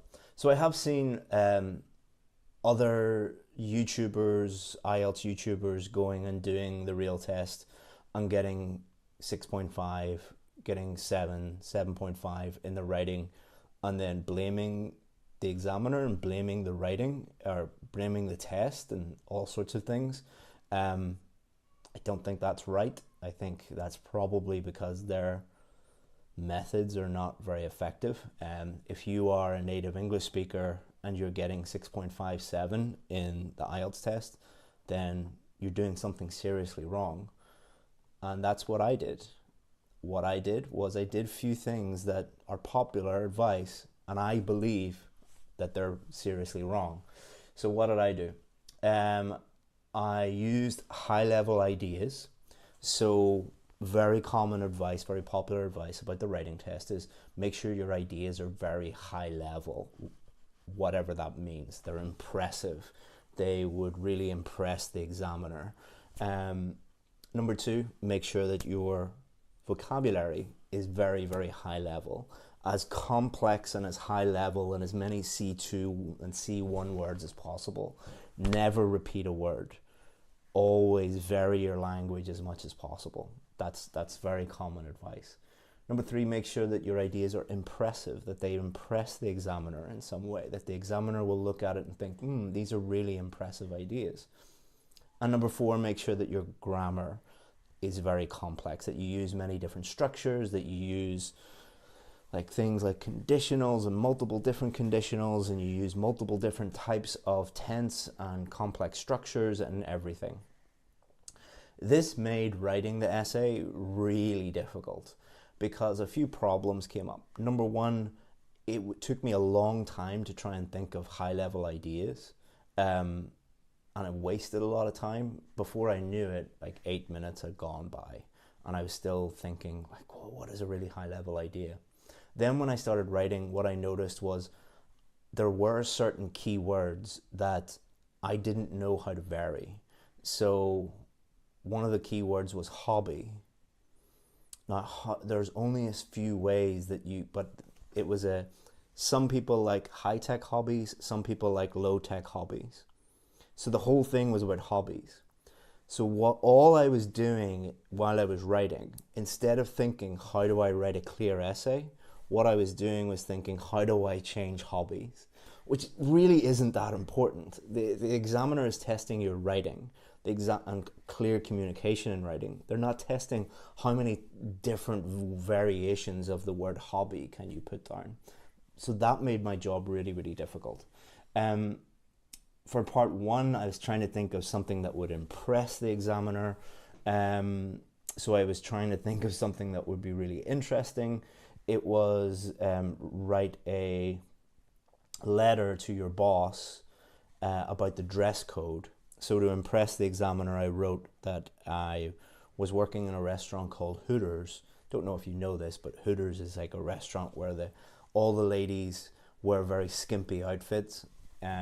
So I pretended to be a Hooters girl and complain about my outfit, and the men were harassing me and everything. I thought that was funny, impressed the examiner that way. And I tried to use really complex grammar. So what I was doing was actually deleting good, simple sentences with really effective, simple grammar in it and trying to make it more complex.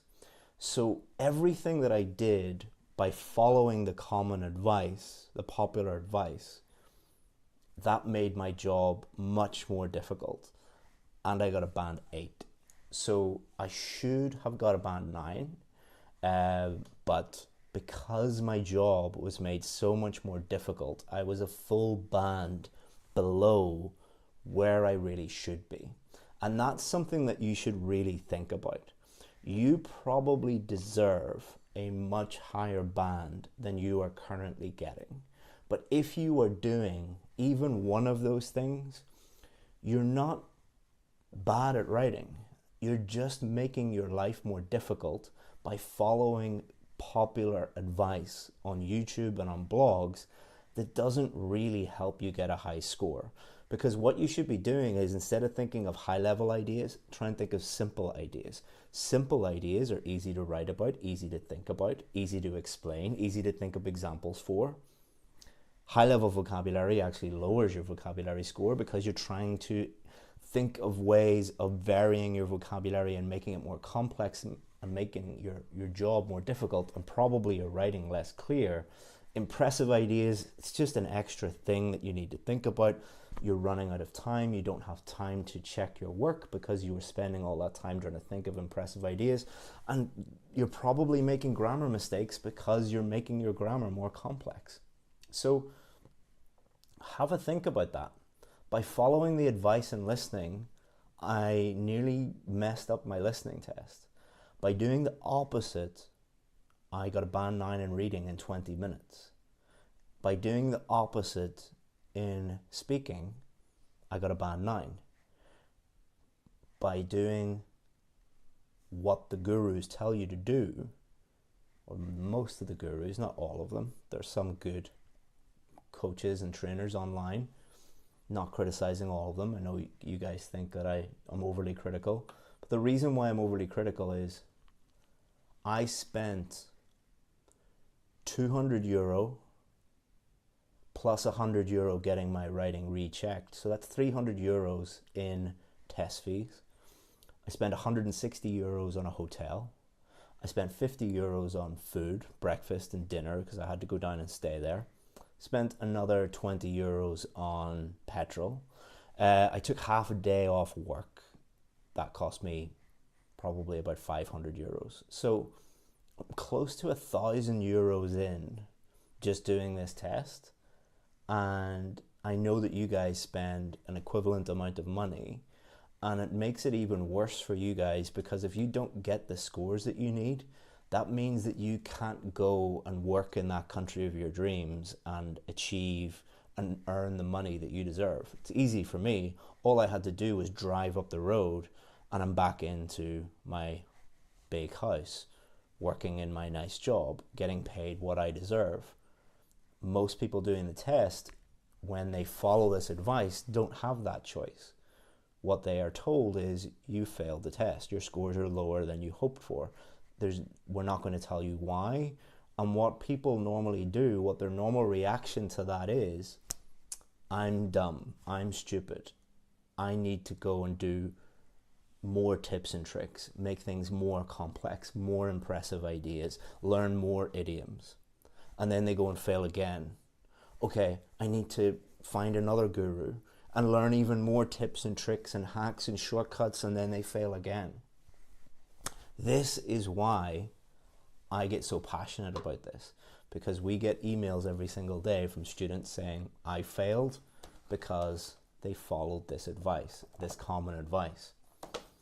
If this common advice can make a native English speaker fail the test by getting a band 8 in writing, and doing the exact opposite leads to a band 9, that might make you think. And if you think, oh, my expertise as an IELTS teacher and as a native English speaker and as, you know, an educated person from Ireland, that means that, you know, of course you would have got a band 9. Go and look at other IELTS experts from native English speakers who've done the test for real. They're not getting band 9 and everything. So makes you think, doesn't it? So hopefully you find this interesting.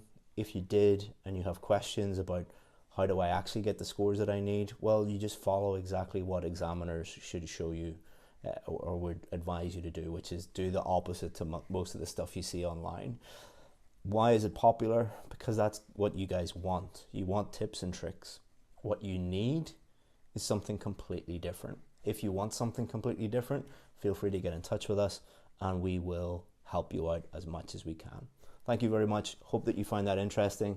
Special thanks to the people at the IELTS Test Centre. They were amazing. They made me feel really comfortable, really professional. They did their best to reduce nerves amongst the other candidates and things like that. And it was really, really professional. I'll probably make a follow-up video on what it was like to do the computer-based test. If you want that or any other videos in the future, feel free to subscribe or unsubscribe if you don't like the channel, and feel free to give the video a like or a dislike if you didn't think that this video was helpful. Thanks very much and hope to hear from you soon. Bye bye. Hi there. I am sitting here at the airport, at one of the airport lounges actually at Munich Airport, and I was fuming, you know, just a few minutes ago, or let's say half an hour ago, because due to an accident and traffic jams, I missed my flight. I came to the gate actually, and the flight had just closed, and even though the airplane was in front of the gate or at the gate for some time,